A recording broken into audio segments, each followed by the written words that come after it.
So among the international student groups, the top grades were received by the Chinese students, but the second group were the Nigerian students. And most of them were in engineering or business. And I've always said, when Nigerians do so well outside of Nigeria, why in the world cannot it be one of the greatest countries on earth? Nigerians should be able to do just as well inside Nigeria as they do outside of Nigeria. And unfortunately, what has been stopping them has been the government. Yeah, you're absolutely right on that. Just because of the foundation of Nigeria, is built on faulty foundation. The division is just too much. That brought me to a former president called Goodluck Jonathan. Goodluck Jonathan quote from former president before him, like Nnamdi Azikiwe, Tafawa Balewa, and other before him, that they said that Nigeria, that the British government is trying to make it work, but the people are not making it work because the people are different. So they always like if the Yoruba today happen to be the president, the from the southeast Biafrans, they're not gonna like it. If the north happen to be the president, both the southwest, southeast, they have problem. Then if it just don't just work. So I think the best thing is us to go our separate way, and that's where it's heading to. Thank God that US is doing what they're supposed to do as leader of the free world now, and I'm so happy because going to Washington for the past 2 years, Elias have really taken me on a journey. We have a lot of meet a lot of US. Actually, we have met with you, I believe, 3 or 4 times too. So, and what we hear coming from Washington, they are now beginning to shift, move from how they think about Nigeria before, because now they find out it's not going to work. Thank you very much, Ambassador.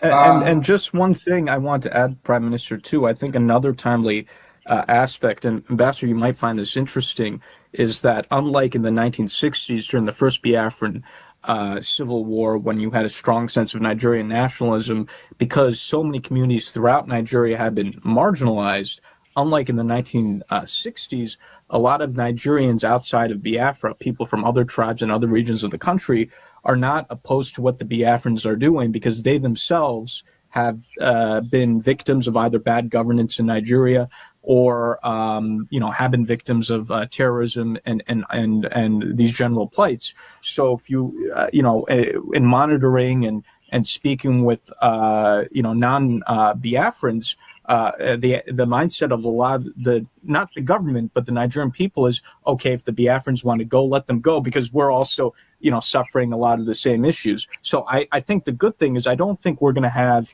a repeat of the 67 to 70 war, because a lot of people throughout the country see the flaws in the system and now personally relate to many of the things that the Biafrans have gone through. Granted, the Nigerian government is, of course, vociferously opposed to the to what the Biafran aspirations are. But putting the government aside, I think in terms of the general population, even outside of Biafra, there's a lot of, if not sympathy, at least understanding.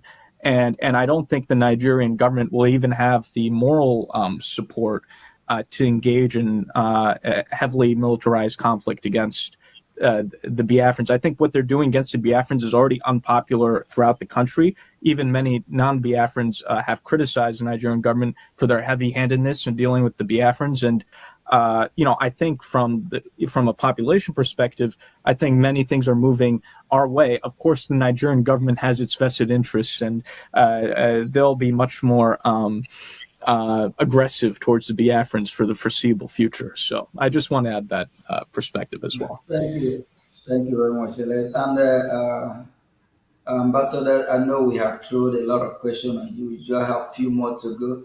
And it actually shocked me, and I believe it shocked other people when they see this, find out that the same people that have been massacred today, like the Middle Belt, both the minority in the north, these are the same people that fought against Biafra, killed Biafrans in million. And these are the same people that Years ago, all of them be campaigning one Nigeria to save Nigeria. The same Nigeria they try to save is killing them. So they themselves, I believe, they want to leave, they want to exit Nigeria. They are getting tired. We need to save the life of the middle belt, minority in the north, even the Muslim moderate, whether Muslim moderate or whatever. No one deserves to die. So each region just have to go their separate way. I believe even the north will live better on their own. The southwest will be better on their own. The north, southeast, which is Biafra, will be better on our own. And the middle belt, and they are good in agriculture, did not have a gold. There's gold in Zamfara. So the southwest have minerals, and they also have a potential of surviving as a country of their own. We Biafrans also, we also survive on our own, of which if they don't, we will help them. Thank you very much, Ambassador. Ambassador, we have just two more questions for you. What are your thoughts on how Biafrans should frame the Biafran struggle to the U.S. government and to international audience who may be unfamiliar with the conflict? I personally think that Elias is eminently qualified in that regard because the way to do it is to present very much what you were just saying is that Biafra, I think historically, the term was used in the 17th century, in the 1600s. So there is a distinct history, there is a distinct people, there is a close historical record. Then you had the horrendous circumstances of the war, the incredible suffering. I forgot if it was up to 2 million people who died. Now you're a region of anywhere from, I don't think there's been a census, but I know estimates go from 50 million to 70 million people in the region, very heavily Christianized. The last thing Biafra would want is to have any part of Sharia law, which exists, I think, now in 19 northern states of Nigeria. So it's almost like I've heard Elias, it was, I think, Michael Rubin, who referred to a second wave of decolonization, that the first wave of decolonization in Africa was against the European powers that had colonized it. Now, uh, colonialism is not necessarily by somebody who's a different race, because being Hungarian, we were colonized by Austrians and Russians along with the Turks. So it can be that in today's Africa that some people see themselves being colonized by a fellow African ethnic group, and those forces are steering very quickly. So, information, education, the truth about what's going on, the truth that has gone on, and the kind of future that you want. I have never, said it has to be independence. My own campaign has always been for justice and equality and fairness for all of the people, and that's what I absolutely believe in, and that's the points that you should be making. Thank you Thank you, very much. Ambassador. Thank you. Thank you Thank you so very much. much, Ambassador. And that justice, that's where we are. Because when you mention of Sharia law, we are Christians, 100% Christians. From that, we Biafrans, that's who we are as Christians. Sharia law is a no go for Biafran people. And these Islamic jihadist terrorists, with their own ideology, they said we must be converted to Islam, of which they want to Islamize us. So automatically, the division is there. It's just we need justice because it's not going to work, and justice have to play its own role, its own part here. Since we are not going to accept that Sharia law, and it's part of the reason why all feeling the middle belt and even a minority in the north, and they are actually pushing it towards the Biafran territory to try to, see how they can penetrate with this so-called Sharia law and whatever they call it. Elias, you I also just you want to want to? quickly, yeah, I just want to quickly add to this. This is not an overblown concern. This is a very legitimate concern. You know, Senator Ted Cruz, for example, has introduced legislation addressing this issue of the spread of Sharia law in Nigeria. It's throughout the North, but what people are less aware of is that the radical Islamic politicians in Nigeria are trying to bring it into the Middle Belt and even into the South. So, for example, in some parts of the Southwest, what we call the Yoruba traditional territory, they're now discussing in some states the introduction of Sharia law, which is very it's not native at all because ambassador, as you know, the Yorubas, you know, they're a mixture of Christian and Muslim. They tend to be very moderate. You know, Hmm. Sharia law is really not indigenous to those people at all. And even with the Biafrans, Sharia law has not yet uh, been introduced, but now the Nigerian government, for example, we've noticed propaganda recently talking about this concept of Igbo Muslims, which is very strange. And we see this as the beginning of what they're already trying to do in the Southwest, of trying to now push Sharia law into the Southwest. So they're slowly bringing Sharia from the North into the Middle Belt and even in the South now, or parts of the South. And if they continue to do that, I do think there's going to be significant unrest in Nigeria, not just in Biafra, but throughout other parts of Nigeria if they try to impose Sharia on Christian or moderate Muslim populations. Yeah. And I think this is something the U.S. government has to be engaged on. Yeah. Yeah, because people should remember that the reason South Sudan split off from Sudan was the whole issue of Sharia law. Because the South Sudanese were Christians or animists. Uh, like me, they like drinking their beer, and when the extremists tried to implement Sharia law, you know that really added to the desire for separation and freedom. Thank you very much, Ambassador. Before I find Yeah, my question, let me add information. something there. Let me Yes, add yeah, something, go ahead. please. Ambassador, do you think with the Nigerian Constitution of 1999 having the Sharia law since then down to this time, with the numbers of massacre of babies, women, and children that have gone so up to this very point, which also necessitated Senator Ted Cruz Accountability Act legislation invoked. We've seen like 5,191 in 2021. We've seen like 5,061 in 2022. We've seen 8,222 in 2023. We've seen 6,500 in 2024. 2025 has 7,500 Christians massacred. Looking at the future or in the next 2, 3 years, do you think Christians have a hope or they will still be alive in Nigeria with the Oh Sharia yeah, law in the country? absolutely. No, Christians absolutely have a hope because they have to stand up and against this kind of what I call religious intolerance. If you remember when Sharia law was introduced in the northern states, the deal was that it would not apply to Christians. So when Ramadan came along, you know, Christians were supposed to be able to continue their meals. Christians were supposed to be able to continue buying traditional beer and things like that, but that's not how it turned out.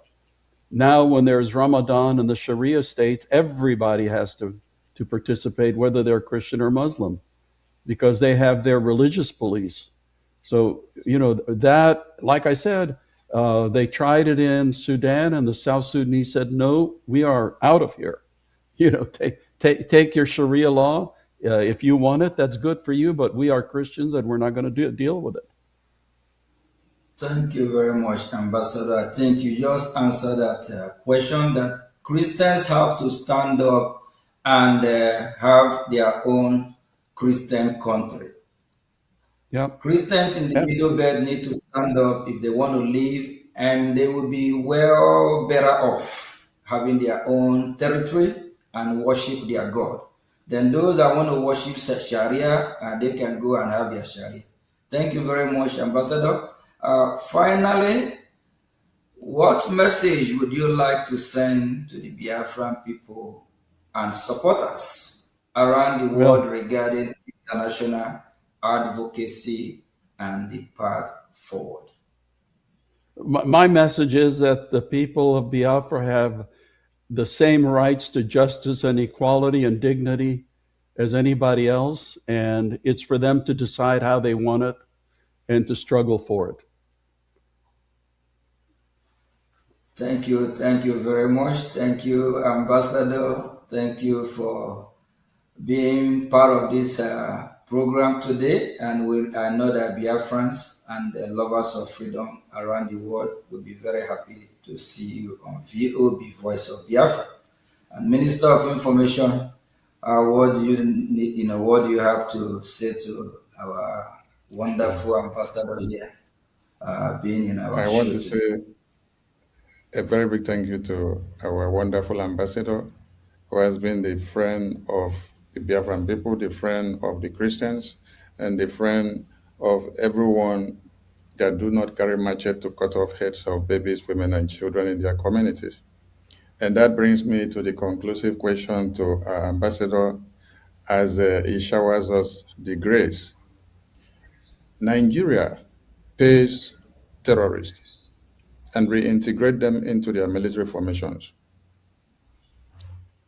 Some people may be asking, if Nigeria wants to emulate America, where are they copying this kind of habit from?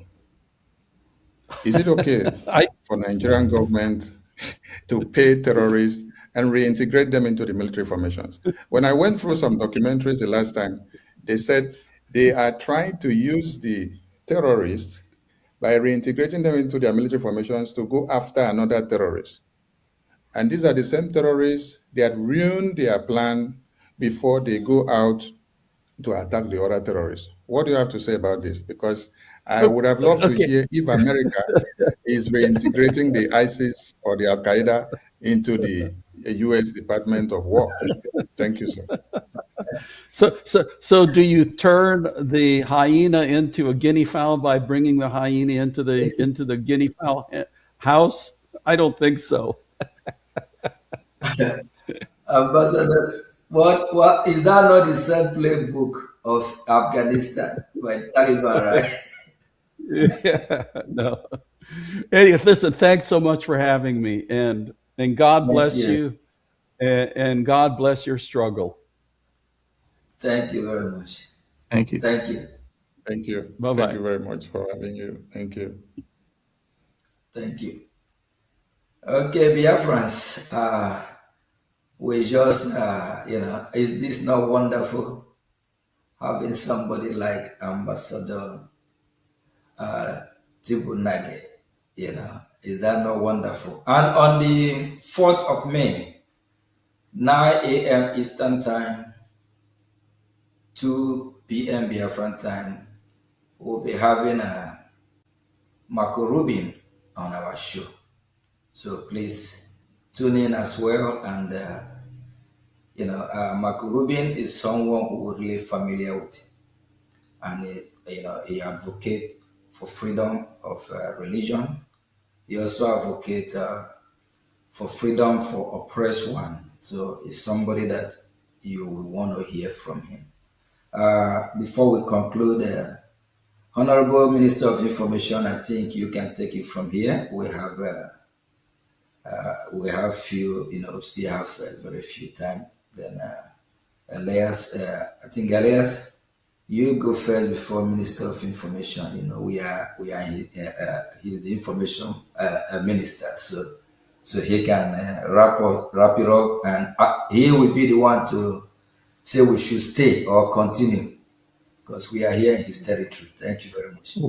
Well, thank you, my honorable ministers. This was indeed a very historic and enlightening interview with Ambassador Tibor Naj, who's a very storied diplomat here in Washington, D.C., who's played a critical role on U.S. policy in Africa.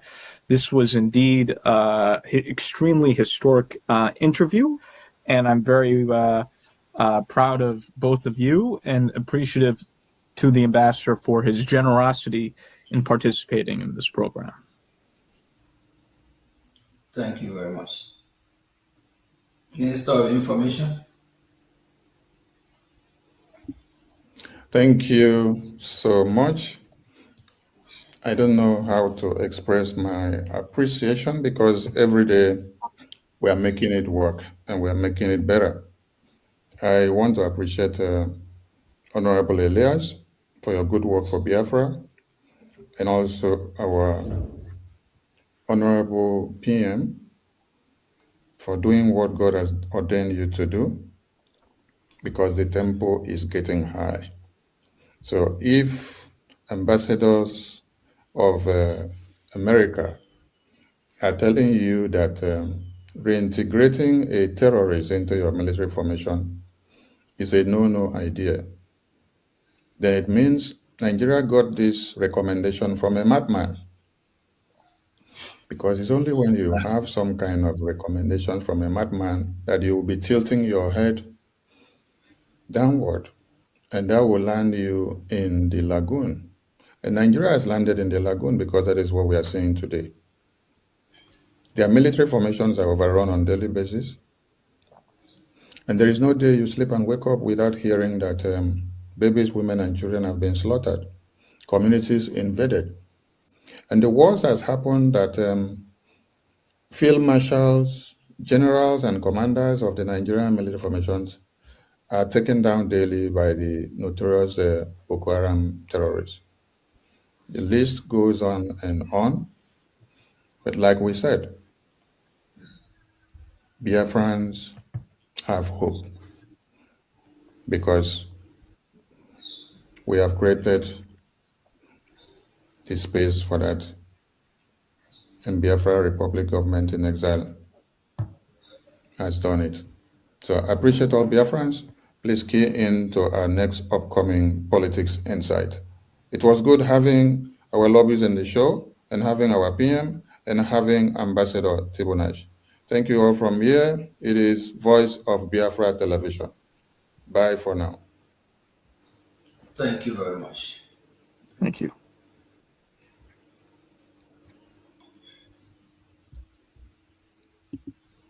Oh, no.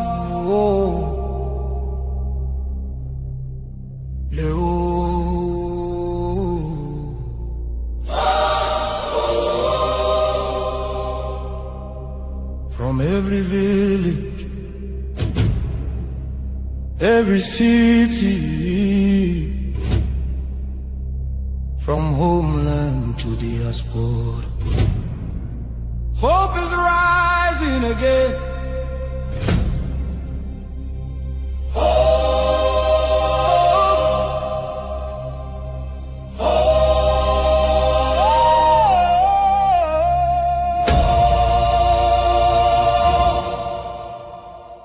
Biafra now our only hope. Biafra now our only hope. Hope for today, hope for tomorrow. No more pain, no more sorrow.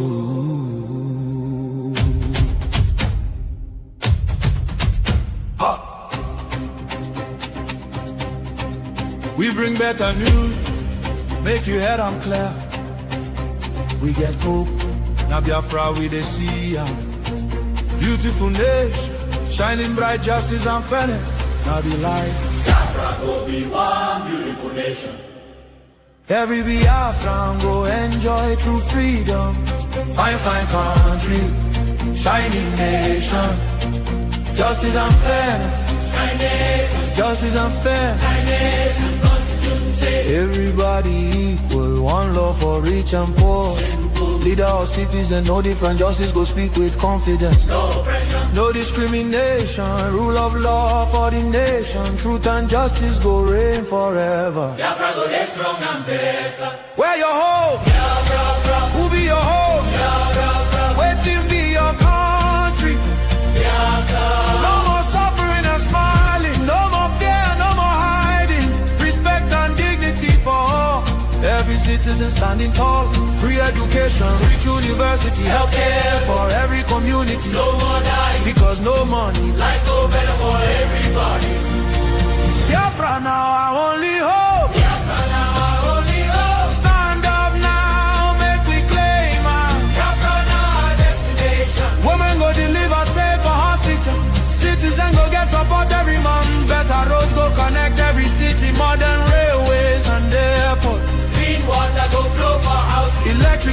go shine every night. Security go protect every family. Day and night. Everything go right. You fit waka free for midnight. Go your road without fear. Kidnapping and violence disappear. Peace and progress everywhere. Mama and papa go get retirement benefits. Nobody go kill you for Biafra and go free. Now wahala, the person don't buy for him head. Oil and gas beneath our ground. Now the people will get the land, go control them. Resources go serve the people.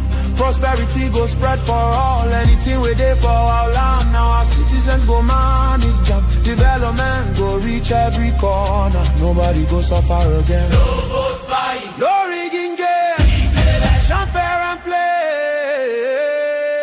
One woman, one vote. One man, one vote. Your voice go matter every day. Biafra now our only hope. Biafra now our only hope. Hope for today. Hope for tomorrow. No more pain, no more sorrow.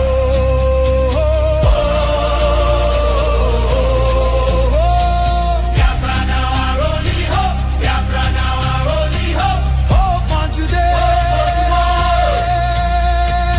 Hope for Hope for tomorrow. No more pain, no more sorrow. Biafra.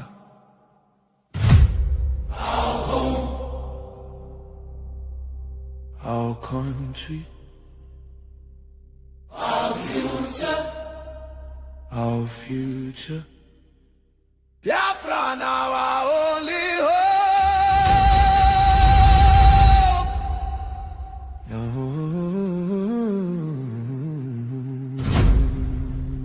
Love can heal the deepest pain. Shelter broken, dreams erased. Hunger.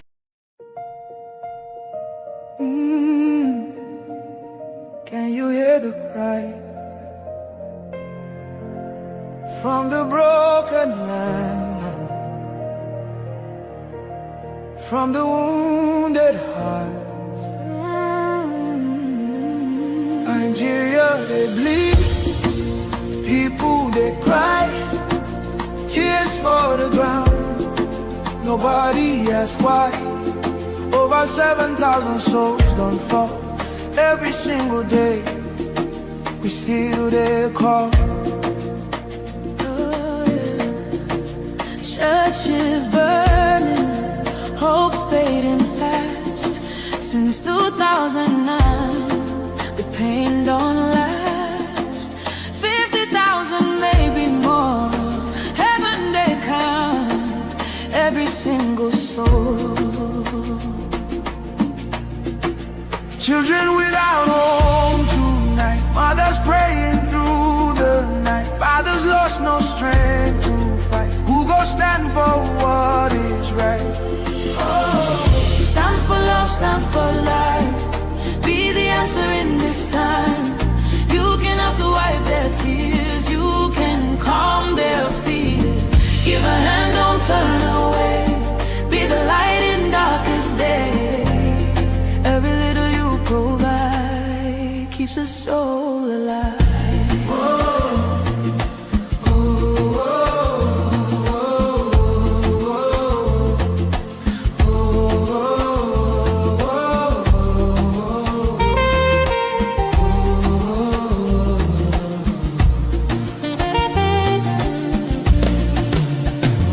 Millions roaming, nowhere to stay.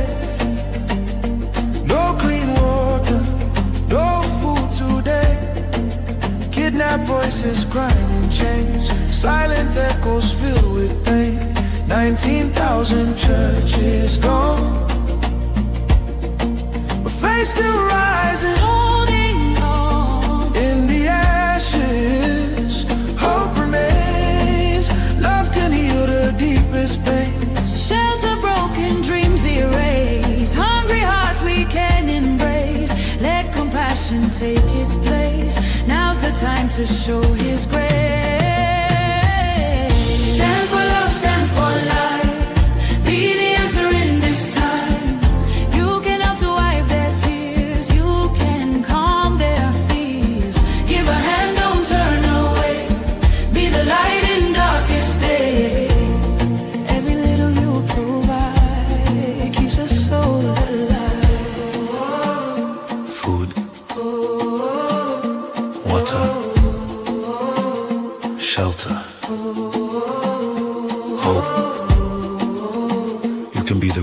they pray for.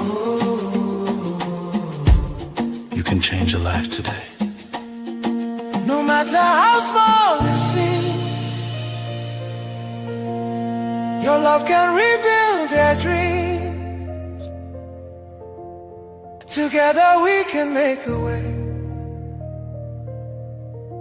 Keeps us all alive.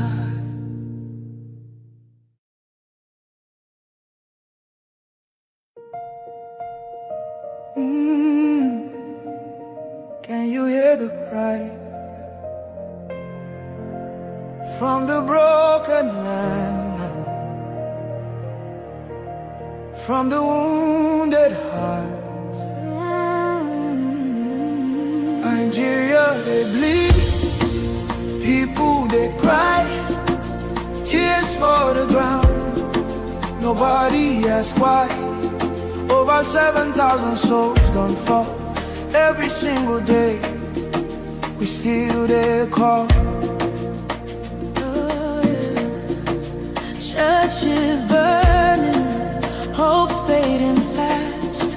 Since 2009, the pain don't last. 50,000, maybe more. Heaven they count every single soul. Children without home tonight, mothers praying through the night, fathers lost no strength to fight. Who go stand for what is right? Stand for love, stand for life. Be the answer in this time. You can have to wipe their tears. You can calm their fears. Give a hand, don't turn away. Be the light in darkest day.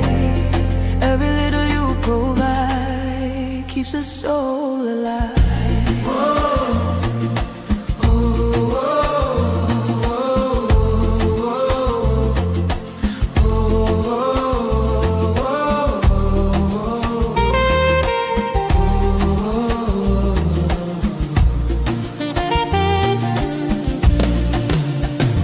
Millions roaming, nowhere to stay. No clean water, no food today.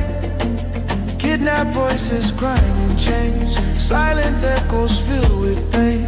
19,000 churches gone, but faith still rising. Holding on, In the ashes, hope remains. Love can heal the deepest pain. shelter broken, dreams erased. Hungry hearts we can embrace. Let compassion take its place. Now's the time to show His grace. Stand for love, stand for life. Be the answer in this time.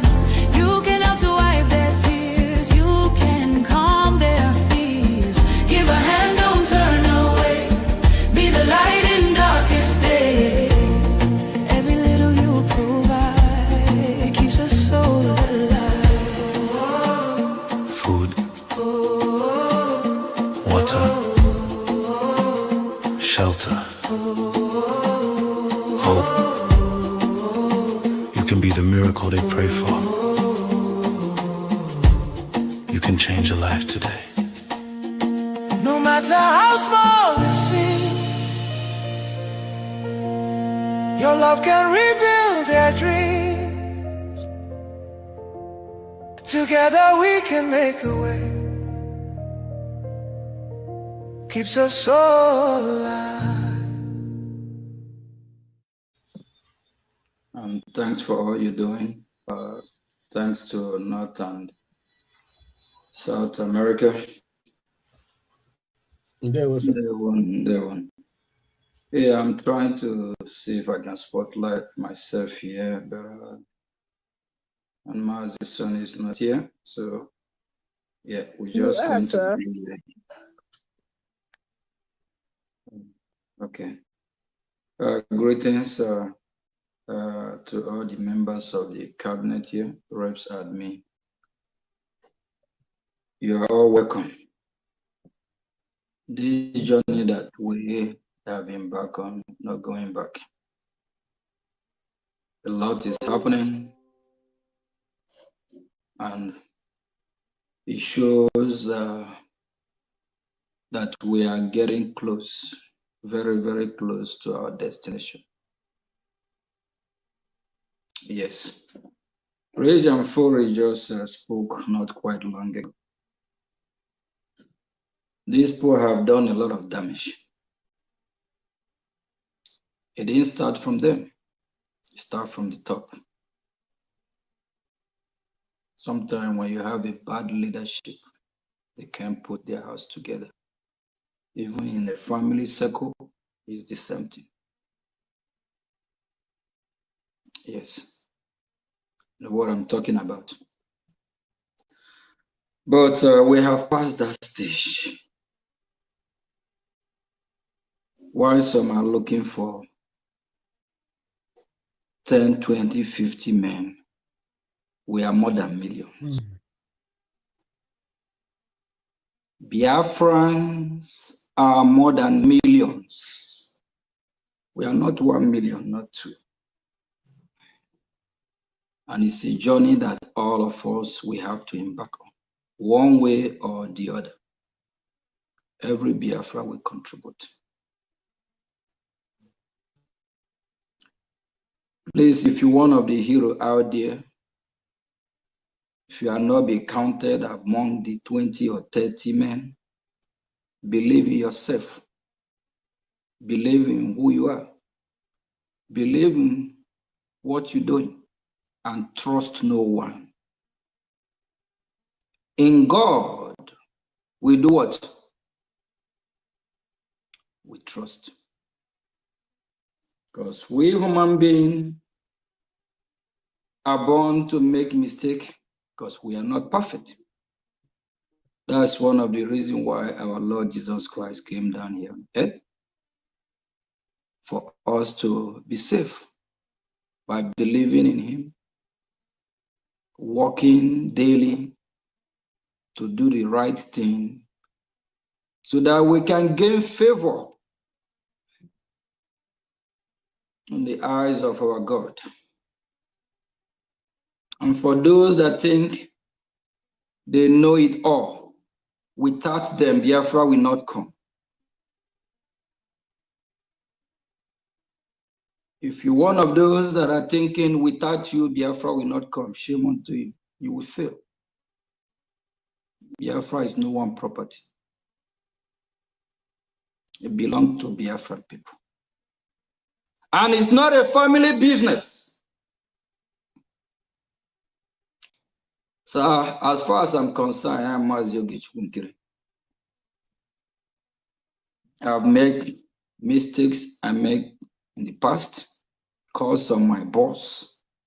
I don't worship no man. I just want Biafra to come.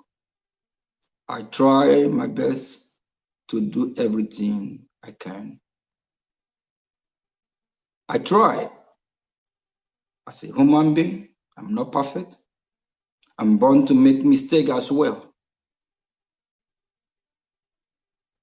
But my mistake will not be more than what I did right. Out of 10%, at least, I will try to get more than 5% correctly. If not 9.5, it will be 9. If not 9, I will go for 8, still okay. If not 8, I'll take 7. If not 7, we still have 6 waiting. If not 6, at least 5.5. It cannot be under 5.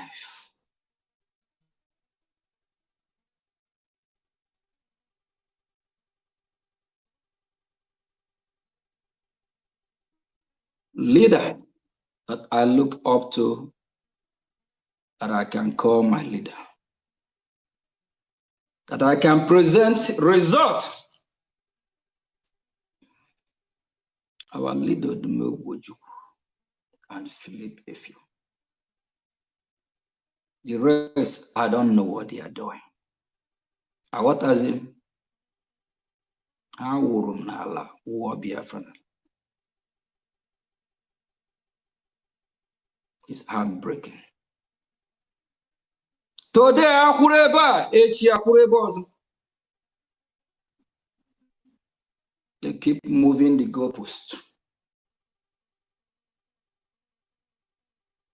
You speak based on the situation.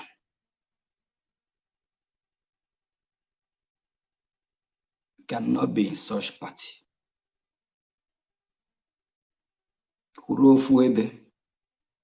Whatever you say today, tomorrow, let it be the same thing.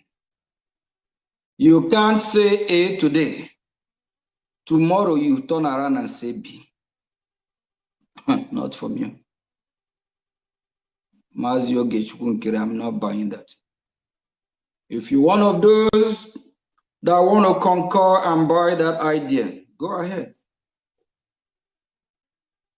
If you bring Biafra, glory be to God. If bring Biafra, glory be to God. At the end of the day, what we want is Biafra. I will fight the Biafra that I understand. I will fight with who I understand, not who I don't understand. And if we was an amen.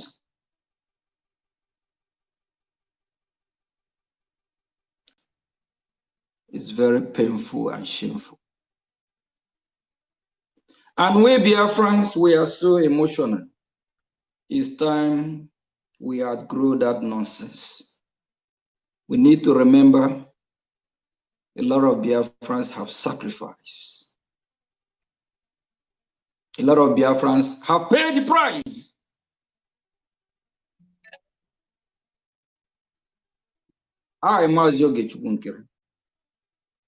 I have not paid the price or sacrifice like Biafrans that have been massacred way before 1967 and from 1967 till date.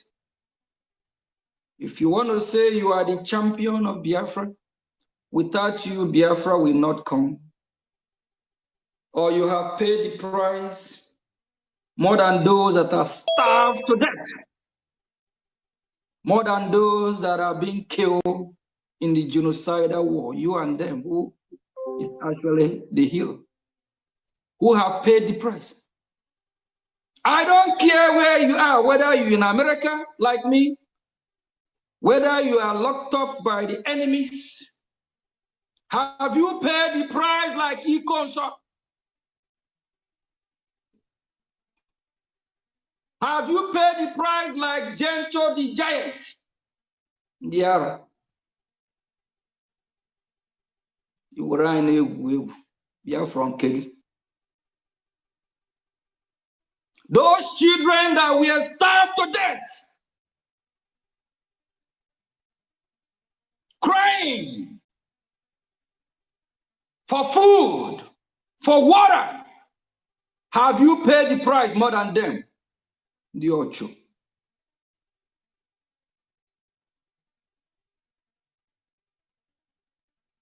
Biafrans that have been arrested that no one even know where they are. As I'm speaking, there is some Biafrans in Nigerian prison today. Their family members don't even know where they are. Nobody have visited them. Maybe for the past 10, 15 years, we don't know whether they are alive or not. And with who that probably receive visitors more than 10, 20, 15, 50 every day, like a celebrity. Who is paying the price more? Time to worship human being is over. This fight, we must fight it with honesty, with truth. And we must respect each other.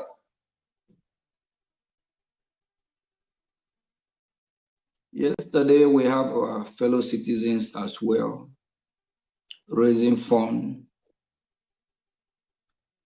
to help in Biafra land. Today we are here again. Everyone is sacrificing one way or the other. Everyone is trying. Don't think you sacrifice more than anyone. I am Mazio Gechugunkere. I'm not going to tell you that I have done more than what our hero before us have done, or I have sacrificed more than those before us. All I can say, I'm trying, I'm doing my best. I cannot tell you that without me, Biafra will not come. Story. Without me, Biafra will still come.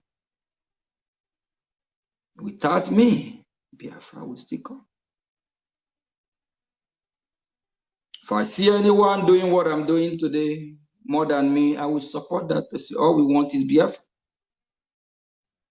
Even what we are doing today is not easy. Throughout last week, sometimes I didn't even sleep 2, 3, 4 hours. From meeting to meeting, we even flew out of town to Florida, Mar-a-Lago, to meet some important people that matters. I think there's this short clip of video I did from Palm Beach, like 3, 4 minutes. I was in Florida. I did not go for my own personal business, rather for Biafra assignment. In a few days, we will tweet about our meeting, the ones that would be in public. But I'm not going to tell you that without me, Biafra will not come. Even without you, Biafra will still come. All what you and I will do is to contribute, do our best.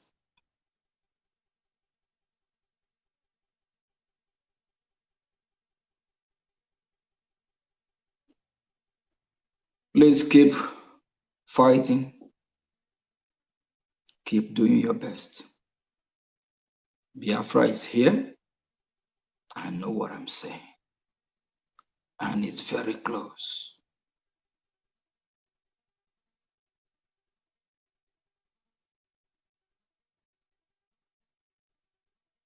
It's very close.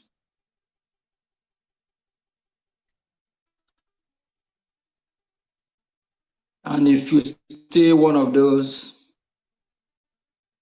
on the fence, give me 1 second.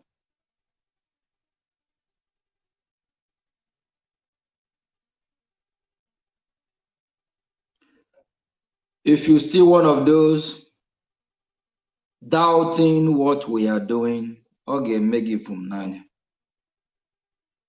Please don't be like Thomas, please. Our freedom is near and close than never before.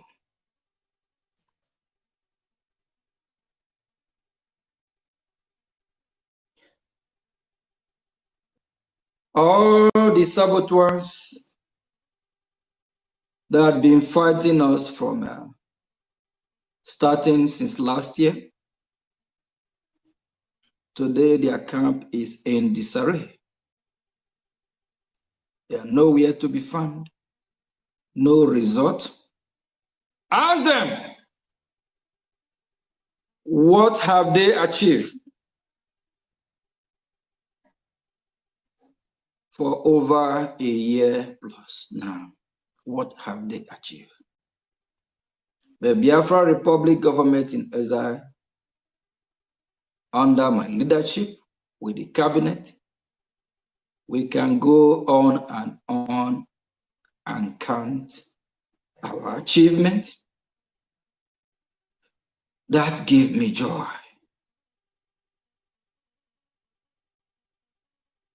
That makes me feel relief. Make me happy, knowing that our freedom is near.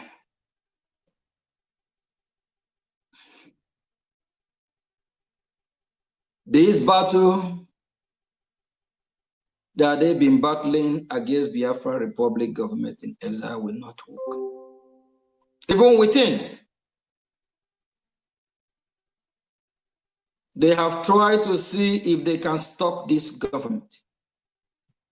How will you stop a winning team? How will you change players that are giving you results?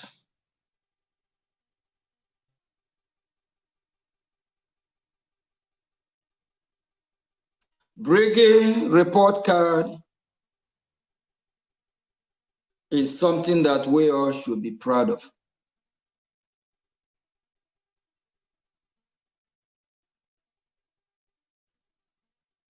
You cannot fight from exile without forming a government.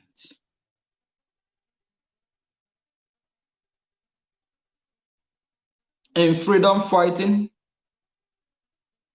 you cannot fight from the same country that you're trying to liberate yourself from.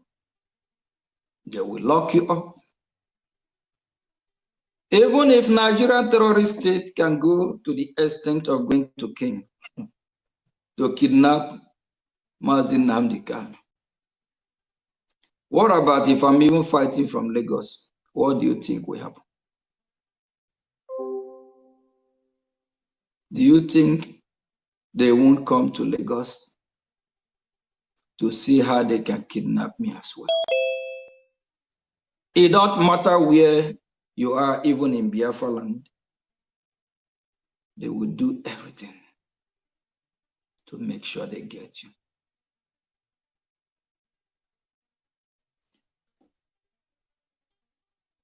For that reason, that is why we have formed Biafra Republic government in exile.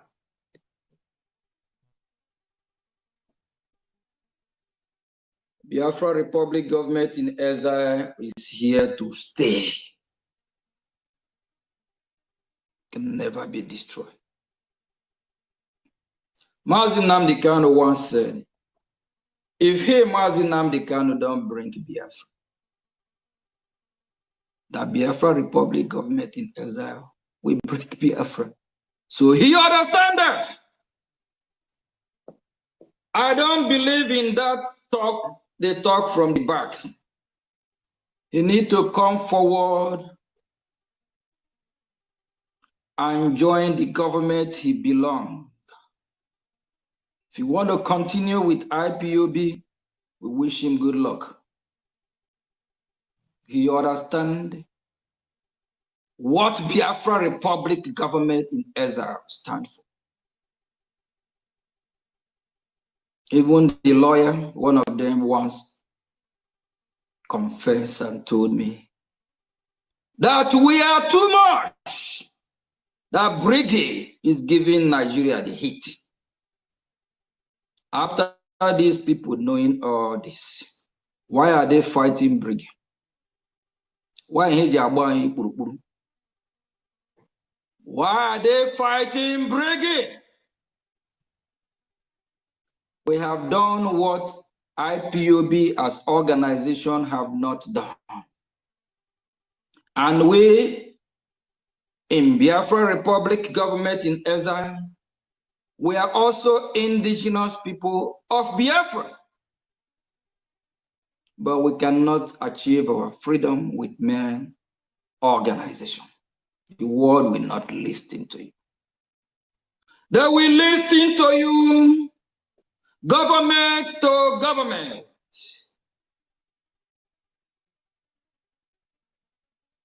At the hearing 4 days ago, one of the speakers, I'm not actually all the speakers We met over 90% of them.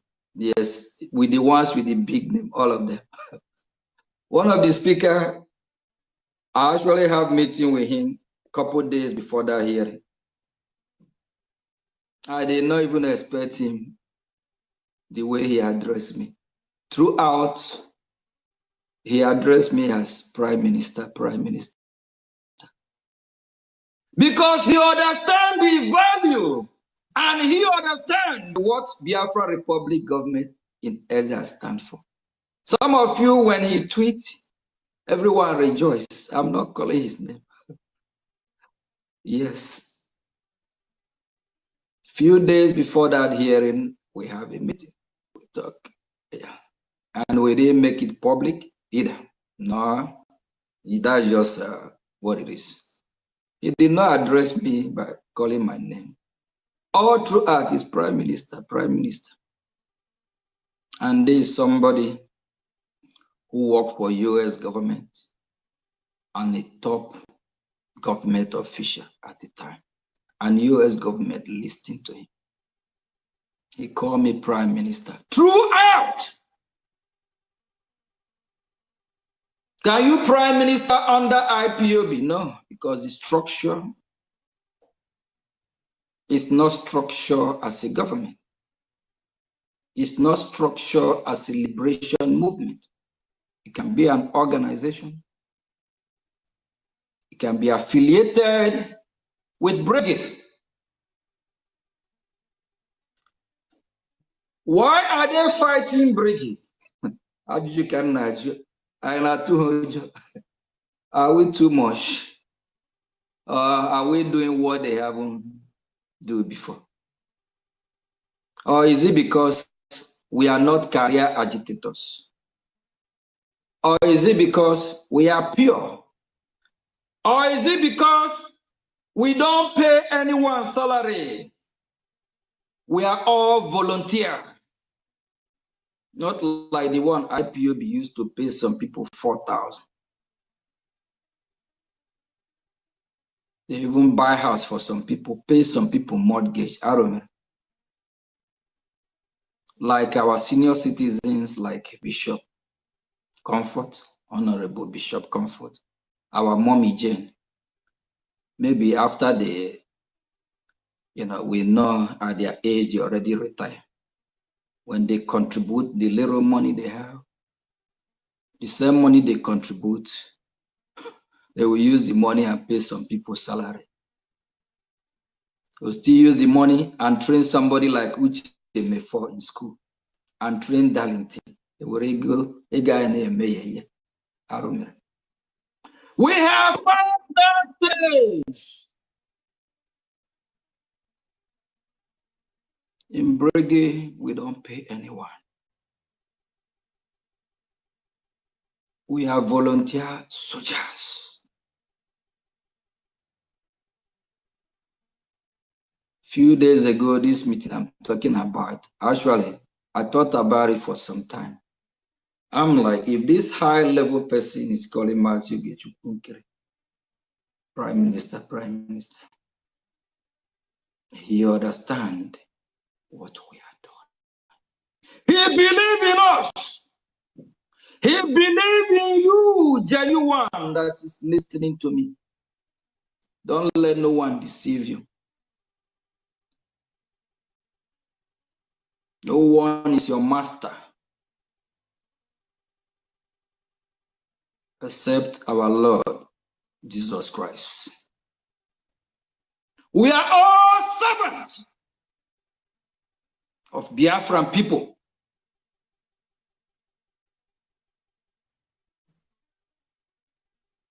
This name, Prime Minister, is to identify the role I'm playing in the government. If not, I don't even want the name.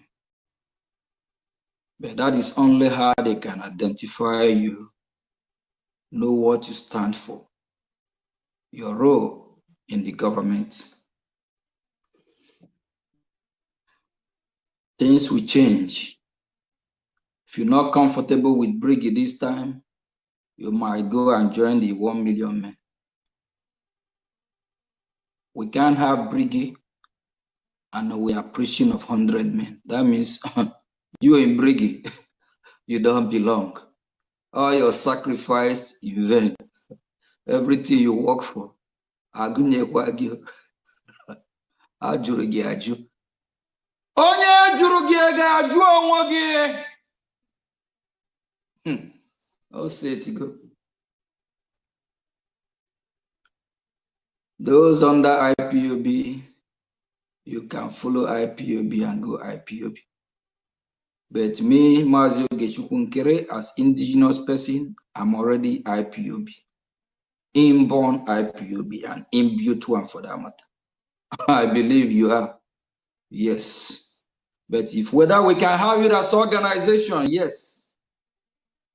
They can agitate under the government. Then whoever want to join the government, our door is open. Come in peace. Come and support genuinely. Because the government is your government. It's our government. It's government of the people, by the people.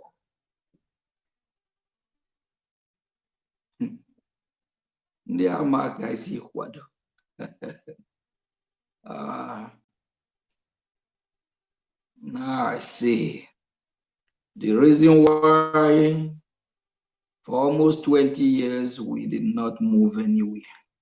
The blue flag in it disturb embassy everywhere. It's no protests.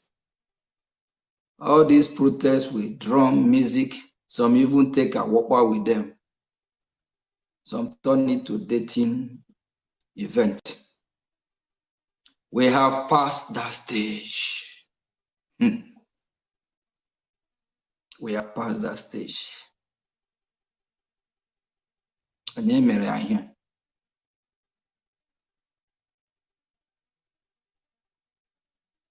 We cannot depend and wait for anyone until they are free before we move on. If we wait, Nigeria terrorists will kill us all.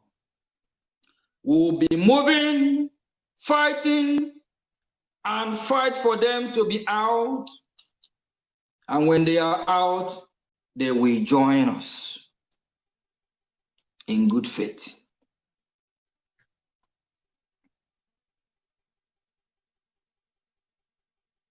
I'm disappointed in some of our so-called leaders. Disappointed.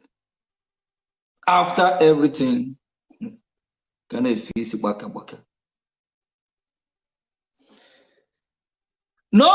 retreat, no surrender. This journey that I, Mazio Gechukunkere, have embarked on. Honorable Minister of Information, I will give you permission just to put this picture on the screen if you're here. But let me, I don't really want to do this yet, but just to open Pandora box of one event showing. Minister of Information, are you here?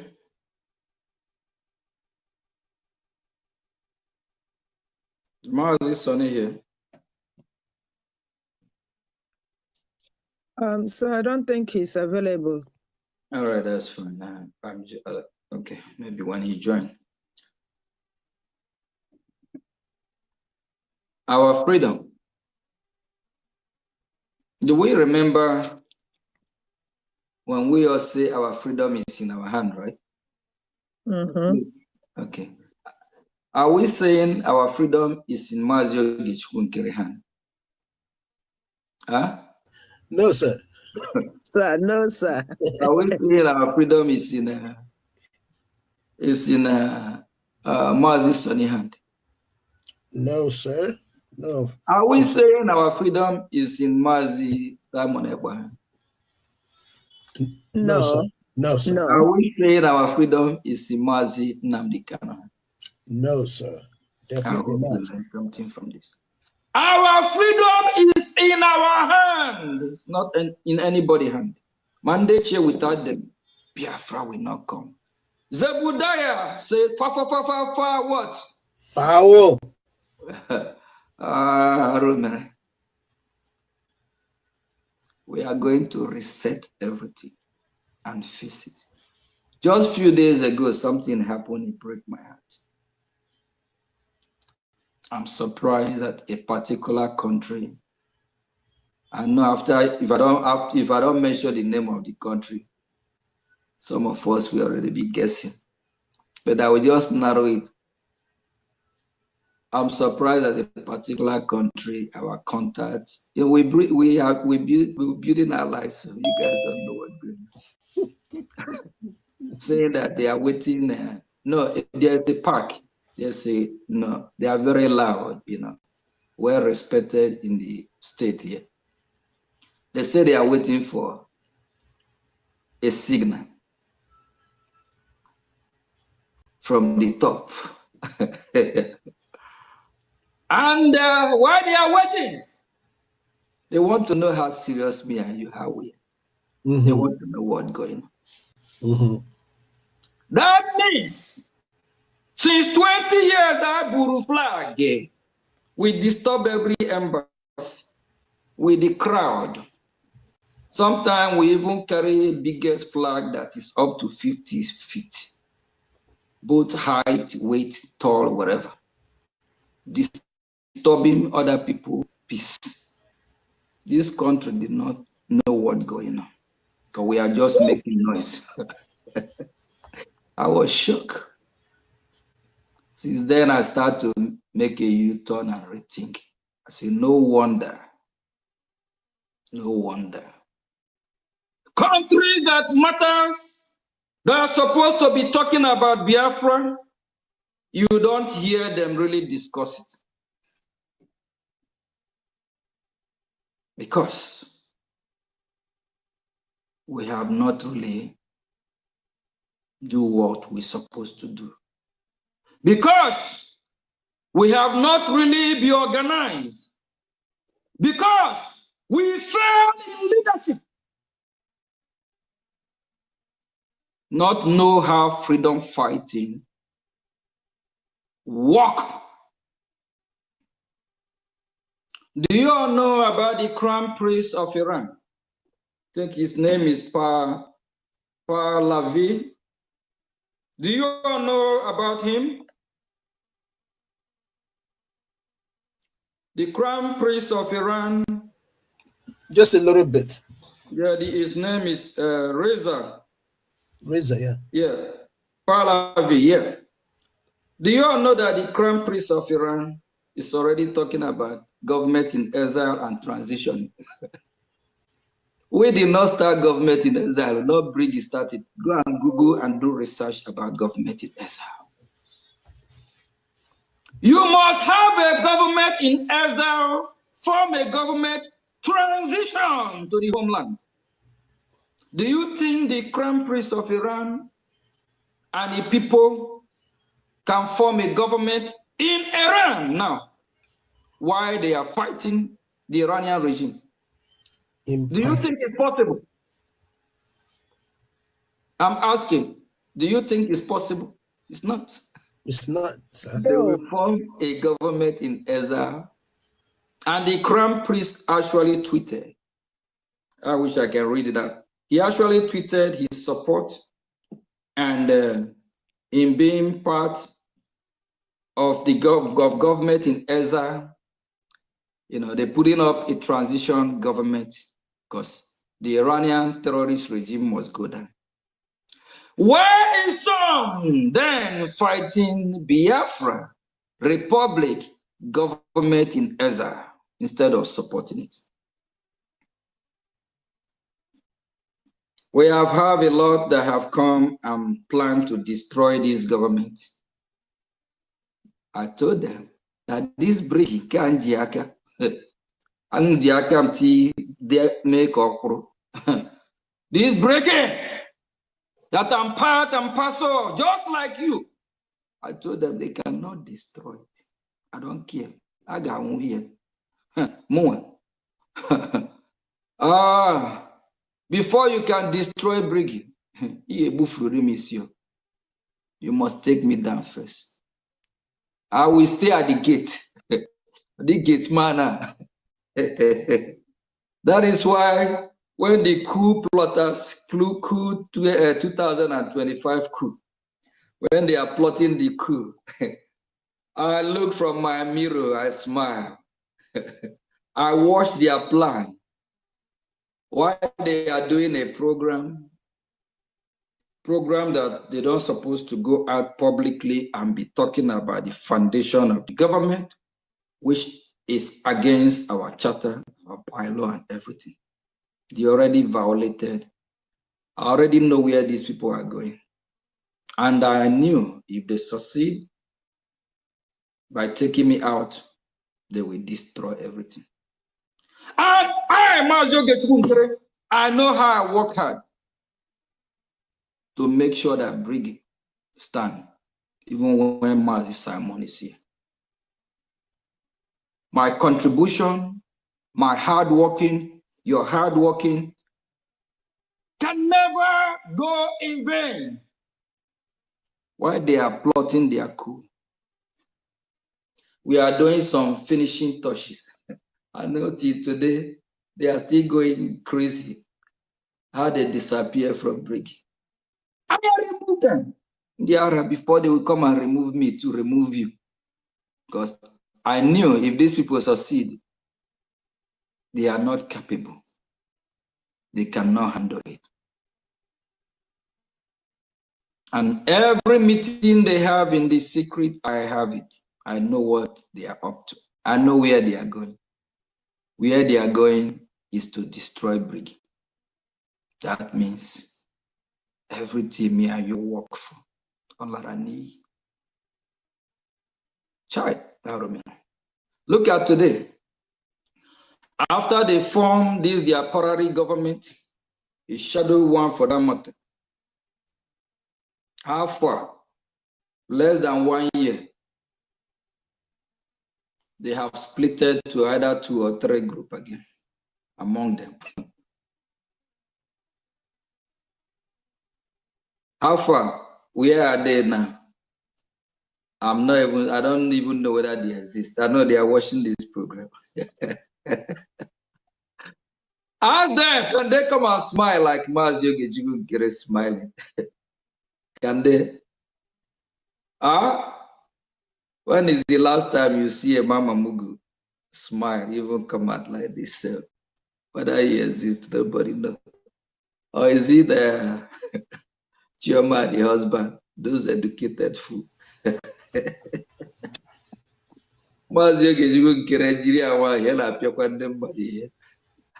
Oh man, today is a good time for meeting. You know, last week and last 2 weeks been very stressful, but at least we achieved a lot. And I'm happy to be here with you. And also, last week I can't laugh like this because I'm really stressed out. There's one time I even get home like 4 a.m. or whatever. I tried the next day again. So yes, I'm a little bit more relieved, getting myself back together better. The good thing is that we are moving forward. Every day, a lot is happening. A lot of evil people are being exposed, just like this lawyer of IPOB, because it's not lawyer of Biafra. All these Achikati one lawyer of IPOB. These guys, they're not even ashamed of themselves. They said their master Onyendu is in high spirits.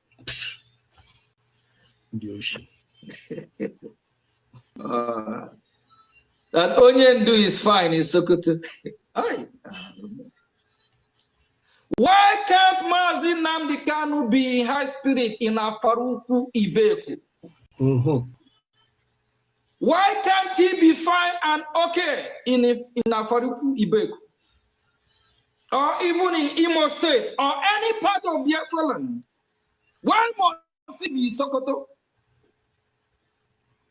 Caliphate headquarters of this terrorist state of Nigeria. Why can't Onyendu Mazi Nnamdi Kanu, that they call Onyendu and they believe in him? Why can't he be in high spirit? in his compound. And these useless, shameless lawyers say he's okay. He's happy. People are trooping in.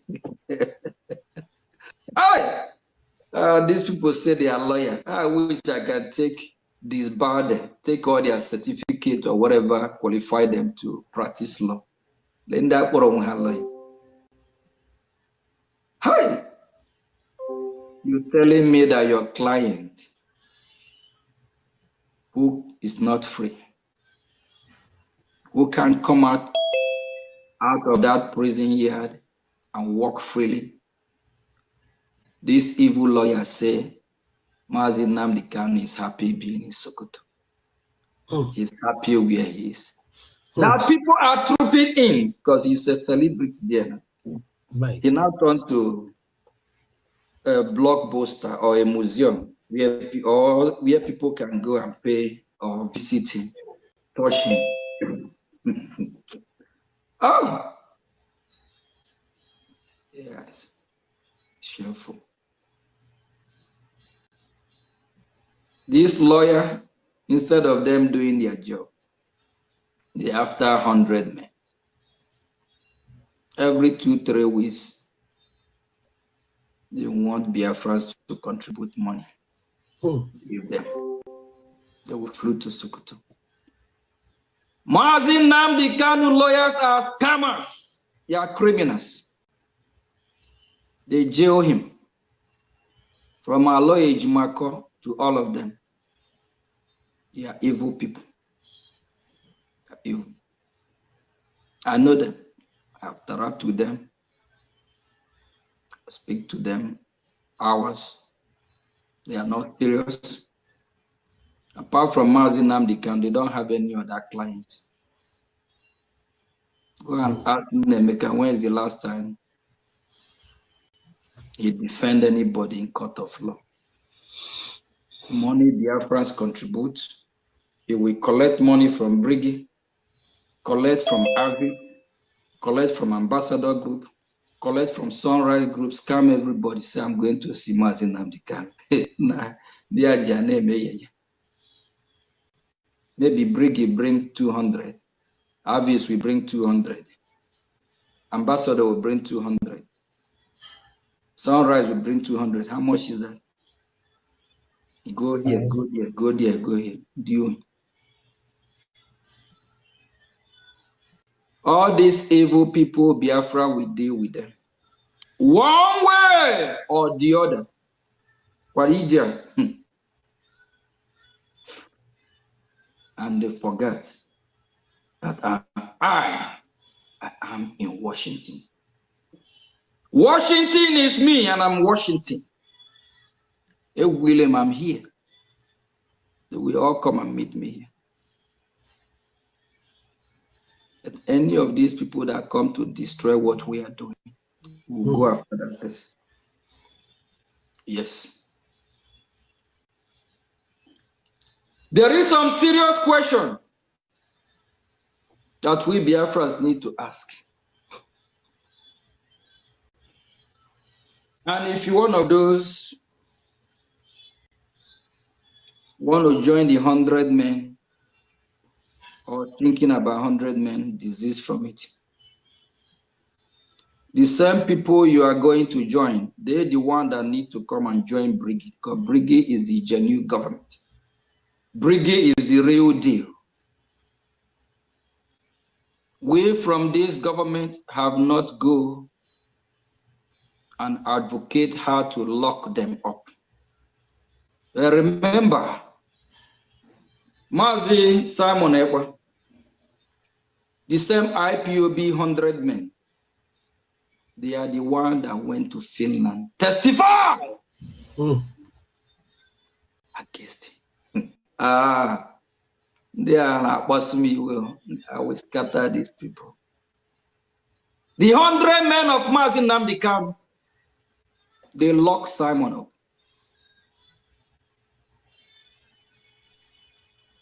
Please, somebody should go and ask Mazi Nnamdi Kanu, do you know about why Simon is arrested? Is he in support of Finland and Nigerian government that colluded to lock Simon up? Kanunta is one of the 100 men. Do you all saw his tweet a few days ago? Talking about 100 men is giving some people nightmare. And look at this man, see, the sub. Kanunta is part and parcel of those that locked Simon up. They all sent people to Finland to testify. And some few are still following the 100 men. And who is the champion and the head of the 100 men?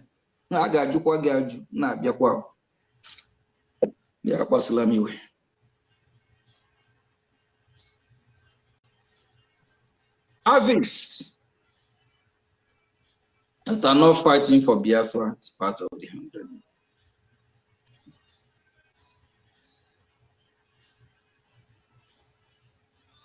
Those that wrote petition to EU to lock Briggy members and also Mazi Simon Ekwa up are part of the 100 men. That means they are our enemy. Either you with us or you're not with us. And if you, the head of the 100 men, you are our enemy. We need to set the record straight. Mazio Gechukunkere will not worship anyone. I did not join Biafra because of Mazi Simon Ekwa. I did not join Biafra because of Mazi Nnamdi Kanu. By the way, this struggle, I'm not the one who started it. Biafra started it way before now.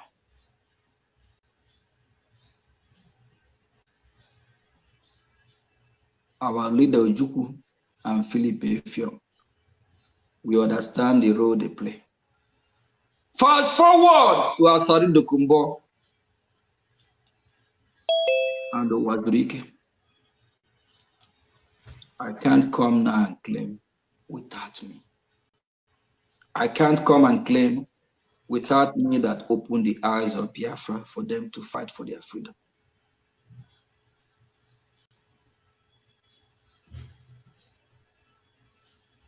When you wake up, it's your money. Whenever you join, you start from there. We will be asking questions in a few days. And please, those that are listening, it's time that we need to outgrow this emotion. Nigerian government, they are using that against us, being so emotional. We need to ask the 100 men question. Why do they betray Biafra? Why do they send petition to EU? Why do they go and testify against Mazi Simon Ekwa?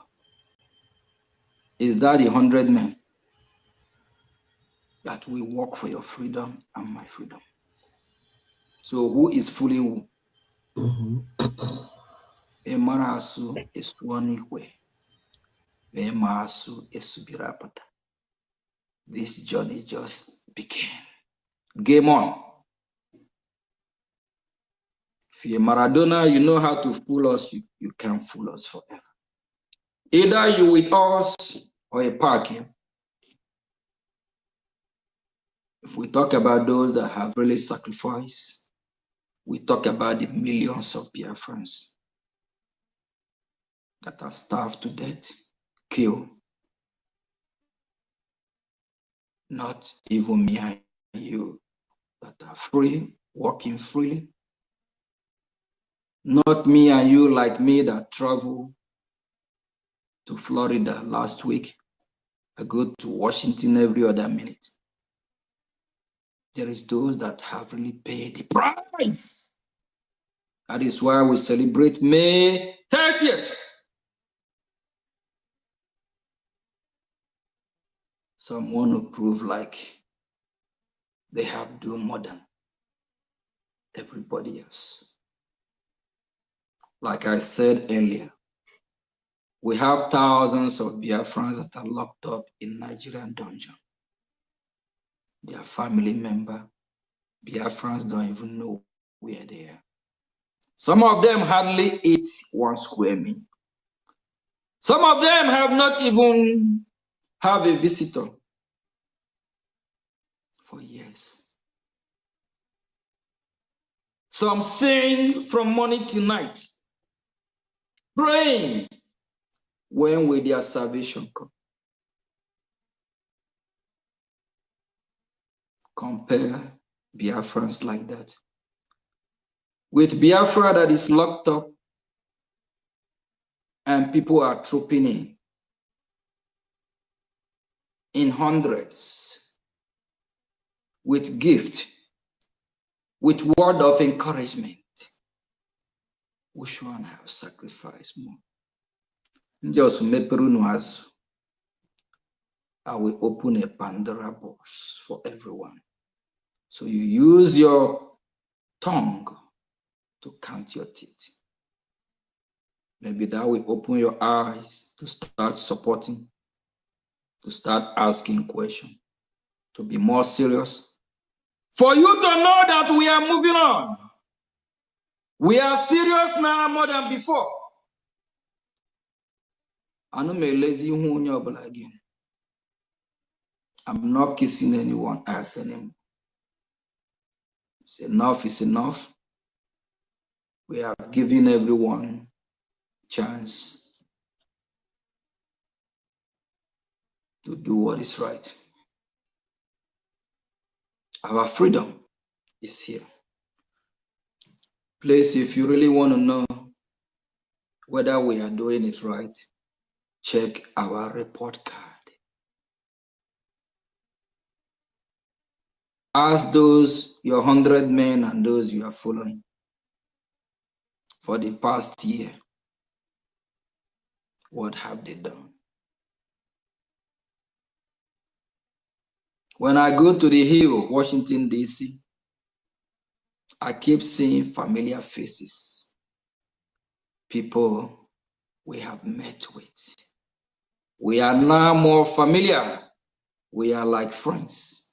We are building bridges. Whenever they see me, they see you. Whenever they see me, they know what I stand for, Biafra. They know Biafra is in the Hill.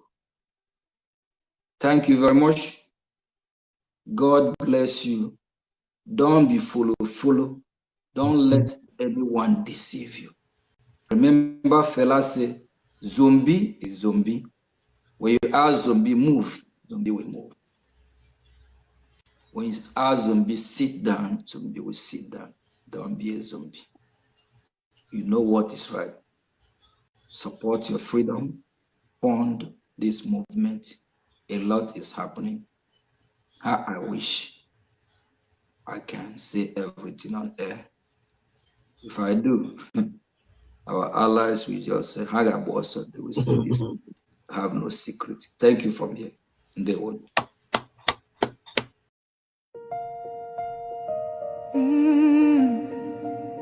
Can you hear the cry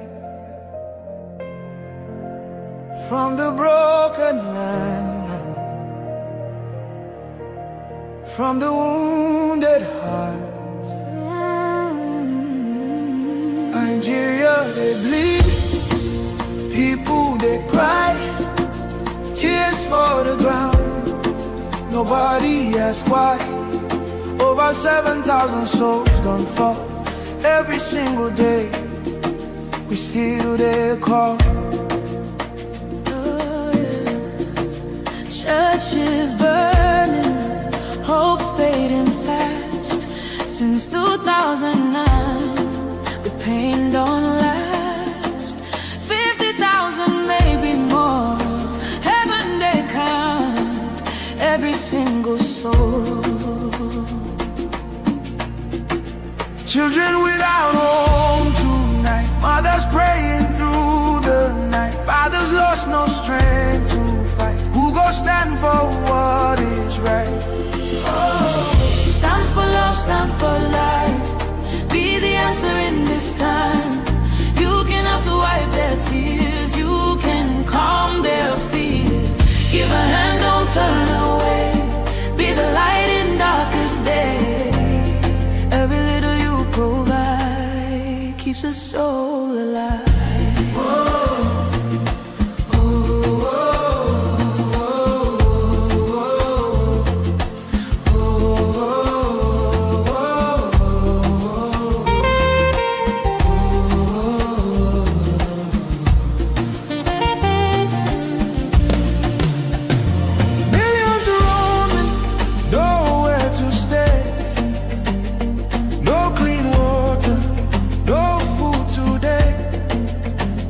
Voices crying in chains, silent echoes filled with pain.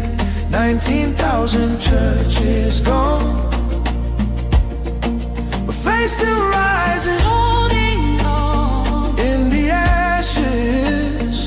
Hope remains, love can heal the deepest pains. Shelter broken, dreams erased. Hungry hearts we can embrace. Let compassion take its place. Now's the time to show His grace.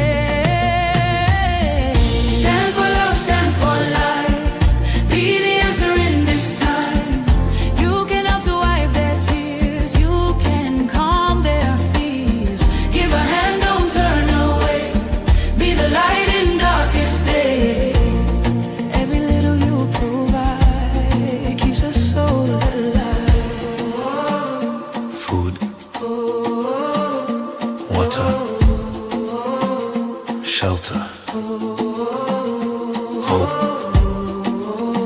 You can be the miracle they pray for.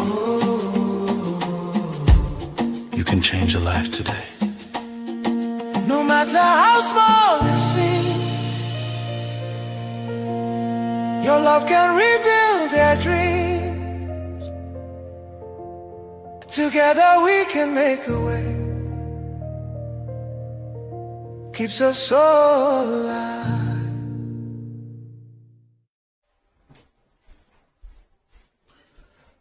Good afternoon, my fellow citizens, Biafrans, and all of us of freedom worldwide. We have a question to ask, especially those that identify themselves as Nigerian. If you identify yourself as a Nigerian, are you better off in Nigeria? Do you love the current situation in Nigeria? Is Nigeria working for you? And for my fellow citizens, Biafrans, it's time we exit, of which we don't identify ourselves as Nigeria anymore. We are fighting to exit Nigeria. We'll do everything within our reach. We are Biafrans, we are not Nigeria. And for those that still be campaigning as Nigeria, ask yourself this question again. Is Nigeria working for you? Nigeria is not a country. Nigeria is built on faulty foundation by the British government, and it's not working. Millions of people have been massacred from 1967 to 1970. The genocidal war, the Nigerian terrorist state killed Biafrans in millions, while the North that have been killed today, and also the Middle Belt and the Southwest part of Nigeria, they all colluded. They fought the Biafran people and asked them today, is Nigeria working for them? The northern part of Nigeria is crying, while the Middle Belt crying. That means Nigeria is not working. We encourage the people of the Middle Belt to rise up, fight for their freedom. Southwest, Oduduwa, Yoruba people, rise up, fight for your freedom. Nigeria is not a country and will never be a country. A former presidential candidate, a terrorist called Peter Obi, he acknowledged that Nigeria breeds criminals. And he is also a criminal. Nigeria breed him. A former president and a vice president in the name of Goodluck Jonathan also acknowledged that Nigeria is not a country. The British people are trying to make it work, but it's not working because the people are different. People speak different language, different religion, different culture, different ideology. Why the Biafrans from the east are practicing live and let live, and the northern part are using jihadists to Islamize them, to terrorize them. We are different people. Please, let's ask Nigeria this question. Where is the next place that we attack? Nigerian government. Where is next place you will deploy your military terrorists that have colluded with the terrorist state, Islamic terrorists, to kill the innocent Biafran Christians, Nigerian Christians? Nigerian government, where is the next place to target? Where is Dangote? Dangote sponsor these terrorists. Shetima sponsor these terrorists. Kwankwaso, Gumi, Sanusi, Sultan of Sokoto, and also Tunubu. These people are all terrorists. They sponsor terrorists. They sponsor the insecurity. A former president named Obasanjo made it clear that insecurity in Nigeria can never stop. This is a former president.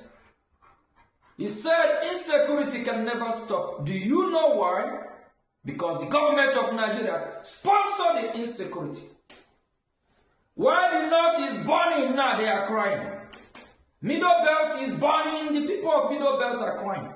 These are people that have been clamoring for years of one Nigeria, unity of Nigeria. How will Nigeria be united? Why the people are different?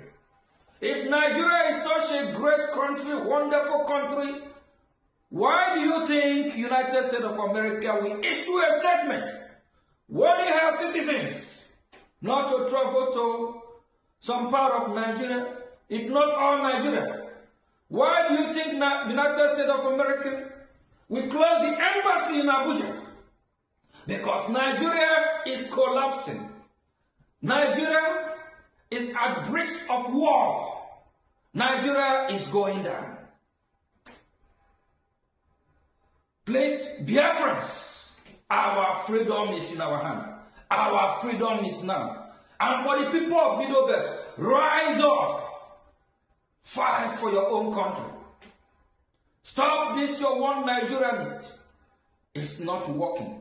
The more you call on one Nigeria, the more they kill you. The more you believe in Nigeria, the more you die. Lucky target. When so-called patriots of Nigeria once protest against the injustice, the same Nigerian terrorist state unleashed her military to kill innocent protesters. Nigeria is a disgraced country. It's not working. Please, citizens of that contraption, ask the federal government, ask Nigeria, the next place they will attack. Because they know all the terrorists by name. They know their house, they know where they live, they know their hiding place. And for all the terrorists in Biafra land, both those so-called former governors and the present illegitimate governors and senators that are bringing these terrorists to our land, all be brought down. Without that, we will not achieve or get our freedom. You can't bring terrorists to kill us and you will be walking freely. The Biafran people will hold you accountable. The Biafran people will hold you responsible. As far as for Nigeria, those one Nigerianists, if you don't face the reality, fight for your freedom, Enjoy the show while it lasts. Now that the whole Nigeria is burning, how do you feel about it? These are the so-called terrorists you call your brothers, you call your friend, you call your countrymen. These are the so-called terrorists you dine and wine with. These are the so-called terrorists you believe. Nothing will separate you and them. Fight for your freedom. Thank you from here. God bless United States of America. God bless Biafra Republic. Thank you.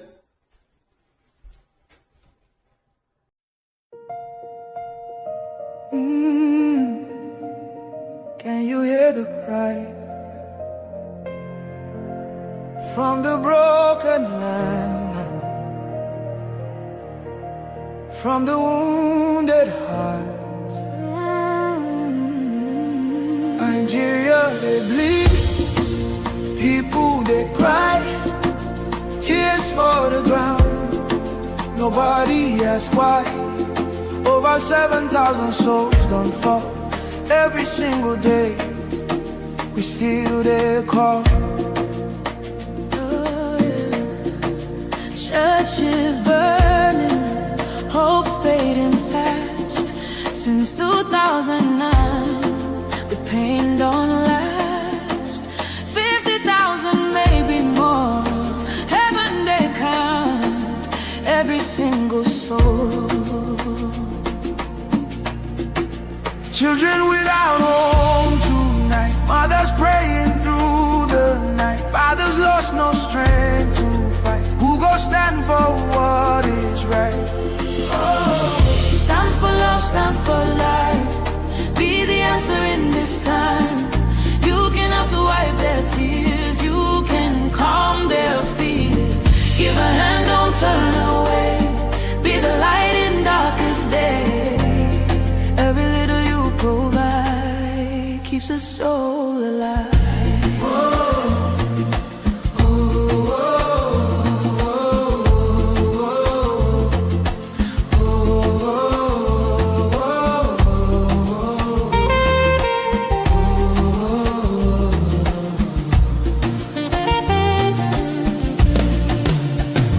Millions are roaming, nowhere to stay.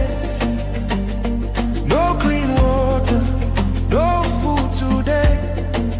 Kidnapped voices crying in chains, silent echoes filled with pain. 19,000 churches gone,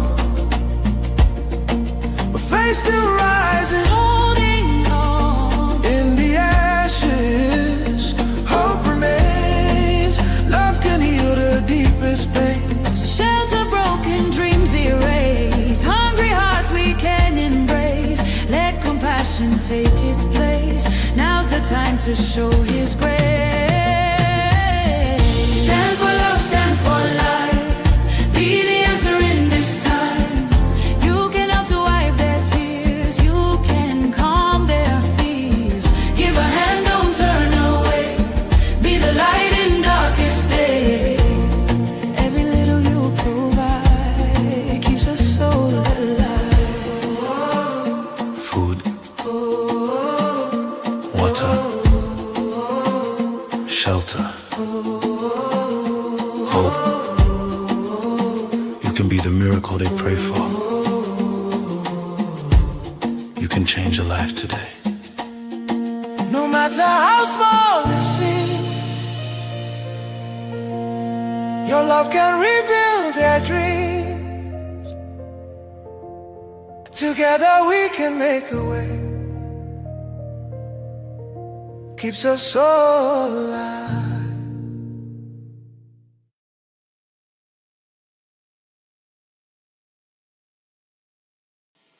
My name is David Green, chairman of EMET, the Endowment for Middle East Truth.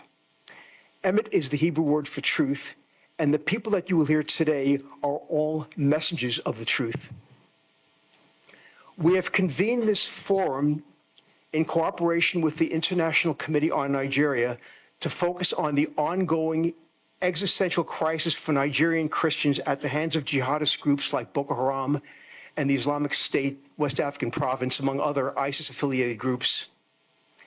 It is surreal that in the 21st century, in 2026, peaceful people are being kidnapped, enslaved, raped, tortured, and killed in their own native land while their houses, churches, and communities are being burned to the ground. It's estimated that 20,000 Christian churches have been burned in Nigeria since 2009. Nigeria is the most dangerous country on earth to be a Christian. The perpetrators, jihadists, are the personification of evil. They are bigoted, psychopathic killers. They are not peaceful religious missionaries. What is perhaps most disturbing is the relative silence and inaction of the international community in the face of this evil. Western European nations and their elected officials have averted their eyes and done nothing of consequence. International bodies, most conspicuously the United Nations, have done nothing of consequence. Daily horrors mostly go unreported in mainstream media outlets. The silence sends a dangerous message that such atrocities can continue without consequence. That's why the leadership in this room is so important, because meaningful change begins with those willing to step forward. Hineni is a profound word in Hebrew. It's found in Hebrew scripture and translated as, "Here I am." Unqualified readiness to address the task ahead. It was the response given by Abraham, Moses, Samuel, Isaiah, and many other prophets when God called upon them to perform a vital mission. We at Emet and Icon, and I hope all of you here today, are saying Hineni when called to come to the aid of Nigerian Christians and all beleaguered minorities who are under threat from genocidal jihadists throughout Africa and the Middle East. Emet became engaged in this effort through our partnership with Stephen Anata and the International Committee on Nigeria, whose leadership and advocacy have been instrumental in bringing these realities to the forefront. We are proud to stand alongside them in this effort. I am grateful to the enthusiastic response that we received from our speakers today, especially those who have traveled great distances to be with us. You will hear from activists, scholars, faith leaders, and members of Congress who are directing U.S. policy to stop the pogroms in Nigeria. And most compelling, we will hear a personal testimony directly from someone who has been a victim of this jihadist kidnapping and assault and who has witnessed firsthand and experienced these events.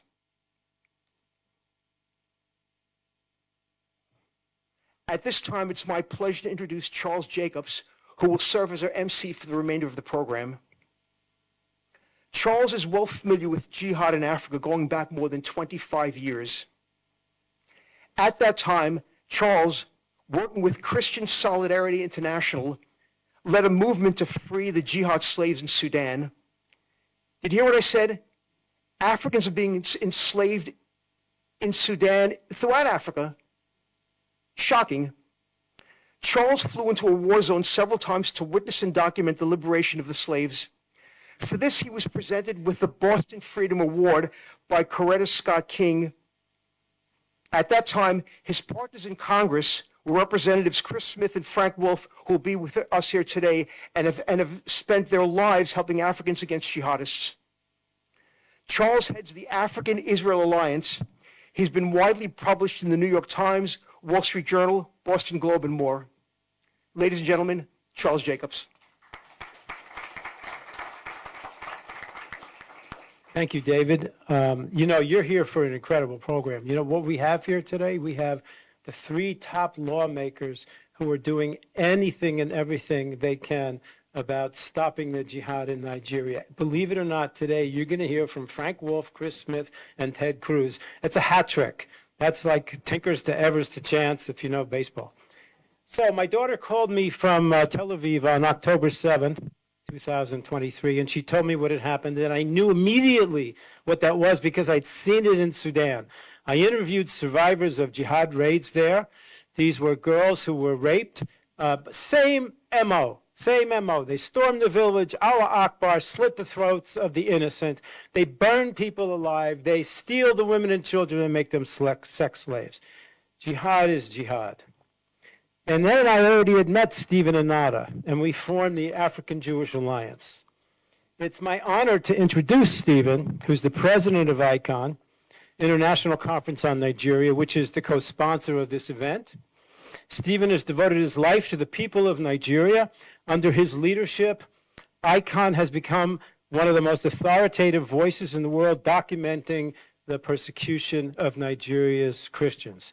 No one has done more to make the cries of Nigeria's persecuted Christians than he has. Stephen Anad.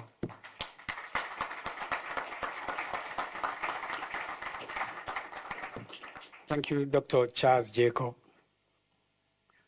My name is Stephen Anada, Executive President, International Committee on Nigeria. We mobilize the international community for religious freedom, human rights, and atrocity prevention in Nigeria and the Sahel.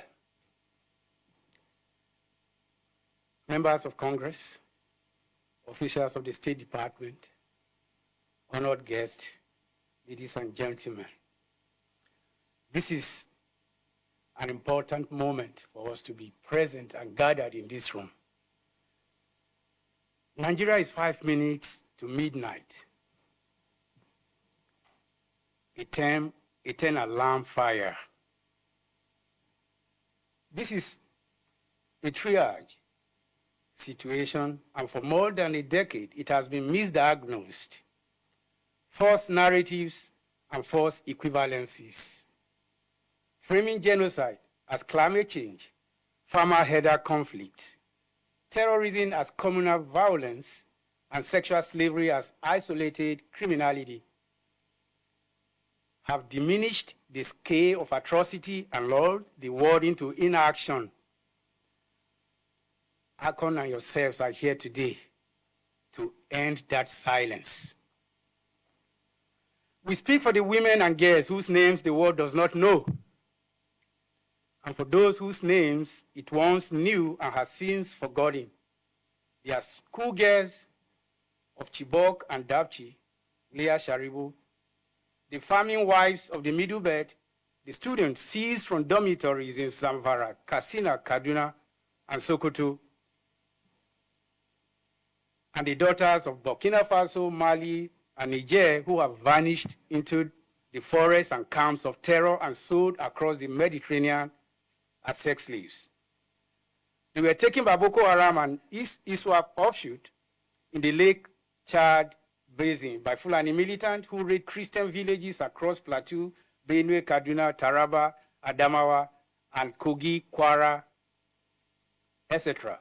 by the so-called bandits of Nigerian Northwest who have industrialized mass abduction, and by JNIM, ISIS, and allied jihadist groups sweeping the Sahel. What unites these perpetrators is not geography, but intent to conquer territory, cleanse it of faith and identity, and do so by breaking women's bodies. The survivors, ICON and PSG Silent Slaughter, have documented and described the same ordeal in different tongues, captured in this book. They were forced to marriages at gunpoint, raped by rotation of fighters, compared to bear children of their captors, sold between commanders, starved into submission, and punished for prayer. Those who escape return to communities that often cannot receive them. To children, the world calls bad blood, and to a silence that wounds a second time. This is not collateral damage, it is a weapon. Deliberate strategy deployed as an instrument of genocide against Christian and minority communities and as a tool of terror against who resist.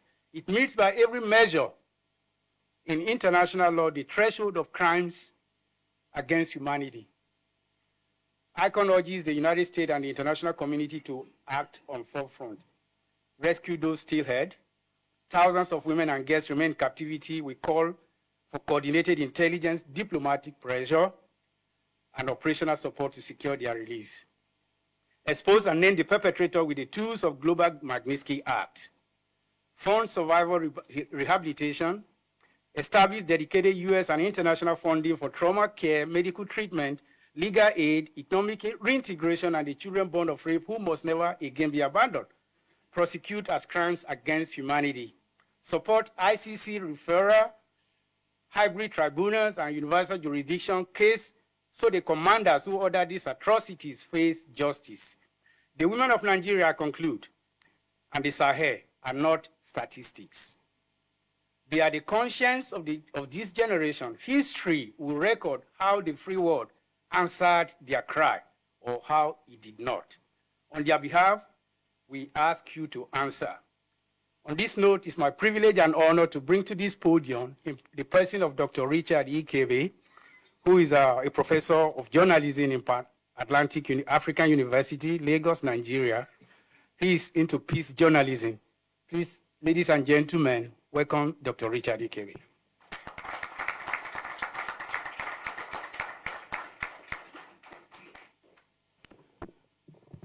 Thank you, Stephen. Thank you, David, and thank you. My name is Richard Ikebe. I come here with a very heavy heart this afternoon. Stephen and I have been on this journey since about 2010, amplified in 2017, basically looking for solutions. And there are some of you in this room who went around in 2017, received us. In so many places that I had spoken before 2020, they always asked for evidence. Are you sure this is happening? Are you sure these pictures are real? Are these doctored pictures? That's why we did this. And we did it just in 2 states, Taraba and Benue. And we did not rely on just hearsay. We went into government and we asked for questions. We asked questions, we got archived materials. We got government stamped documents. We got names of people. Remember, this is 2020, so this is 5 years old. The atrocities have not stopped. Nigeria is currently engaged in a major internal war across 33 states of the Federation. This is not my words. These are words of a sitting senator of the Nigerian Federation. And the unfortunate thing about it is that this war is largely undefined, officially unacknowledged, and strategically mismanaged. That's what we are faced with. And because the country has not named it as a war, it has become even more difficult to stop. And that is why we're saying that the international community must become interested. Not because we hate Nigeria, but because we know that the consequences of this is going to affect everyone. It's therefore important that everybody joins hands together to see how we can find solution to it, because Nigeria is not a peripheral nation. Nigeria is one of the, Nigeria is the biggest population, has the biggest population in Africa, and one of the leading economies in Africa. What's the nature of the crisis? The nature of the crisis is that often it's been looked at as one crisis, but it's not one crisis. The different parts of the country that you go to, you will meet the different form of the same crisis. So it's one crisis that is manifesting itself in various ways. If you go to the Northeast, it's different. It's ideological, it's Islamic. If you go to the North Central, it's totally different. It's jihadist, and it is strong. If you go to the Northwest, it is communal, and it's almost ethnic. So you have to understand it for you to be able to say, these are the problems. So the question is, what is actually driving this? Stephen made a reference to that. It's not climate change. Is there a climate change problem in Nigeria? Yes, there is. But let me give you an example. Kebbi is in the north, far northwest. Kebbi and Lagos is in the deep south. Kebbi and Lagos agreed that Kebbi will grow rice and export to Lagos well, internal export, and send to Lagos for sale. So there is enough to grow food in the so-called arid Sahelian region. There's enough. Tomatoes come from Kano. Onions come from Kano. Vegetables come from Jos. So it's not climate change. It's not poverty either, because poor people don't kill poor people just because they are poor. Who is giving poor people AK-47 to go and kill other Nigerians? And these are the questions we need to be asking ourselves. Now, what we need to deal with, and this is for me, this is extremely important, that what we are faced with has a serious global dimension. Serious global dimension, because of what seemed to be the end of a multipolar world. ISWAP, ISIS, ISWAP is the variant of ISIS in West Africa, has taken hold and has seen Africa not just as a place to get a foothold on, but to use as a resource-based. So you have ISWAP West Africa, you have ISIS Central Africa, you have Mozambique, you have Nigeria. Yeah.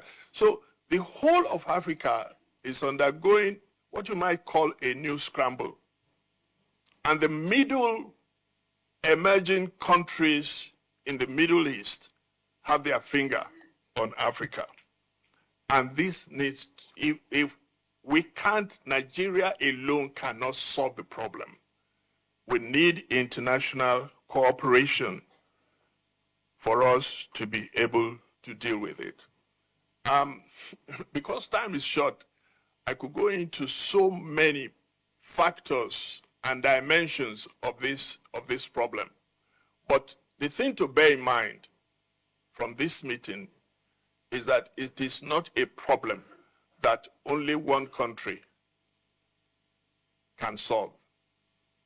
It is not a problem that Nigeria alone can solve. The good thing is that America has expressed interest and Nigeria has expressed a willingness to work with America. But unfortunately, since December 25th, nothing has happened. And what has happened, actually, something has happened. Since December 26th, what has happened is that the perpetrators have become more enraged. And there is more killings, more abduction, more pillaging than before. Anything that the American government can do to continue to assist Nigerian government to stop this wreckage will be welcome. Thank you very much. Oh, yes. Can I have it? Yeah, I have it there. It's right there. Thank you. I first met Mercy 2017, 2019. Okay, when we were here, we had some meetings at the Heritage Foundation then, and I was actually met in the course of all the struggle. I have met the parents. She's a Nigerian who was abducted in 2018 by Fulani jihadists, and she's a courageous advocate and survivor who, even after her release from a ransom payment to her abductor continue to live under the ongoing threats.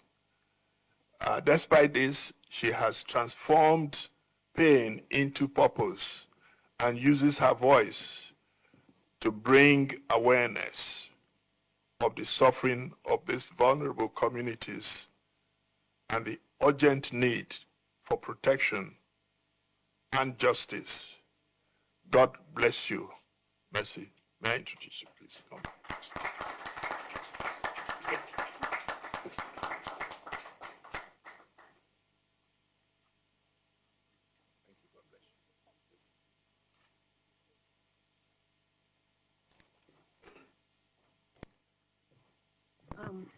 My name is Mercy Mesamari, and I stand before you today as a woman who was not meant to survive.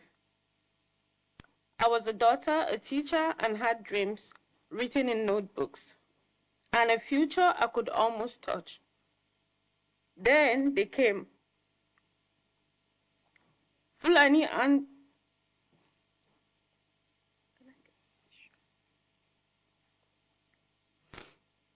thank you.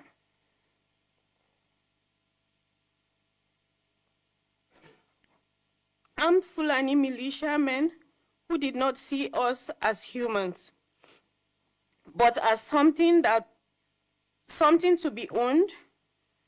They killed those who could not pay ransom. They marched us away from everything we had ever known. And for weeks that followed in captivity, I was beaten, starved, and assaulted by men who called their cruelty holy. I do not share this to shock you. I share it because silence is what has allowed it to happen over and over again. And silence is what allows it to continue to happen. While I speak, other women, girls, are still held captive. In captivity, like remaining Chibok girls, someone like Leah Sheribu. Some killings were carried out in the broad daylight, such as Deborah Yakubu by Islamic jihadists in Sokoto State. And obviously, the silence of Nigerian government to persecute the perpetrators is loud, and the will of the international community to see is blind as a bat. Many women are held as prisoners of conscience and are waking this morning to the same horror I lived. They are praying that the world has not forgotten them. The world must not forget them.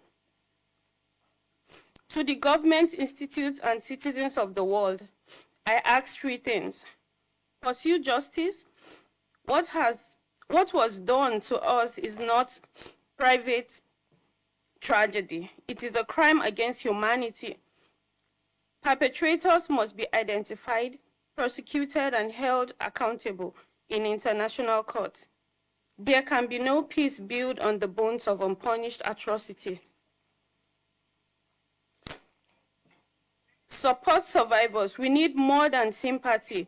We need medical care, trauma treatment, legal protection, education, and a chance to build our lives that were stolen from us. Survivors must not be abandoned once the camera turns away. Rescue those still held. Every day of delay is another day of unimaginable suffering. The international community has the resources, the intelligence, and the moral duty to act. Find them, free them, bring them home. I survived, but many did not. Many are still waiting. I am not asking for pity. I am asking for your courage to match ours. If you remember nothing else from what I have said today, remember this: we are human beings. We were never property, and we will not be silent. Thank you very much. Wonderful, wonderful, wonderful.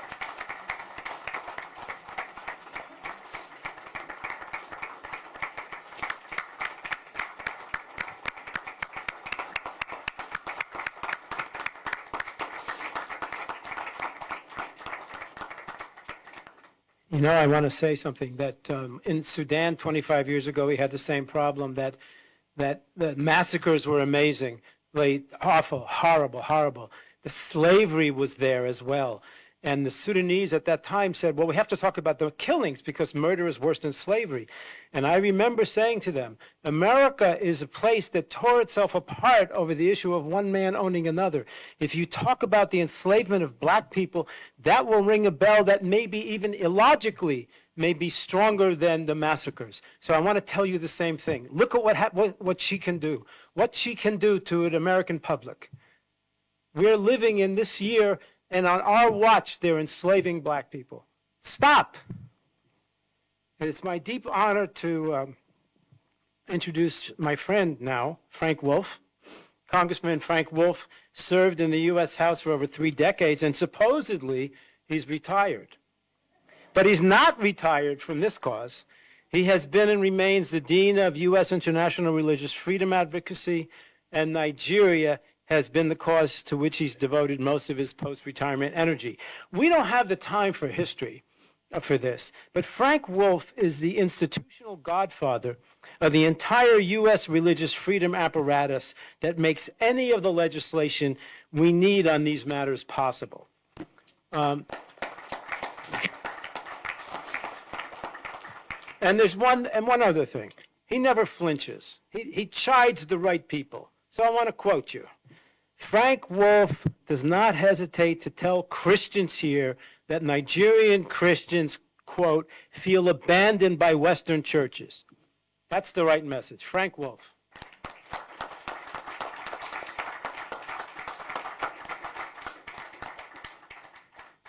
Well, thank you very much. Well, it's a great crowd. I didn't see the crowd coming in. It's a great crowd, and I thank you for the invitation. And my views today are my views. I don't represent anybody.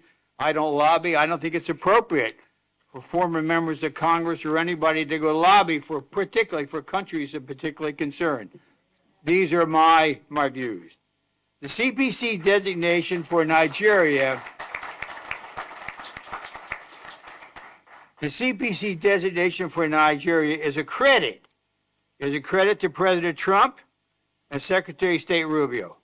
I want to thank them, and I want to commend Congressman Chris Smith for all the work that he has done on Nigeria for many years. In fact, as he brought this to my attention in my last year of Congress, the Nigerian issue would not even come to the attention of the entire Congress had it not been for Congressman Smith. Quite frankly, I think Mr. Smith should get the Presidential Medal of Freedom to honor him at the White House. I'm also grateful to the work of Congressman Riley Moore of West Virginia and the work that he has done. And in the Senate, I want to thank Senator Cruz for his efforts to help the people of Nigeria. I have monitored events in Nigeria closely since my trip to Nigeria in the Middle Belt and other areas where attacks took place and during my term as Commissioner of the U.S. Commission for International Religious Freedom. We know and see the reports almost daily of horrific attacks and the killings happening in Nigeria. Tens of thousands of innocent Christians have been murdered in northern Nigeria, and Christians in farming communities continue to be killed. Moderate Muslims also face difficulty. People are dying almost every day, and it seems, unfortunately, to be getting worse, and it has been going on for years.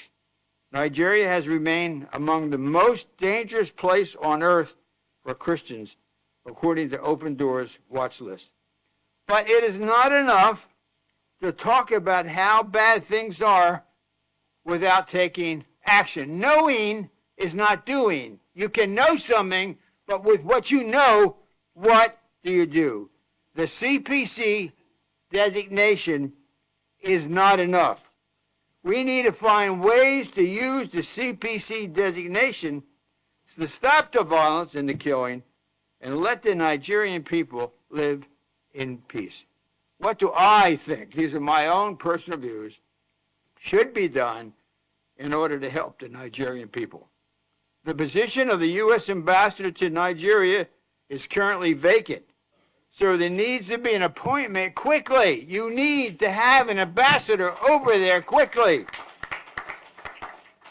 And the next ambassador should be a person who's close to the Trump administration, not necessarily a career diplomat, and close to Secretary Rubio also. And this person should be committed to ending the violence and helping bring peace. As I said, this appointment needs to happen soon. The issue of Nigeria is so big and so important that it must be front and center. There should be a high-level person on Secretary Rubio's staff or an assistant secretary like Bob Destro when he was there, who was given the responsibility to monitor daily what is happening in Nigeria on a daily basis, every day, and should give an update on Nigeria to Secretary Rubio every week. This should be on the Secretary's schedule and a report of what is going on in Nigeria every week. The Public Affairs Office at the State Department should be circulating reports and articles to the media highlighting the events in Nigeria. Also, the issue in Nigeria must be bipartisan. My best friend in Congress was a Democratic member from Ohio, Congressman Tony Hall. We would work together on issues of Africa. We would travel there. We would be friends with each other. We would come together on how we were going to solve the problem, whether it be in Sierra Leone, wherever we would go and see Sudan. I urge Democratic members to work with Republicans to end what is going on there, the killing of Christians and moderate Muslims, and to give the Nigerian people an opportunity for peace. You all, everyone in this room, should urge members of Congress to create a bipartisan Nigeria caucus. There should be a Nigeria caucus up here on Capitol Hill, which meets at least once a month to keep the issue before Congress. House and Senate members should be encouraged to visit Nigeria so they can see firsthand what is going on and to meet with religious leaders and government officials. They should go to the areas of conflict and not just to Abuja or Lagos, but go up in the Middle Belt and go north and see and talk and listen to what is taking place. Many people have said, so goes Nigeria, so goes all of West Africa. The goal should be to have this issue well, and this is the important point, should be to have this issue well on the way to resolution before the end of the Trump administration. Because we don't know what the next administration will do or what the attitude will be with regard to Nigeria. So this issue should be well on the way of being resolved by the end of the Trump administration. Again, knowing is important, but knowing is not doing, and we have to do it. Thank you. God bless.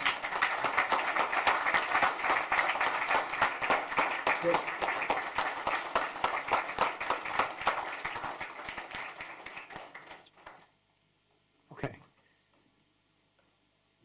Leo Terrell, who's going to be my friend, is a fearless civil rights attorney and lifelong defender of the persecuted, the bullied, and the targeters. Today, he serves as the head of President Trump's task force to combat anti-Semitism at the Department of Justice. Under his leadership, that task force has gone after anti-Semitic harassment on college campuses and filed federal hate crime cases against people who intimidate Jewish students. Leo Terrell has sent a message that the United States will no longer tolerate religion-based hatred on American soil. And that is precisely why he belongs with us today, because the evil that assaults and even murders Jews in America is the same evil that burns a church in the Plateau State, the same evil that beheads a pastor in Benue, or drags a Christian schoolgirl into captivity for refusing to deny her Lord. Leo Terrell understands that jihadist hatred knows no border, and neither must our response. Please join me in welcoming Leo Terrell.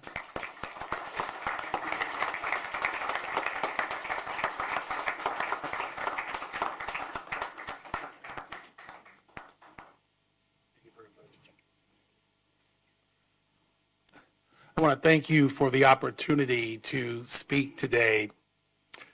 I come here in several different positions. I'm a proud American. I'm a Baptist.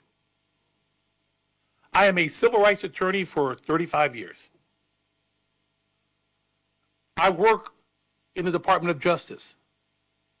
I head the task force to combat anti-Semitism. And I work for, in my opinion, the greatest president in my lifetime. What we have talked about is not a Republican or a Democrat issue. This is the issue of right and wrong. You see, besides being a civil rights lawyer, I'm a school teacher. And I know the fundamental basis of this great country. We have received our inalienable rights from our Creator of rights, liberty, and justice, and it's codified in the First Amendment. So I lay that background out because when I hear the need to get Democrats and Republicans together, no. An issue of right and wrong is clear. I am committed to fighting religious hatred, fighting for religious freedom. So this is a no-brainer. And I ask you, set aside your differences regarding politics. Set aside Democrat, Republican. It's doing the right thing. It is easy for me to stand before you and fight for combating anti-Semitism. I'm not Jewish, but it's the right thing to do. It's easy for me to sit here and tell you that the murdering of Christians in Nigeria is wrong. I don't need to think about it. It's fundamentally wrong. And I will sit here and tell you, if we're going to be honest with each other, we have a president in this country right now, a unicorn, who's taking action on religious freedom and liberties. That's why I had this task force. Forget about your differences on everything else about that man. But when it comes to religious freedom, he has made a commitment. I have listened to these great speakers. I have listened to the problems that's been going on for years. And I applaud you, sir. Talk is cheap. There's been a lot of talking. It's clear what the problem is. This president will take action. This president can take action. And he has demonstrated. What has happened is, year after year after year, you hear speeches about doing something. I'm not a politician. I'm just a person committed as a civil rights attorney for religious freedom and religious liberty. And we need to stop this killing, this genocide. The same way I have the attitude and commitment in my current role as head of the task force to combat anti-Semitism. I have that same commitment to fight Christian murders in Nigeria, any type of religious discrimination, and pursuing religious freedom. So what are we going to do about it? Do we have to hear someone to tell us what is right and wrong? When we know, we see it, it's understood, it's fundamental to this country that religious freedom shall flourish. We have taken that mindset beyond our borders. So I think it amazes me that the discussion is, what are we going to do about it? We have to stop it. And as I sit in this country here today, I look at the absence of this discussion of the issue in Nigeria. The crickets are deafening. And those countries and these individuals in this country who talk about doing the right thing, I don't hear them. I don't want to mention any names. CNN, MSNBC, New York Times. We have an obligation to do something right now. And so I applaud my speaker that was ahead of me. We have the right president. We have the Secretary of State, the right individuals. You have the right guy in the Department of Justice committed to fighting, eliminating genocide. But it takes more than us in this room. We have to expand our base. You know, people always have a hard time understanding why a black Baptist is head of the task force to combat anti-Semitism, because it's the right thing to do. So it's easy to be up here saying we have to stop the genocide in Nigeria because it's the right thing to do. So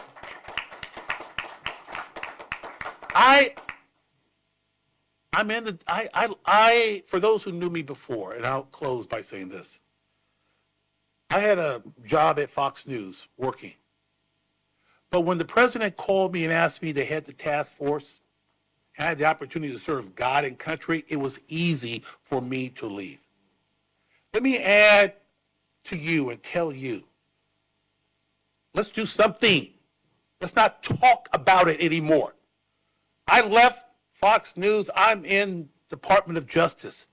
Let's expand our obligation to eliminate that. And when we talk about getting international support, let me be very clear. We're talking about the United States of America. Okay, that's who we're talking about. Because that's too vague for me. That's very ambiguous. As a lawyer, that's vague. It's the United States of America. And if we're going to be honest, it's President Trump and Marco Rubio. And it's those individuals who care about doing the right thing. God bless America. God bless Nigeria. God bless you. Thank you. Thank you. Thank you.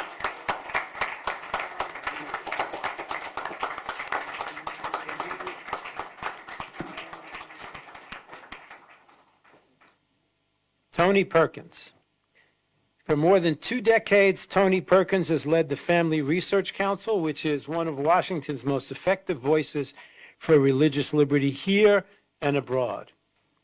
He served terms as president and vice president on the U.S. Commission on International Religious Freedom.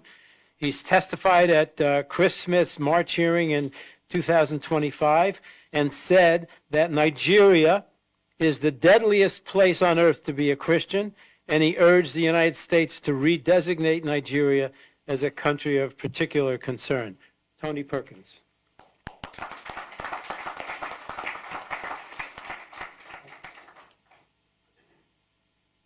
Good afternoon. It's good to be with you. I will say I'm a white Baptist, so not as dynamic. I'm working on it, Leo, working on it. I got to get my rhythm down. Stephen asked me to come, and I wear many hats. I served in the United States Marine Corps. I've served in public office. I've been a police officer, served on the Commission on International Religious Freedom, but I've also been a pastor. And one of the things that we can do is understand that what we are facing are the forces of darkness. You know, during my time on the commission, I adopted Leah Sherbu as my prisoner of conscience and prayed for her every morning and met with her family, and I have advocated for her before Congress. And I am grateful for Frank Wolf for the work that he has done for decades on behalf of the persecuted, and echo his comments on Chris Smith, who I was with yesterday. During President Trump's first administration, we were successful in working with Secretary Pompeo when I was chairman of the commission to get Nigeria for the first time designated, only to have it reversed by the last administration. And we were very close to having a special envoy being designated for Nigeria, and that was stopped after the election. But we have to understand the spiritual darkness and the forces that are at play. And so I take nothing away from what has been said. I amen everything that has been said. It is America. I thank you for putting a fine point on that. When we talk the international community, it's America. If we lead, some others will follow. Not many, but some will. But it's up to America to lead. And I know the world is a very dangerous place. There's a lot happening in the world. But to Frank's point, that every time I've met with him back even when he was in Congress, he would ask me the question, where's the church? So that's why I'm here. And Stephen has asked me to come. And that's the aspect that I want to focus on. You know, in recent years, the situation facing Christians in Nigeria has moved beyond those isolated incidents to a sustained pattern of violence that now demands our attention, not only as policymakers, but as believers and as people of faith. You know, we gather here today at the U.S. Capitol, which is an emblem of hope and freedom for people around the world. But we're here not just to discuss the geopolitical issue, but to recognize that there is a human and a spiritual crisis in Nigeria. It's all across various parts of Nigeria, particularly in the Middle Belt and the northern regions. Christian communities being targeted by militants, including elements associated with the Fulani herdsmen and other extremist groups. Entire villages have been attacked, families have been displaced, churches have been burned, and for many, the simple act of worship has become an act of courage. As Christians, and I want to speak for just a moment, I want to speak to Christians. I'm putting my Baptist pastor hat on here for a moment. I should say robe, not hat. We don't wear hats in church. Would we tolerate this in our communities? Would we allow this to happen in our country? Why are we allowing our brothers and sisters to be enslaved and to be murdered and to be run from their homes? So what are we to do? Yes, we can look to our policymakers, and we appreciate them. Senator Cruz, thank you for being here. Appreciate all that you've done. Ted and I go back a long ways on this issue of Nigeria.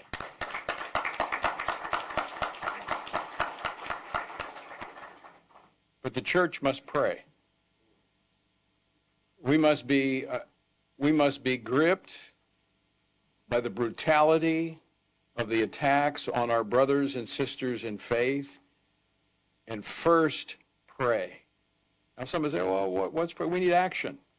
We need action, but we must first recognize that this is a spiritual war that is raging over the continent of Africa, targeting the Nigerian people and the church in particular in Nigeria, that is growing and influencing the entire continent. There's a reason behind this attack. And we have to stand with them first in prayer and then in action. And so I would challenge the churches of America that it is time to pray for our persecuted brothers and sisters. We should devote time every time we gather to pray for the persecuted, and Nigeria should be at the top of our list. We look to policymakers, but are we looking to the King of Kings? The one who has the power to move the hearts of kings and leaders. And I don't want to just talk about it. I want to pray about it. And I'm going to close my time by praying for our brothers and sisters in Nigeria. Lord, we pray that you would protect the Nigerian Christians and the others. Lord, we pray for all human beings who are created in your image. And they bear your image, and therefore they have value and they have significance. And Lord, this is not an issue, as been pointed out, about scarcity of resources. This is about good and evil. This is about life and death. And so we pray for those that are being targeted and attacked. We pray for, Lord, walls of protection around them and the exposure of the militants and the terrorists seeking to harm them.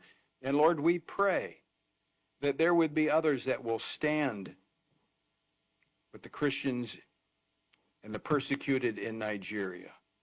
And I want to pray for those, Lord, that have every family that's been touched by this violence, every individual that bears the scars of this evil, that your supernatural healing power and comfort would be upon them. Lord, we pray also for those, even the perpetrators of this violence, that they would be struck by the evil that they've been a part of. And Lord, they might come to know the truth, that salvation would come to them. And Lord, we don't stop there. Father in heaven, we pray for peace for Nigeria, that there would be a swift end to the violence affecting that country. Stir in the hearts of the Church Universal, beginning in this country, to see the end of the violence of Nigeria. We stand with our brothers and sisters, and we pray that, Lord, if the leadership that's in that country won't stand for human rights and the protection of their people, remove them and put those in place who will. In Jesus' name, amen. Thank you.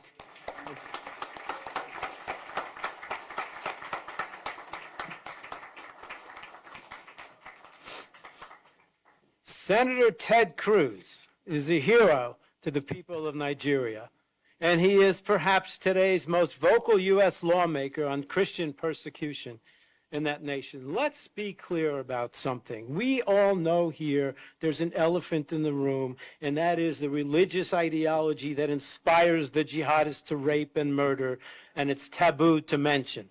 Senator Cruz speaks truth to the obfuscators. Just yesterday, he said jihadists have killed 50,000 Christians in Nigeria. Let's not forget that. His bill, S2747, is currently still before the Senate Foreign Relations Committee. Please let us welcome Senator Ted Cruz.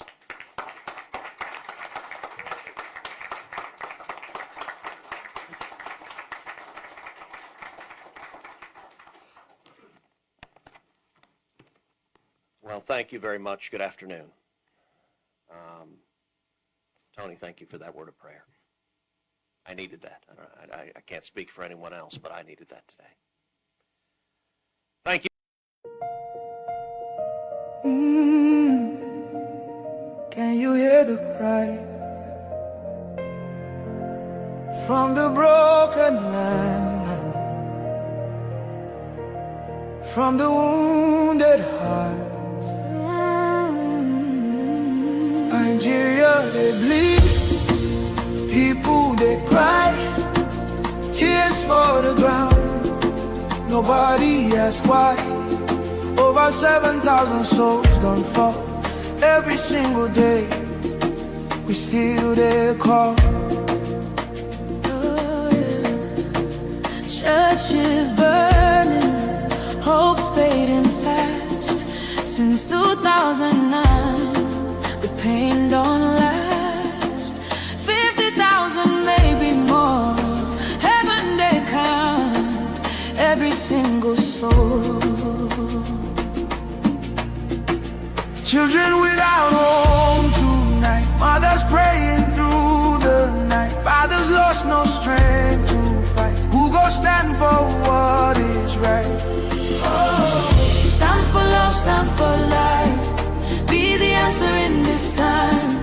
You can have to wipe their tears, you can calm their fears. Give a hand, don't turn away. Be the light in darkest day. Every little you provide keeps a soul alive.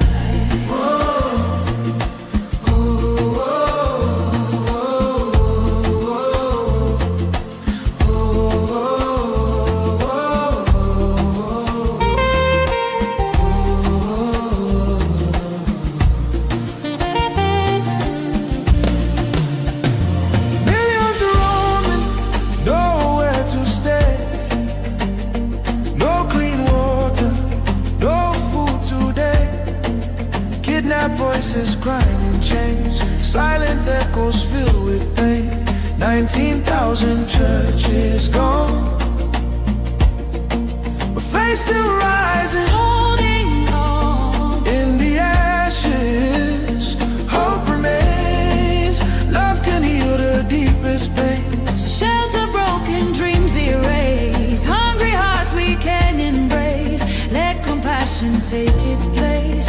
Now's the time to show His grace. Stand for love, stand for life. Be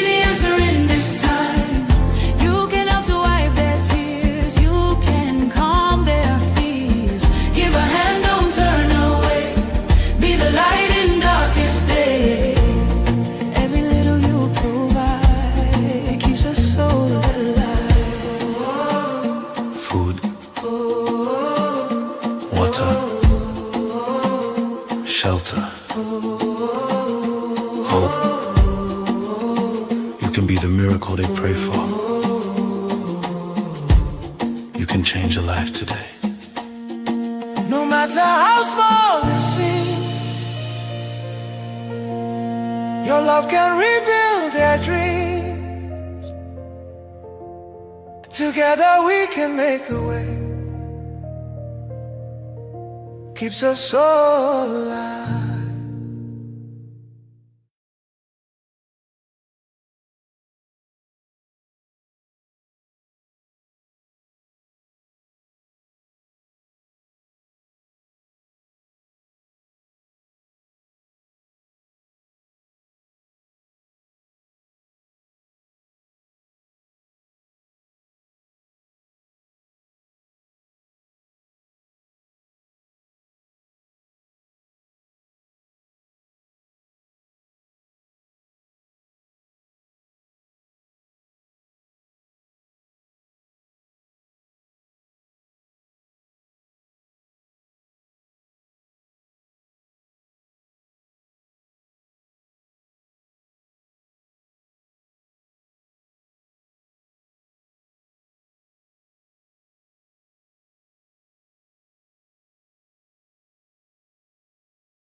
Thank you for inviting me to speak with you today.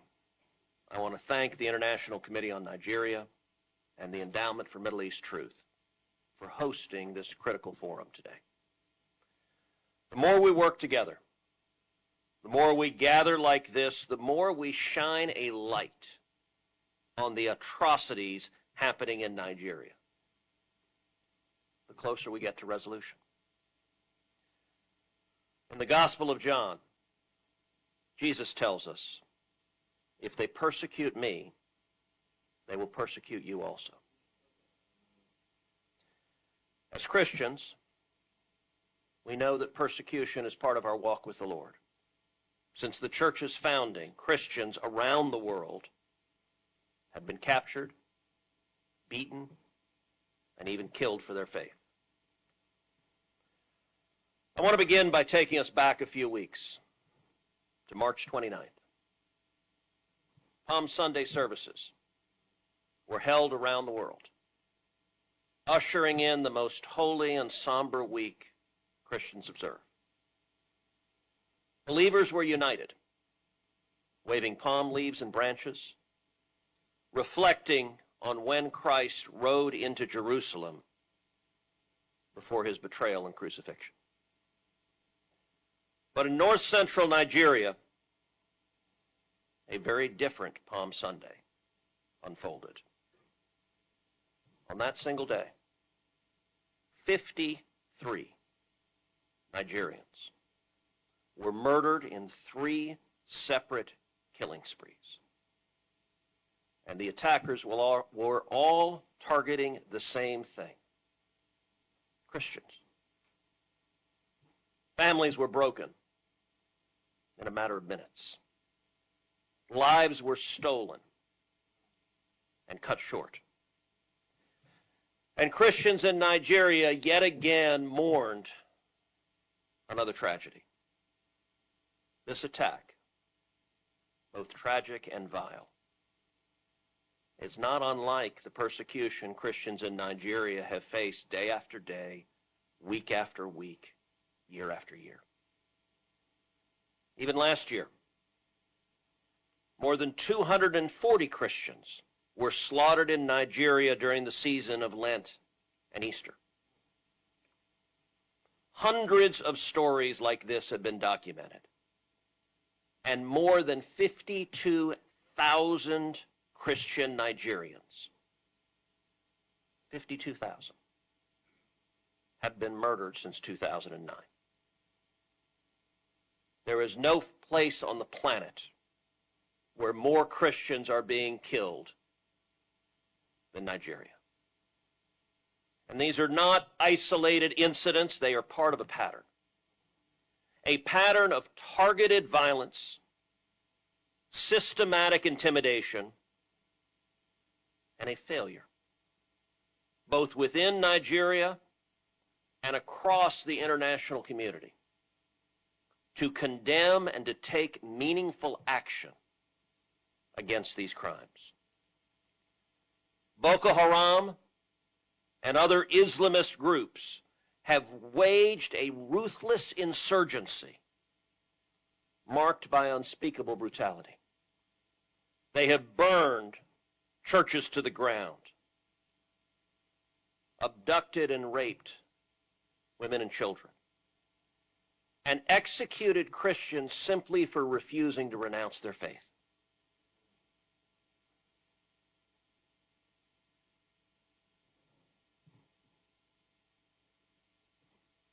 Many years ago, during the Obama administration, some of y'all will remember Miriam Ibrahim. Miriam was imprisoned in Sudan. She was imprisoned and she was sentenced to receive 100 lashes and then to hang by the neck until dead for the crime of being a Christian. Miriam had her toddler son, Martin, in the prison cell with her. And she was pregnant, and they delayed the sentence till she gave birth to her infant daughter, Maya, whom she delivered while she was in leg irons. Now, I spoke about Miriam Ibrahim multiple times on the Senate floor, calling for her release, trying to shine a light. I will tell you, I begged President Obama to say her name. Samantha Power, the UN ambassador, Samantha Power, to her credit, did say her name. She spoke up for Miriam. And I said, why will Obama not do this? I don't understand.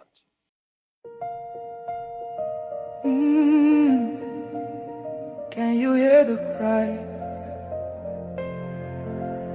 from the broken land, from the wounded hearts?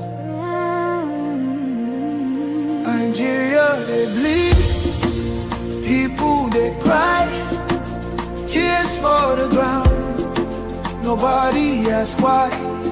Over 7,000 souls don't fall. Every single day, we still there call. Oh, yeah. Churches burning, hope fading fast. Since 2009, the pain don't last. 50,000, maybe more. Heaven they count every single soul. Children without home tonight, mothers praying through the night, fathers lost no strength to fight. Who go stand for what is right? Oh, stand for love, stand for life. Be the answer in this time. You can have to wipe their tears. You can calm their fears. Give a hand, don't turn away. Be the light in darkest day. Every little you provide keeps a soul alive.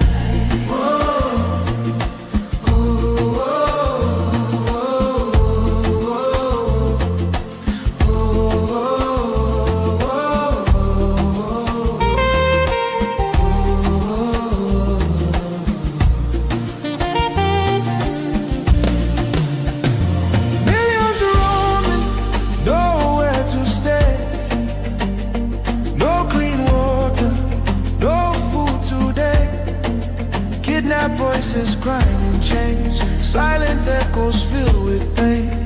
19,000 churches gone, but faith still rising, holding on. In the ashes, hope remains. Love can heal the deepest pain. Shelter broken, dreams erased. Hungry hearts we can embrace. Let compassion take its place. Now's the time to show His grace.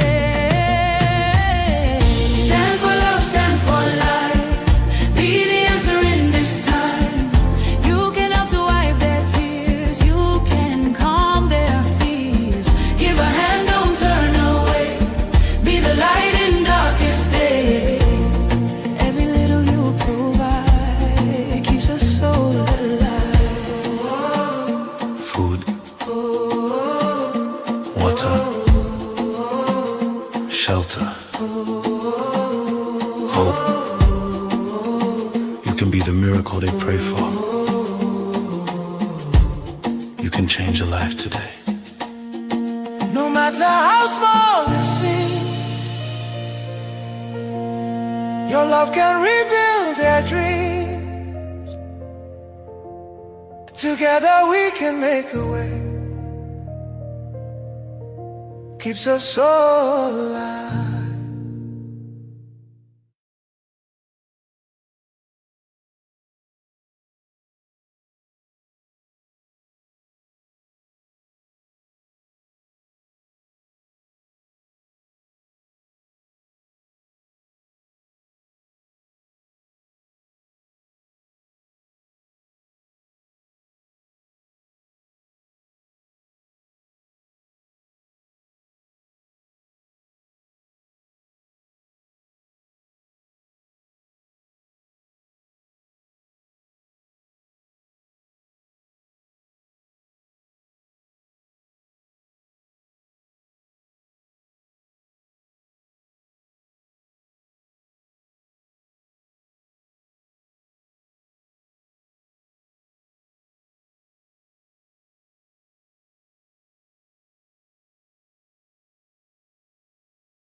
But even though he was silent,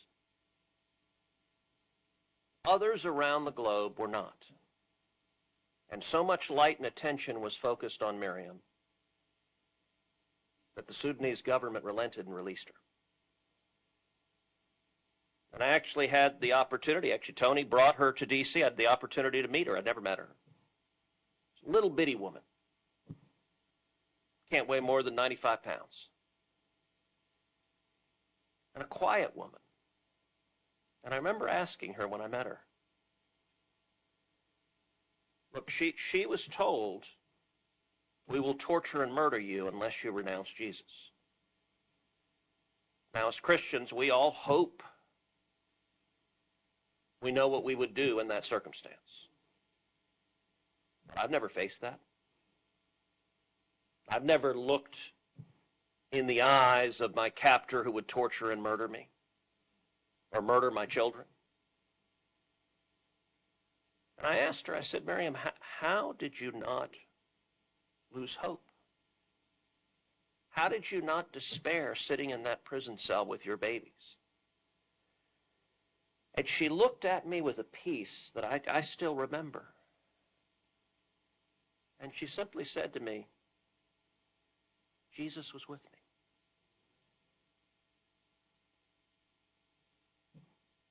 That's powerful. That was powerful when Miriam went through it, and it is powerful now in Nigeria when Christians are going through it week after week after week. Religious persecution has come into the spotlight over the past years. But for too long, the stories of communities being destroyed have not made national or international headlines. More than 20,000 churches and Christian schools and institutions burned to the ground. Systematic oppression. So as Christians, and as human beings, we have an obligation to act. By the way, yesterday at the hearing that you referenced, Senator Cory Booker said, well, we should be concerned about the Christians being killed in Nigeria, but what about the Muslims? Why are you not concerned about them? And you know what I said? Of course I'm concerned about the Muslims. And yes, Boko Haram and the jihadists murder Muslims as well. And that is wrong and evil. But what they're doing to Christians is systematic persecution. They are deliberately singling out and persecuting Christians. And I did point out I said, for years, I have also been calling out communist China for imprisoning over 1 million Muslim Uyghurs in concentration camps. While the Biden administration continued to funnel millions of dollars to communist China that kept those concentration camps going. So let's be clear, as Christians and human beings, we have an obligation to speak out against murder and torture and slavery and atrocity wherever it might be found.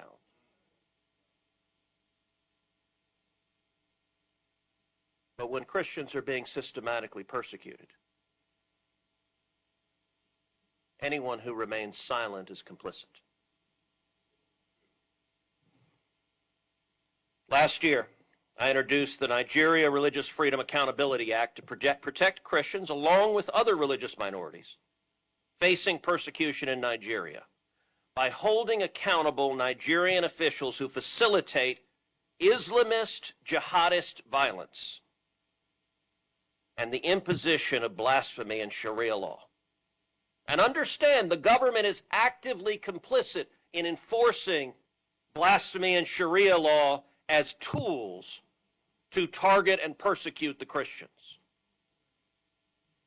Government leaders like to say these are rogue terrorists doing this, not us. But the government's hands are not clean. In many instances, they are actively enforcing the laws used for persecution. In other instances, they're simply looking the other way. This legislation will impose targeted sanctions on Nigerian officials responsible for facilitating violence against Christians.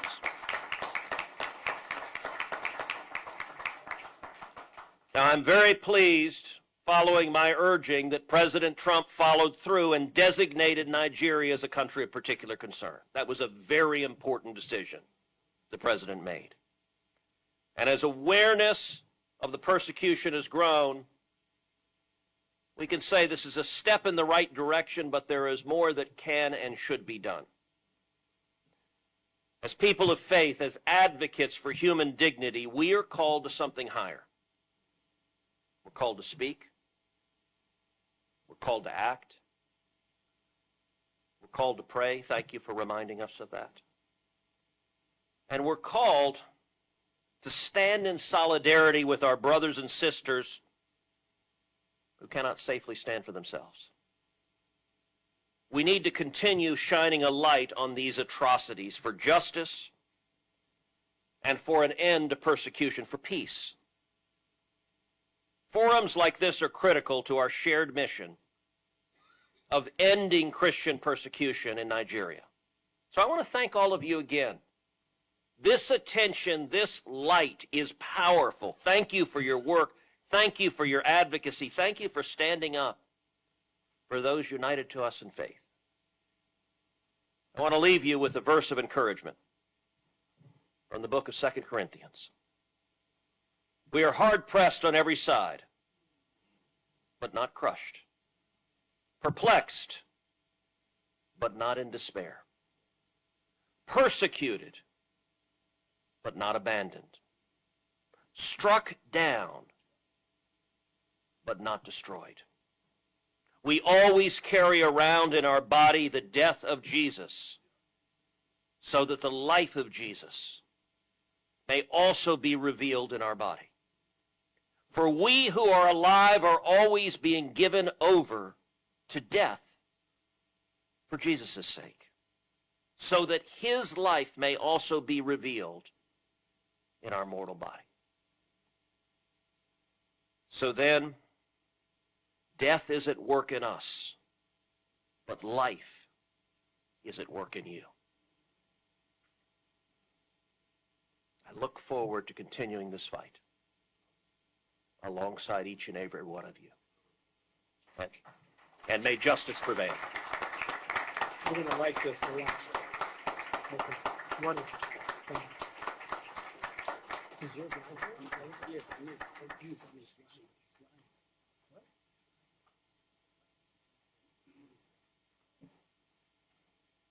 Sorry, he's not here. I know, from a side. You're good. Okay. Okay, so I'm going to put him next to Dumasani. You're good, yeah. Okay. Wow. So I am honored and lucky to be able to introduce my friend, Pastor Dumasani Washington, who is the founder and CEO of the Institute for Black Solidarity with Israel, IBSI. Before that, he was the outreach director of the over 10 million member Christians United for Israel. Dumasani is a pastor and an author. I love his books. You would be very, very lucky if you ever got a chance to hear this man preach.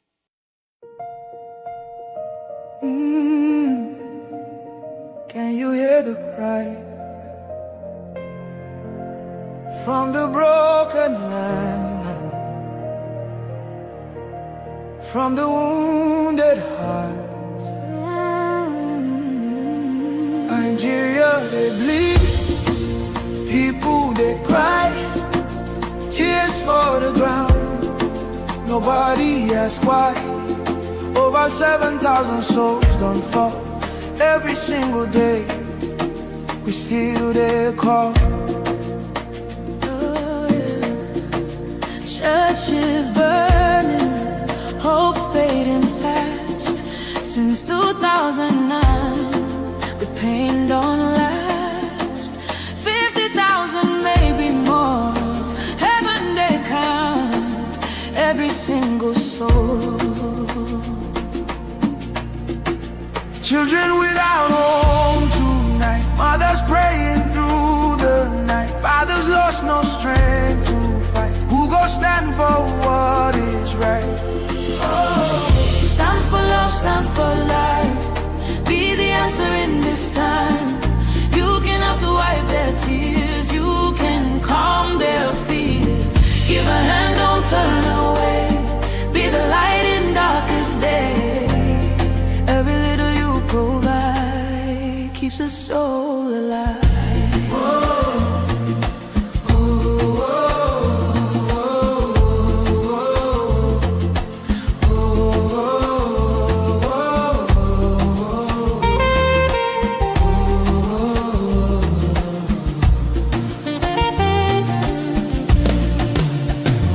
Millions roaming, nowhere to stay. No clean water, no food today. Kidnapped voices crying in chains, silent echoes filled with pain. 19,000 churches gone, but faith still rising. Holding on in the ashes, hope remains. Love can heal the deepest pain. Shelter broken, dreams erased. Hungry hearts we can embrace. Let compassion take its place. Now's the time to show his grace. Stand for love, stand for life. Be the answer in this time. You can help to wipe their tears. You can calm their fears. Give a hand, don't turn away. Be the light in darkest day. Every little you provide keeps a soul alive. Food, water, shelter, hope. You can be the miracle they pray for. You can change a life today. No matter how small it seems, your love can rebuild their dreams. Together we can make a way. Keeps us all alive.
Pastor Washington has consistently called out the Western media's silence on the Islamist slaughter of Nigerian believers, and he has used his pulpit, his platform, and his partnerships on the ground to tell their stories when others will not.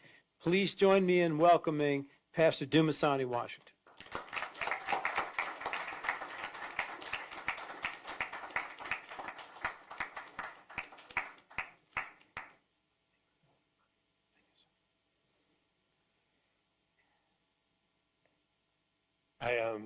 I'm grateful to be here this afternoon along with my friends and my colleagues, and I'll be brief.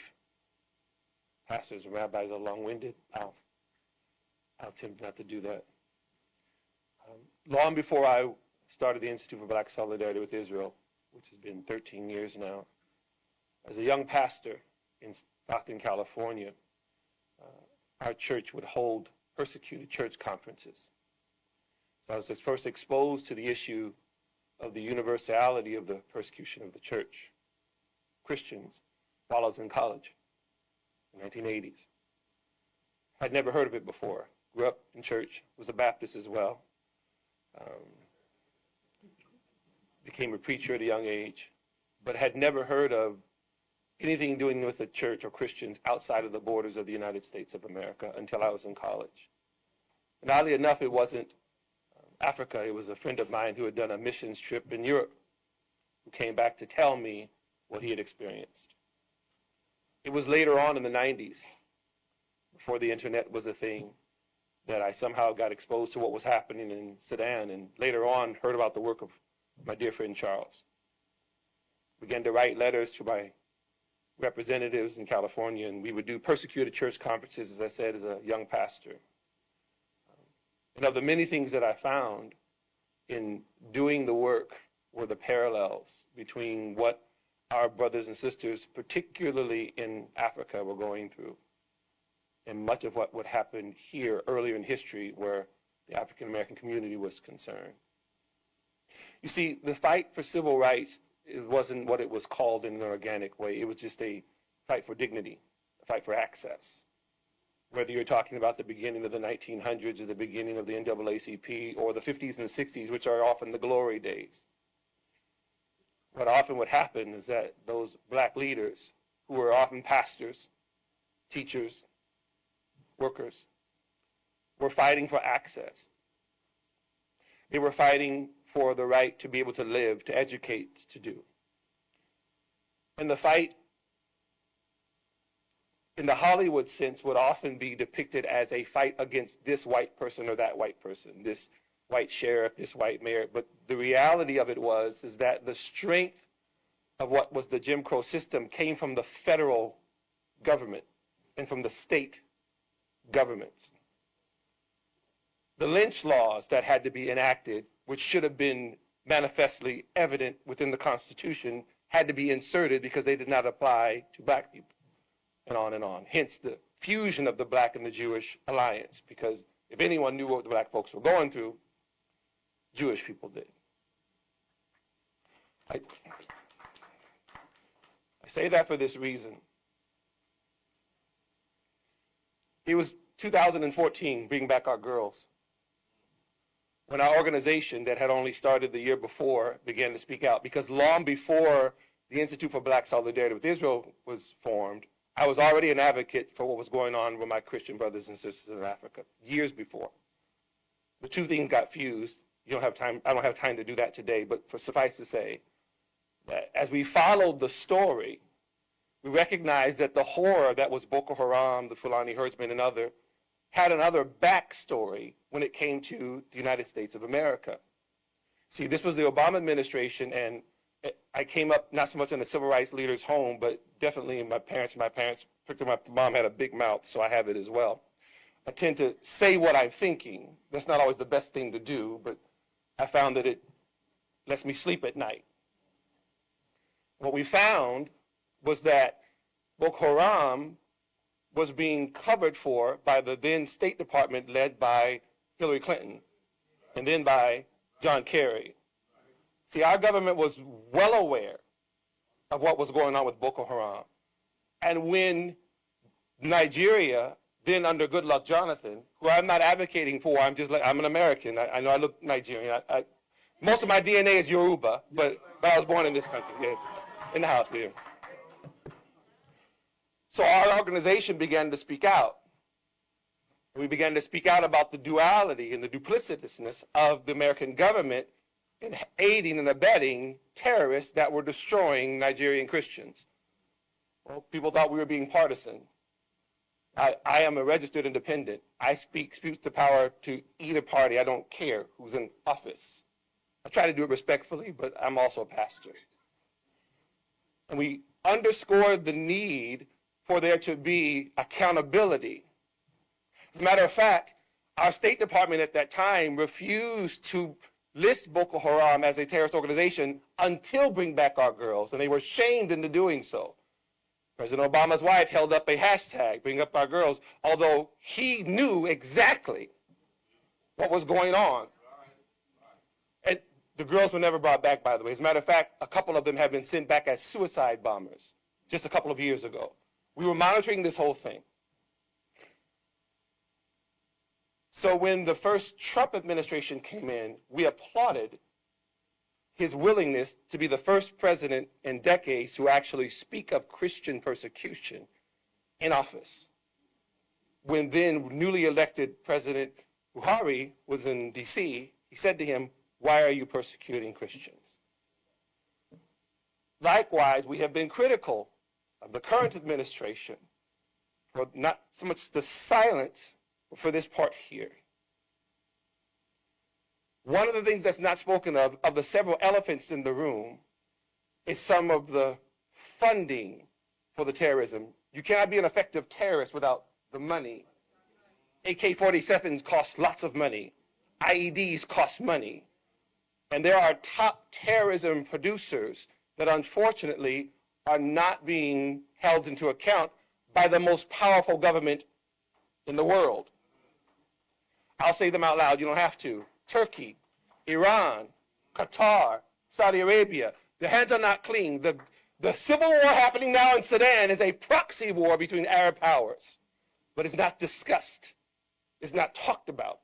And who's paying for it? The Christians that we are coming now. So I leave you with this. Speak truth to power is not just a phrase. The reason I reference the civil rights community from which I descended is that in order for them to do what they had to do, say what they had to say, they ruffled feathers and were often targeted, attacked. If we in this room will be effective in quelling this violence, we too will be targeted. We too will be attacked. I leave you with this now. I've got to do my clothes. I'm going to take my offering and everything. Here now, we stand at a crossroads because it has already been said, not only is Nigeria the largest population and the largest economy in Africa, but at the same time, the terrorists are throughout. The Houthis are based in Yemen, yet they're in southern and western Africa. ISWAP is an acronym, Islamic State West African Province. Their headquarters is Syria, not West Africa. And our government is aware, and these things are not being taken seriously. And the head of Syria there, al-Shara, is very aware of what ISIS is doing in West Africa. These are the dots that are connected, that are affecting everything that's happening. We must take our opportunity as the citizens of the most powerful nation in the world and hold whatever administration accountable, Republican or Democrat, to make sure that the blood is not on our hands. Thank you.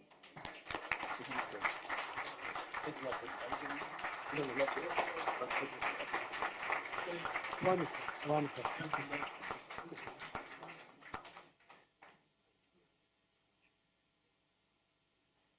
It's my very deep honor now to be able to introduce to you Professor Walid Faris, who is a native of Beirut and has become, for 3 decades now, one of America's foremost experts on terrorism in the Middle East. Among his 15 books,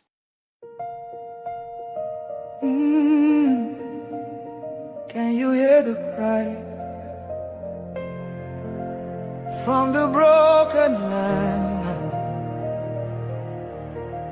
from the wounded hearts? I Nigeria, they bleed. People, they cry. Tears for the ground. Nobody asks why. Over 7,000 souls don't fall. Every single day, we still there call. Churches burning, hope fading fast. Since 2009, the pain don't last. 50,000, maybe more. Heaven they count every single soul. Children without home tonight. Mothers praying through the night. Fathers lost no strength to fight. Who go stand for what is right? Oh, stand for love, stand for life.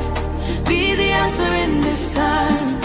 You can have to wipe their tears. You can calm their fears. Give a hand, don't turn away. Be the light in darkest day. Every little you provide keeps a soul alive. Whoa.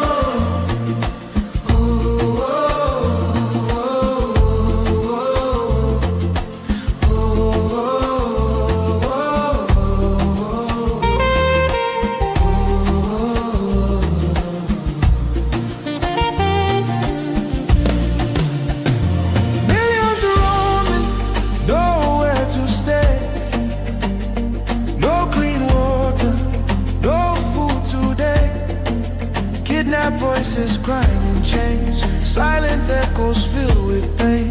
19,000 churches gone, but faith still rising, holding on. In the ashes, hope remains. Love can heal the deepest pains. Shelter broken, dreams erased. Hungry hearts we can embrace. Let compassion take its place. Now's the time to show His grace. Stand for love, stand for life. Be the answer in this time. You can help to wipe their tears. You can calm their fears. Give a hand, don't turn away. Be the light in darkest day. Every little you provide keeps a soul alive. Food, water, shelter, hope. You can be the miracle they pray for. You can change a life today. No matter how small it seems, your love can rebuild their dreams. Together we can make a way. Keeps us all alive. Are Iran, the imperialist republic, and U.S. policy, future jihad, terrorist strategies against America, the war of ideas, jihadism against democracy, the confrontation, winning the war against future jihad, and others, and many other books. Professor Forrest served as an analyst for Fox News, and he's now at Newsmax. He has advised the U.S. Congress, the European Parliament, the United Nations Security Council. They didn't listen to him. He served as foreign policy advisor to presidential candidates Mitt Romney and Donald Trump, who probably did listen to him. Waleed.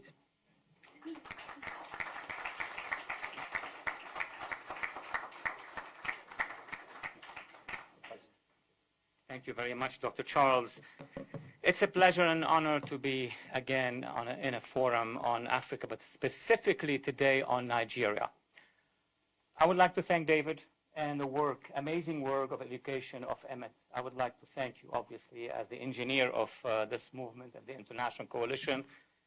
My dear friend of 28 years and my colleague and ally, Dr. Charles Jacobs, with whom I've started to work in America on persecutions in Africa and on jihadism. And Professor, also thank you for being here.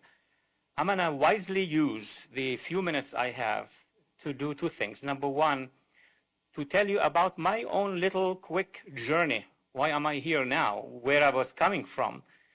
To understand how Nigeria's events that are happening right now, especially the massacre and the ethnic cleansing of defenseless communities, including the Christian community, but not just the Christian community. Speakers have already spoken about the fact that though there is a persecution and an ethnic cleansing of specific Christian communities, Muslim communities as well who are anti-jihadists, who are neutral to jihadists, have been also dealt with violence by the jihadists in general terms. My journey started, and you may find it a little bit surprising, as a young kid in Lebanon, Beirut, Lebanon, but I was interested in politics early on in my life, and my older brother helped me as well. One day in the late 60s, he showed me newspapers and pictures of massacres taking place in Nigeria. We were always overwhelmed by the Arab-Israeli conflict. That's the only conflict that exists in the world. Then wait a minute, why were there up to, and you could correct me, 1 million Christians in Nigeria killed in the 60s? And I was a kid and wanted to know more about it. So I tried to focus on the matter.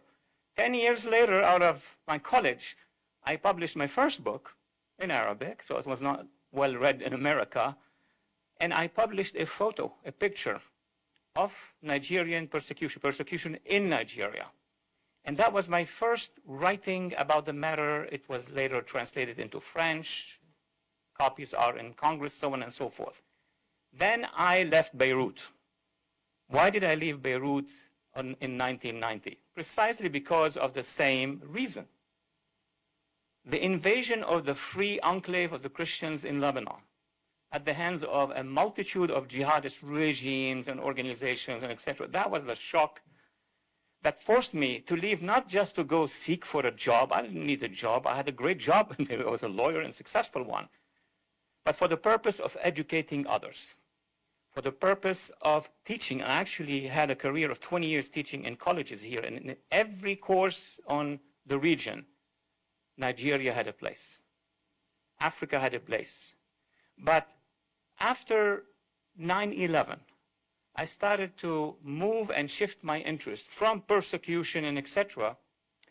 to try to know who's behind this. It's not happening by itself. It's not a digestion issue. There is a worldwide movement which we've baptized. I don't like the term for the jihadism. This is when I started to meet with friends like Charles and others, and we attended conferences.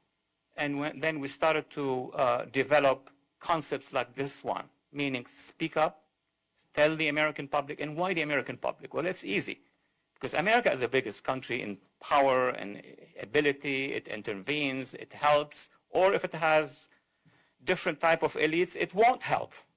Like a speech that was given in Cairo in 2009, where then our president, and I'm not partisan as well, I am registered as an independent, to satisfy what the Muslim Brotherhood wanted from the United States. And there were 8 years of this, of support to the movement of the Brotherhood, to the Islamic regime in Iran. We went here, before we look at Nigeria or Lebanon or Syria or Yemen, we went through 8 years of actually diverting our attention from these persecutions. That's why many among you and NGOs said, why is it that the American public doesn't know? Because there was a policy. There was a policy of partnership with the Brotherhood, with the Khomeinists, and etc. That is something. It's not just on the left, it's also on the far right, as we see right now. People who consider jihadism as a colleague, as people who are doing yoga or something like that. So I was very honored in the 90s when I met Charles to have also had the experience of giving briefings in Congress and testifying to Congress. And who was the first congressman I testified to about the matter? He's sitting here, Congressman Wolf. Who was the second one I testified to? Congressman Smith. So I had been able to do as much as I could and interact with these members who are the key players in making sure that the American public is educated and making sure that the administrations are doing the right thing. After 9/11, we worked with Emmett and other sister organizations. And we reached a point where focusing on the jihadist movement gave us a lot of explanation, not just about what is happening, what we should do about it. The most important briefing I gave to AFRICOM, I used to brief significantly our agencies or many national security agencies, and I pushed on the issue of Nigeria and also the other parts of Africa. And I brought a map with me to that meeting. I think it was about 2010, 2011. And there were all the generals and the analysts. And I showed them on the screen, this is the map of Africa, and every green dot is a location of a jihadist movement moving south. Because most of the jihadists, the Salafists, they came from Egypt, Sudan, and they started to move to Central Africa, and now they are almost in South Africa. I brought that, and then they realized, some of them criticized me, it's about, economy, about education, about psychology, the whole things that you hear all the time, as if there is no one connecting mode to all these forces coming down, not just into Africa, but also into Asia and Central Asia as well. Years later, I did another conference with the agencies, and I told them, in 2010 or 9, I showed you a map. Can you show it? They showed it. And then show the next map. That's 8 years after. The green has gone all the way down, including in Nigeria. We used to hear, you're the expert. We used to hear that Nigeria has a Boko Haram problem in the northeast, between Kano and those places. That's containable. And then we got the other side as well, northwest, where the Al-Qaeda for the Sahel, so on and so forth. And then slowly but surely, we saw these jihadists committing all these problems in the plateau. And then suddenly now we hear about who said Yoruba and Biafra. So that is not a matter of simple police activity. That is not a matter of we need to reform the entire Nigeria so we can moderate them. This is a game. This is a strategy by the jihadists. They have headquarters. Behind them you have the Muslim Brotherhood, and then you have the arms, Al-Qaeda, and all the jihadist groups. I teach that course. So now we have 2 candidates. I briefed the first candidate in 2012, Mitt Romney. There was a file. It was good. He lost. Well, we can't do much about it. But then the one that started to change things, I was the first appointed foreign policy advisor to our president now, but I was in 2015 and 16, and there was a file called Nigeria, and it has been pushed, and thanks also to members of Congress. So coming to now, what is to be done? Because that's what politicians and leaders need to know. Number one, it's talking about it, and the higher level, the better, because the American public is impacted by what the leaders are saying. I met with many Americans and many Africans and many African Americans, and they told me that everything started to change when President Trump spoke about it.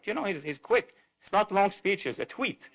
And he spoke about it, so people now have a greater interest. Number two, inside Nigeria, people start to have some hope. I know they tweet at my tweet when I say, well, we need to do this, we need to intervene here, and that, how long are we going to wait? All minorities or all communities under jihadist threat, they have a problem, which is time. That's the problem, and we understand that. But at this point in time, the recommendations that I would think about is, number one, speaking about it. Number two, as some among you have spoken, including our good former members of Congress, legislate about it. Because once you legislate, the issue goes higher and higher.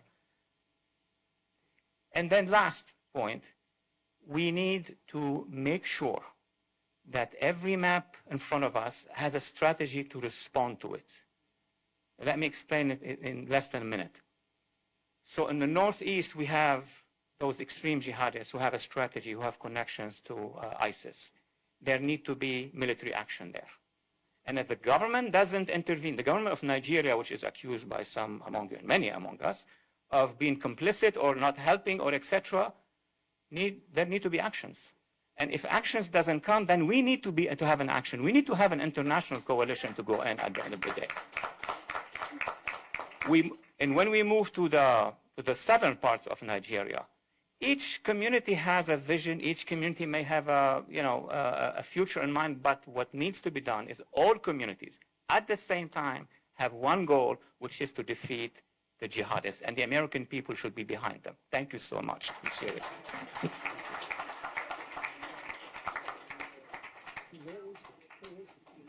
You got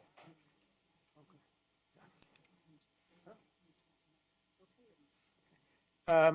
I'm going to introduce now Dr. Mohammed El Sanusi, who's the Executive Director of the Network for Religious and Traditional Peacemakers, building bridges between grassroots peacemakers and global players to work towards sustainable peace. Dr. El Sanusi served on the task force for the United States Department of State's Working Group on Religion and Foreign Policy.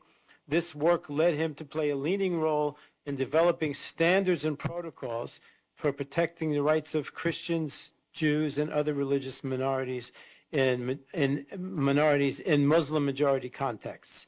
Dr. Sanusi.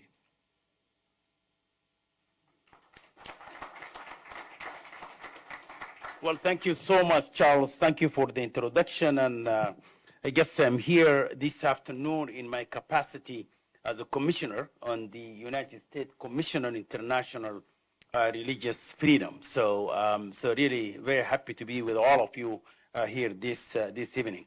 So, as just mentioned, I currently serve as a commissioner on the United States Commission on International Religious Freedom, or USERF. USERF as an independent, bipartisan U.S. legislative branch agency. And we're blessed this afternoon actually to have the champion of this 1998 law, which call it the International Religious Freedom Act, which is actually created the agency that I am now serving on, as well as the Office of the Ambassador at Large for International Religious Freedom. So we're blessed to have former Congressman Frank Wolf. Thank you so much, sir. The commission actually uses international standards to monitor religious freedom abroad and make policy recommendations to the President of the United States, as well as to the Secretary of State and to the Congress of the United States.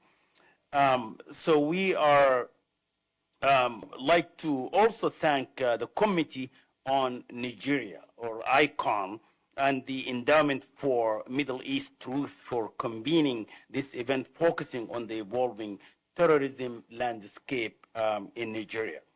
This forum is especially timely given President Donald Trump October's 2025 designations of Nigeria as a country of particular concern, or CPC. In fact, the Commission has been actually recommending the designation of Nigeria for a long time. So we were really pleased to see President Trump actually designated Nigeria as a country of particular concern. So why is that designation happened? Because governments engage and tolerate systematic, ongoing, and egregious violations of religious freedom. And Nigeria's government subsequent efforts to respond to the recent, upsurge in attacks, particularly in the Middle Belt region. In 2026, Fulani militants, as you know, and criminal gangs, which the Nigerian media often vaguely calls terrorists or bandits, continue to target religious communities across the country. In February, assailant killed 3 Christians and abducted a priest in Kaduna State, while Fulani militants reportedly killed 12 people, including 1 Christian farmer and 2 Muslim herders. In separate attacks in Plateau states, on Palm Sunday, as was just mentioned, gunmen killed dozens in a Christian community in Plateau, while other assailant attacked a wedding ceremony in Kaduna as well, killing and kidnapping, several people. On Easter Sunday, suspected militants also killed seven at 2 churches in Kaduna while kidnapping over 30 individuals. These are just a few examples of this kind of violence, but they are sadly simply too many to mention here just now. Insurgent groups that adhere to strict and intolerant interpretation of Islam, which actually majority of Muslims, they are not necessarily actually support, also continue to carry out horrific attack against Nigerian civilians from all regions and communities, or religious communities. This tragic reality is evident in recent strikes by JAS, which is Jamaat Ansar al-Islam, and as well as the Islamic State of West Africa province, suicide bombers who killed dozens at Mark and teaching hospitals in Maiduguri last month. Just today, as we all heard, the JAS actually killed 20 people in Borno and in the Adamawa states. This is just this afternoon we heard the news. So the things are continuing actually.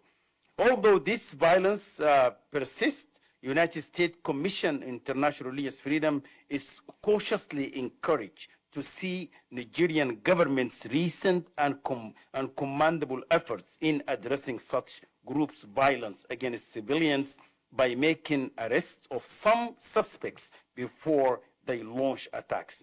Similarly, we hope that government efforts toward accountability continue, such as the prosecution of 9 men on charges of organizing the June 2025 Yalawata massacre in Borno State that killed more than 260 Christians.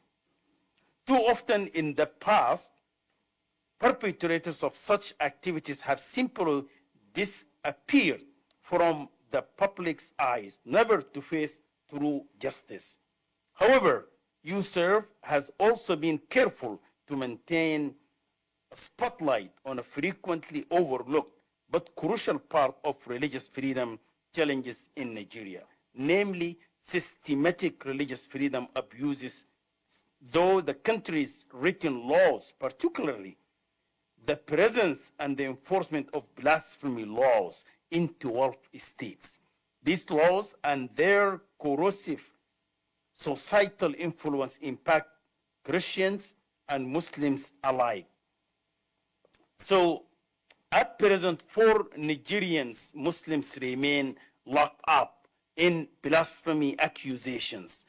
We mentioned Sheikh Abdul Jabbar Kabbar, who has been in prison since 2021. He's one of the 2 Sufi clerics whom state governments actually persecuted and convicted for allegedly defamatory sermons that officials deemed mortifying the Holy Prophet Muhammad.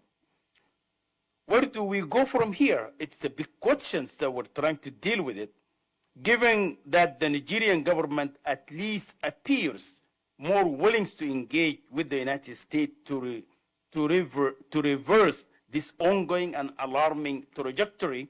USERV offered several key recommendations in 2026 annual report we just released actually in March, which may offer some practical options. First, let me make the recommendations, and I have 1 minute to finish.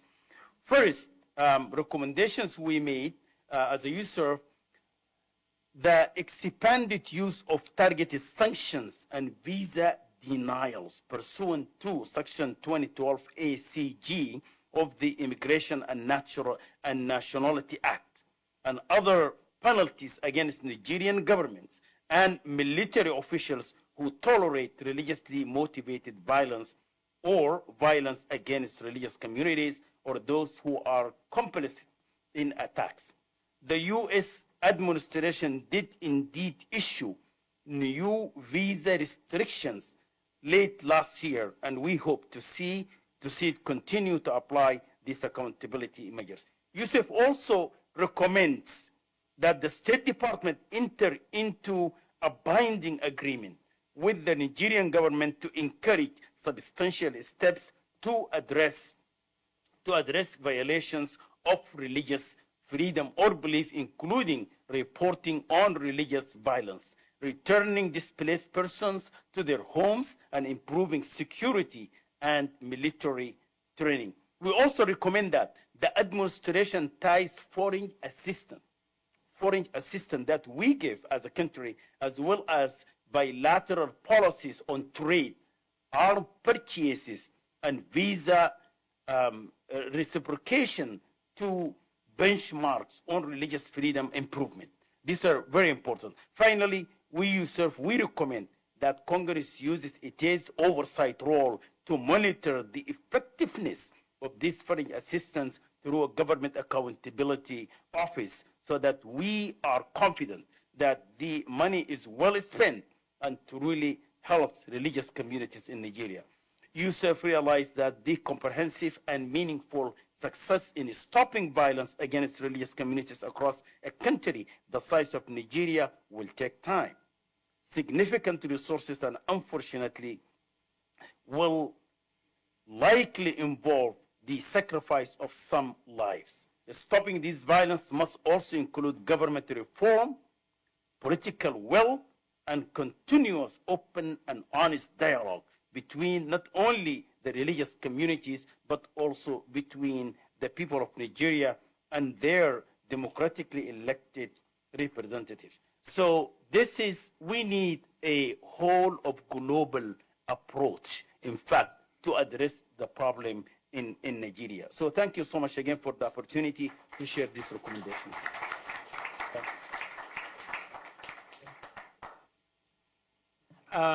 Professor Bob Destro. Hi. He's a professor of law. You know, we have 4 or 5 more speakers. They're great. I'm going to try to keep them to 3.5 minutes. 4. It's almost impossible to do that. People came from, but okay, I can kick.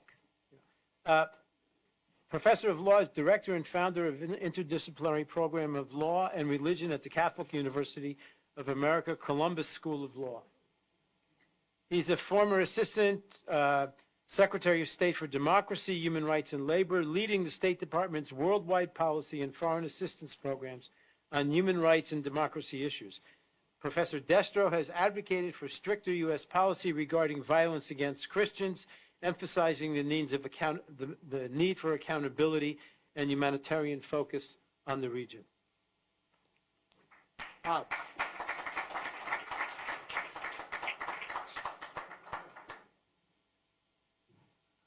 Well, thanks for having me. Thanks for putting on the program, and I promise I'm going to keep it short. And I'm going to do that by picking up on some of the other comments that other people have made. Let me start with the one that I think resonates, and that is talk is cheap.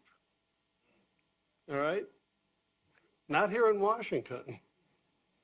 The Nigerian government has just paid $9 million to counter everything that has been said in this room.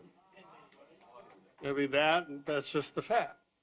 And so, you know, what I see is that most of us, and for those of you who know me, I apologize for sounding like a broken record, but you have to follow the money.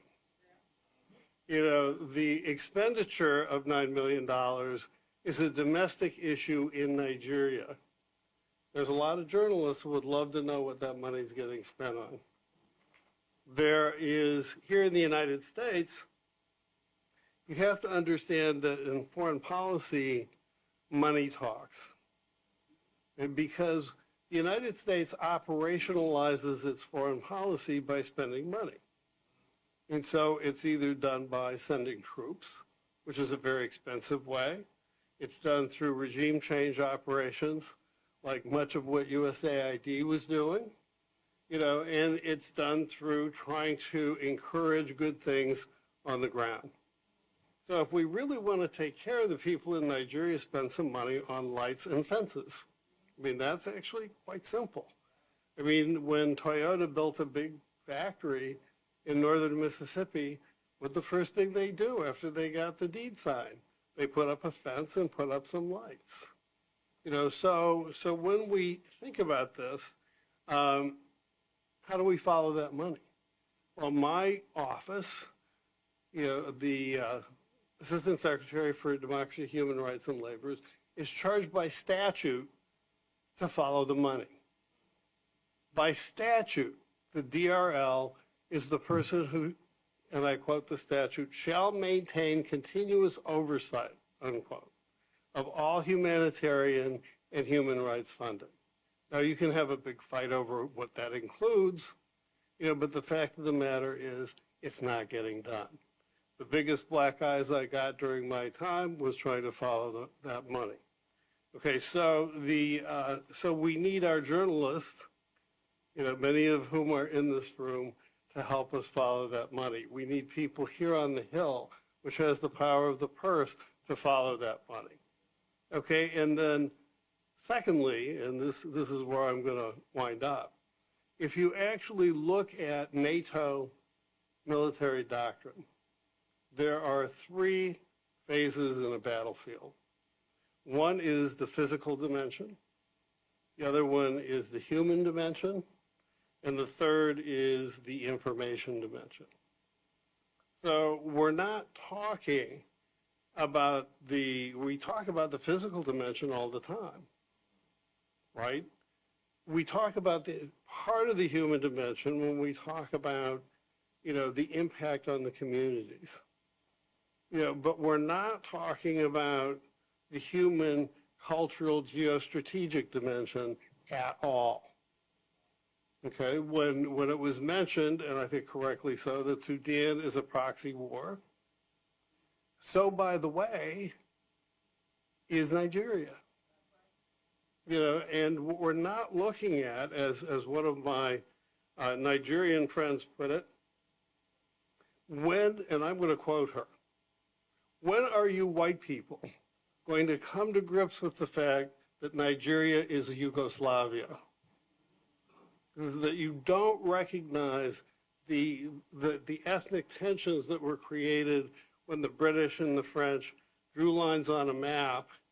And I would say in the British context, they drew lines on a map specifically with respect to Muslim-Christian tensions. Okay, because we're not reading the history. And so whenever a government bureaucrat tells me, and believe me, I was one, but whenever one tells me we are aware, that's when you want to stand up and walk out of the office.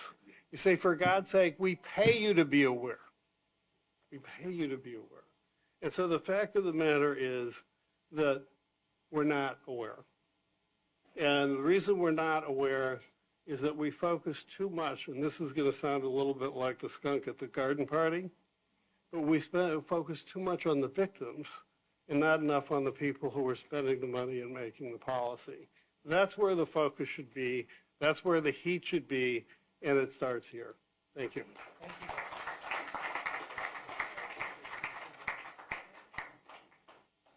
Thank you. Wow.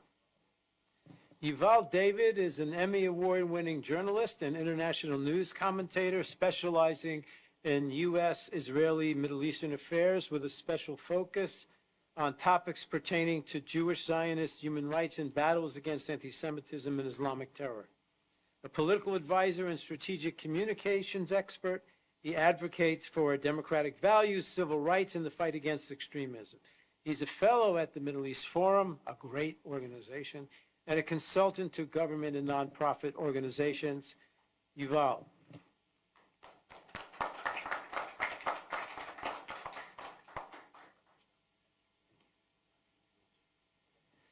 Good afternoon.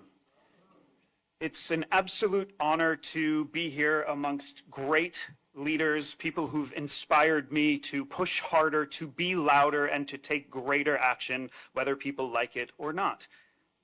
also the policymakers, the advocates who are here, who understand that human rights are not abstract ideals, they are lived realities, and for far too many, those lived realities are under siege. I'm most honored to stand here in front of Mercy,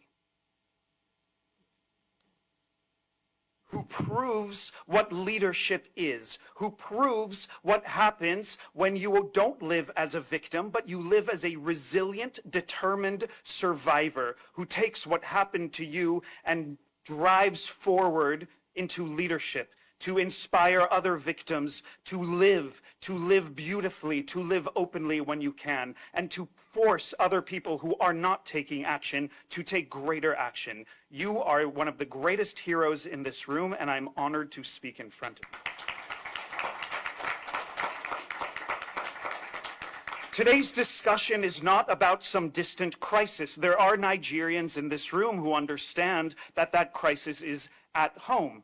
But this isn't a distant crisis to one land. It is about a present and escalating crisis that is spreading across the world, across Nigeria. Islamist and jihadist terror groups are waging a campaign of brutality, of systematic, targeted relentlessness. This is not random violence. This is ideological warfare. That same ideological warfare is happening here in the United States. We have had terrorist incidents that happened in the United States, and somehow all of these Americans are not paying attention to them. One of which that shocked me was before the Super Bowl a couple years ago, there was an ISIS terrorist who drove a truck across Bourbon Street in New Orleans, but because the NFL was having a Super Bowl that week, people quieted it down to not talk about it. There is this willful ignorance that is happening, and we cannot be afraid to address who is perpetrating it.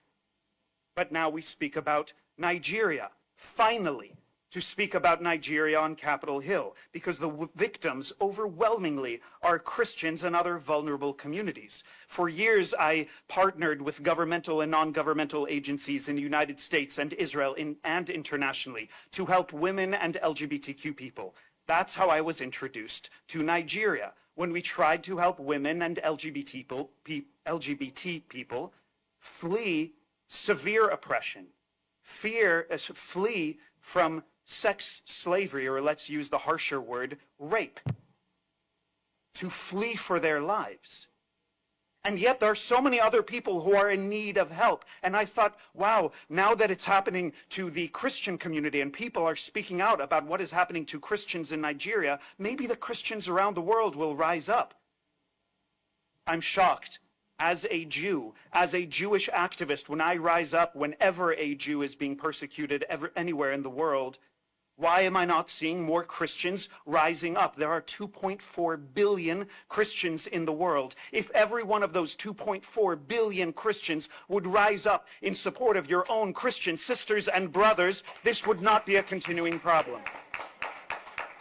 The facts are stark. Churches are being burned during worship services in Nigeria. Entire Christian villages are erased overnight. Women and girls are abducted, raped, and forced into sex slavery. Children are kidnapped and indoctrinated into Islamist extremist militias. Clergy are executed in front of their congregations for refusing to renounce their faith. The violence is not only brutal, it is strategic, and it is designed to do exactly what Islamism and jihadism aim to do, to terrorize, to displace, and to erase. In region after region, this pattern is consistent. Christian communities are driven from ancestral lands. Farmlands are seized, livelihoods destroyed, entire populations are displaced. Survivors are forced to flee or face death. Families are torn apart. Men are killed. Women are enslaved. Children are indoctrinated. Forced conversions are carried out under threat of violence or death. This is not a random chaos. This is targeted eradication. And when communities are wiped out, when churches are reduced to ash, when generations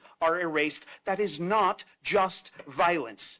That is dismantling a civilization. So wake up, because Judeo-Christian civilization of democracy, is being dismantled in front of our eyes. Those of us who came to this room, those of us who take action and are considered brave or courageous, which is something I hate when somebody says, "Thank you, Yuval, for what you do, you're so brave." I don't want to be thanked. I say, don't thank me, join me. Join us in action. But there's a deeper failure here, and it's not one of policy, but it's one of moral clarity. In the West, there is no shortage of voices who are so eager to protest, to post on social media, or to perform outrage.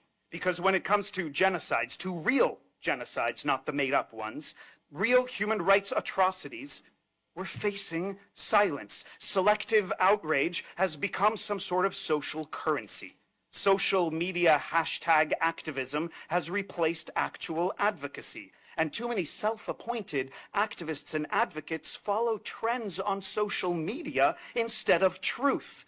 Why are they following somebody who only posts on social media, who has 2 million followers, instead of following Mercy in every step that she takes? So there's a difference between standing for justice and performing for attention, because the cost of that confusion is measured in human lives. And even more troubling is this: there are those in the West who benefit from the freedoms of democracy, ability to protest against government, ability to wear whatever clothes we want or love whomever we want. And then those same people are supporting the regimes and the movements that would strip those very rights away. It's why I am no longer a Democrat. It is why I'm no longer progressive, and it's why I'm no longer woke. But my values never changed. Silence is not neutrality. Silence is complicity. Because there is a cancer that has been spreading, and we've been aware of it. And those of you who know about cancer understand that a cancer untreated spreads. We cannot be afraid to use specific words. The vast majority of terrorism that we see around the world in all of our lifetimes are committed by Islamists and by jihadists. We need to address it. And you know what? It's not only the Christian world, the 2.4 Christian people in the world who need to rise up as the leaders this world needs. It's the 2.2 billion Muslims around the world. If Muslims are not jihadist and if they're not Islamist, then speak out against members of the Muslim faith who are committing horrific crimes. The Christian world also needs to rise, because recognizing that while Christians are being persecuted, targeted, and places eradicated, like we're seeing in Nigeria, this is not only a Christian issue. Hindus, Buddhists, Jews, Druze, Baha'i, Zoroastrians, Jains, across continents, across cultures, across communities, they're facing the same threats. Different identities, different cultures, same enemy. An extremist ideology that does not tolerate difference, religious, cultural, or ideological. It seeks to dominate through fear, through violence, and through control. So my work as a political advisor, as a news commentator on air, as a human rights advocate, as a Jewish advocate, has made me understand, just as the Jewish principle says, V'havta le'ra'acha kamocha, love your neighbor as you love yourself. If I want to help my people, I must help other people. And as I also try to awaken Jews around the world, we cannot only help others, we must also help ourselves. We need to be bold to say what we are fighting for. It's not just our lives, it's our values. As my grandfather said, the best thing you can do, and he would say this after surviving the atrocities of the Holocaust and helping others constantly throughout his life, the best thing you can do is to plant a tree under which's shade you will never sit. That is what we are doing here today. That is what these leaders are doing here today. That is what you are doing every day you wake up and speak your truth. You're planting a tree that will grow and flourish and help somebody in the future. So, we need to recognize the global pattern. Christians massacred across sub-Saharan Africa, Yazidis enslaved and nearly annihilated by ISIS in Iraq, Israelis of all faiths, Jews, Christians, and Muslims, targeted in mass casualty terror attacks, rocket fire, stabbings, and kidnappings by jihadi groups, Jews targeted in synagogues across the United States and Europe, Hindus attacked in India and Bangladesh, Buddhists targeted in Sri Lanka, religious minorities persecuted under the Iranian regime, LGBT individuals executed, tortured, and persecuted under extremist regimes, women stripped of rights or actually never even allowed to have them at all. Different communities, same ideology, same violence. This moment right now as we gather requires more than awareness, it requires resolve. If you truly have faith, you have faith for a reason. It's like I say, I'm short-term pessimistic, but long-term optimistic. It is faith that allows me to be optimistic. And if you have that faith, it means you're fighting for the future. You're doing something for tomorrow because you can believe that something can be greater than what we have. Not in fear, not in retreat, but in strength, in solidarity, and in shared purpose, to protect communities, to stand alongside other faiths, Jews, Hindus, Buddhists, and others who are facing the same violence, the same persecution, and the same threat.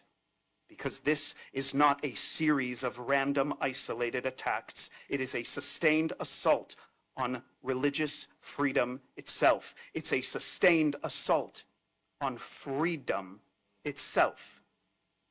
And no community can withstand it if it stands alone. This is the time not just for interfaith courage, not just interfaith dialogue, but for moral clarity, not moral confusion, for action, not performance. Because when one faith community is targeted and others remain silent, that threat does not disappear, it expands. A cancer untreated grows. An attack on one faith is a warning to all, and a test of whether we stand divided or rise together. So the question is not whether the world is aware. The question is whether the world is willing to act. Policy must reflect reality, not narratives, naming the ideology driving this violence, holding accountable those who fund, enable, or excuse it, protecting vulnerable communities with urgency and resolve, supporting those on the ground, leaders, women, minority advocates who are fighting for survival, because without alignment between truth and policy, there is no strategy, there is only theater. Moral clarity is not controversial. It is necessary. And when people get upset by my angrily, as I'm doing right now, sharing the truth, if they think it's controversial, if they think it's challenging, I say, what makes it challenging for you? Let's have the conversation and let's focus on those values, because truth is not dangerous. Denial is. And silence does not create peace. It creates permission.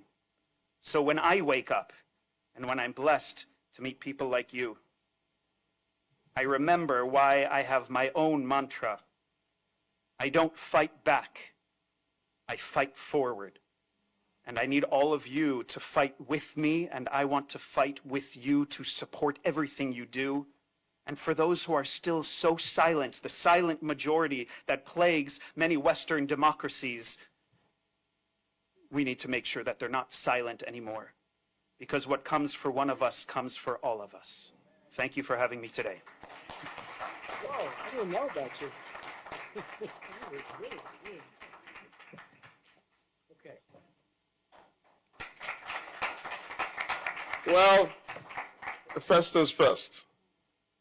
If the United States present President, Donald J. Trump, doesn't fix this problem, it's not going to ever go away.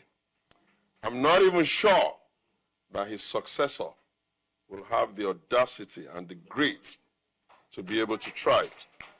So on behalf of the people of the Federal Republic of Nigerians, both the ones that are injured, the ones that are free, the ones that are angry, my darling sister, we first of all say thank you to Donald Trump. We really believe in you, and we wish you well, and we want you to put your legs on the speed. Number two, it's always easy when you come to the capital of America to listen to them talk about issues in Africa and Nigeria. They're big on speech. You sometimes even wonder if that passion that is coming through were to come through with policy or even with taking responsibility for their rules in some of this crisis, maybe the world would be a better place. The world is running as a rainbow. And that rainbow has always had, somehow, over time, different civilizations leading it. Right about now, it's becoming unipolar, and United States of America, thankfully, is leading it.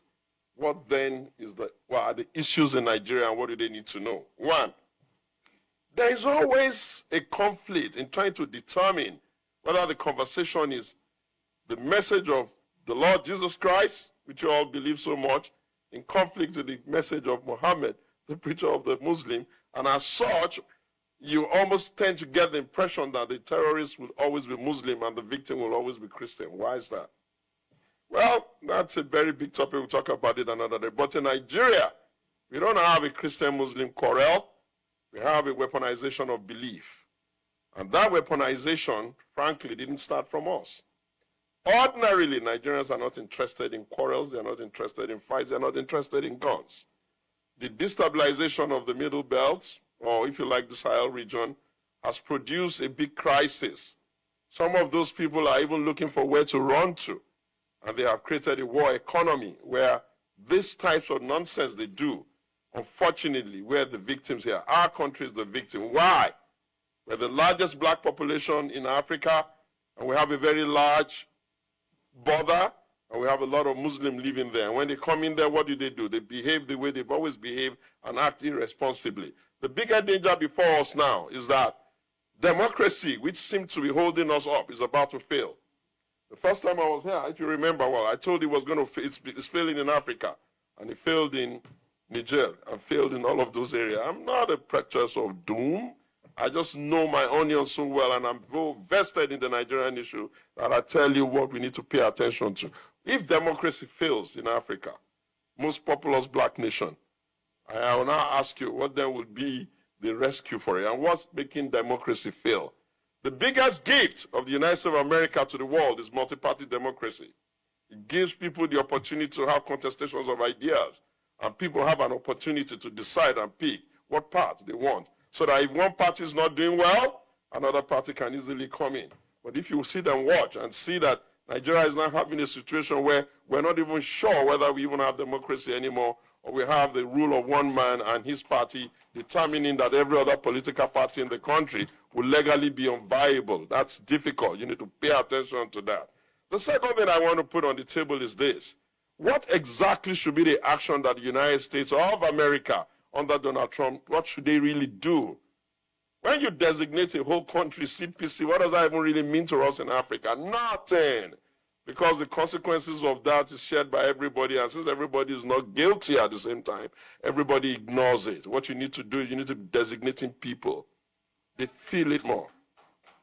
You have enough intelligence, and if you don't have them, maybe you should use leadership of the world to another country that is willing to do something much more practical. You need to find those people who are putting the money there. You need to know those people who are running the logistics. You need to know those ones who are using angry rhetoric to incite their people and tolerate these kinds of insurgency. You need to designate them. You know why? Because when you designate human beings, you cut off the oxygen. And then the next person who is planning to do such nonsense also know that he's going to take responsibility in his name. The other thing I want you to understand and understand very clearly is that, you see, when Europeans sat down and did the scramble and partition, they didn't pay enough attention to the cultures of that environment. And therefore, we're constantly seemingly quarreling with ourselves. We have had the longest reign of democracy now, and amazingly, we're now particularly divided and particularly mistrusting of each other. To resolve that, I think that the best thing the United States of America can do is truly designate a special envoy. I know ambassadors are good, but the special envoy has bigger responsibility. He responds directly to the White House. He frames the conversation on the ground. He listens deeply and makes it difficult for people to come to capitals to come and manipulate them. Ladies and gentlemen, the Nigerian government is not exactly willing to kill its people. Sometimes it's incompetence. Incompetence that is masked because of the rhetoric of democracy. No government in Nigeria, not even the ones that were Fulani, wanted people killed, because most of the people that get killed are, after all, Nigerians, and the headlines in our country too does not support people killing. But hey, if they don't know what to do, they don't know how to do it, they have no heart to do it, they don't have the knowledge of how to do it, they can't read what's going on with the global new order, What exactly are they going to do? Shoot and shoot and shoot? You clear them in Borno, they show up in Kwara. You clear them in Kwara, they show up in Nigeria. Are we going to kill everybody in Nigeria just because we're trying to fight terrorism? So I said to you very clearly, my name is Anthony Oluwasegun Adeyemi Showomi, and for some time now I have been preaching that there's a need for the United States of America to help us find more competent people to be the new leadership class in our country. And as such, I created something called the Alternative. And by the grace of God Almighty, what I have come to tell you here today is that our country is bleeding. And we'll betide the international community if Nigeria should fail. If we fail, the south of Limpopo will fail. And if the south of Limpopo fails, even South Africa will fail. It's just as simple as that. The earlier you all understand this, the better. And let me tell you what the consequences are for your country. Every time you have one refugee in here, it costs the United States government about $1 million to keep them in here. You're better off leaving them in our country. You know why? Because they're the kinds of people that come in here and make babies. And in a very short time, the coloration of your country will become so gray, you begin to wonder, is this a black country or is this an African, European country? So what you need to be doing, and doing quickly too, is speak to your leaders. Take off the gloves. Put the pedal on. You have assets in that place. Why is this thing still going on? You did one small little activity, and yet the whole thing is just getting more messed up. You're not holding their leaders accountable. You're not holding even the ones that are in charge of the security infrastructure of the country, what they're doing with the intel you're giving them, and you expect us to come here every time, fly from all over Nigeria, so that we can come and listen to you talk to yourself, what you should be saying to yourself behind our back, so that people like Mary will not have to deal with this kinds of nonsense ever again.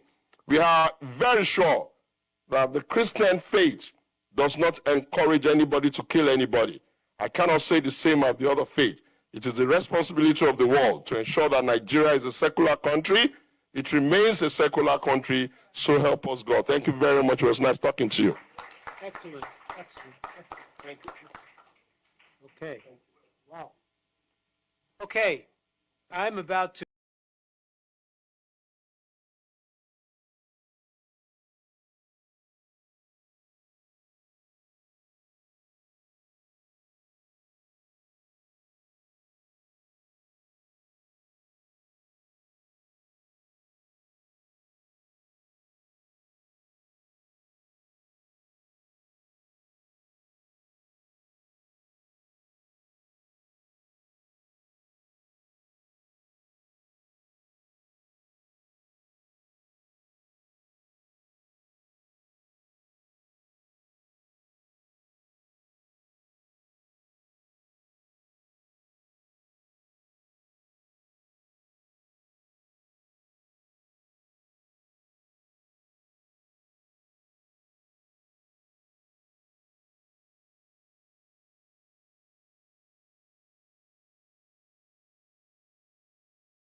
to introduce a hero.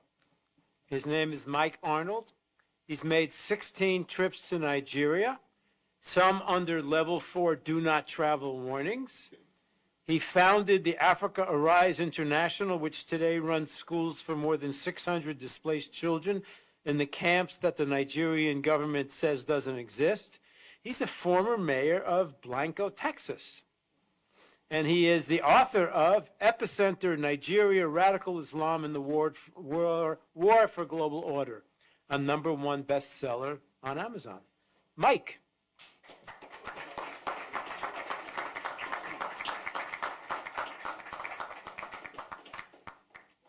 Thank you. Thank you so much. Everything I'm about to say is factual, so I have 19 pages of references. If anybody wants to question anything I say, it's right here, because some of it might be shocking. Nigeria, the 6th largest nation on earth, on track to be the 3rd largest by 2050. Top 5 OPEC, $1 trillion in minerals, a cultural powerhouse. Nigerians are among the most educated and wealthy in the United States, and they do it with integrity, sharing the values that made America great. Last year, General Michael Langley, AFRICOM, declared the region anchored by northern Nigeria as the epicenter of global terror. ISIS, Al-Qaeda, others call it home. Their stated ambition, full Sharia across Nigeria, and then a global jihad launch pad. The recent Old Dominion shooter was radicalized in Nigeria. Two scenarios. America's greatest African ally, innovative, peaceful, and prosperous, or the greatest security threat of the next generation, a Sharia exporting giant. A little bit of history. In 1804, Usman Dan Fodio waged a jihad and founded the Sokoto Caliphate, Africa's largest pre-colonial empire. Beheading, raping, destruction, displacement, 2 million slaves at its peak. This caliphate has never ended. That's North Nigeria. The British found two worlds, brutal Sharia north and vibrant, friendly south. They kept the caliphate intact as enforcers, indirect rule they called it, then merged the two in 1914. The South declared independence in 1967, Biafra. The civil war that followed, the British backed the North, which blockaded the South, shot down Red Cross planes.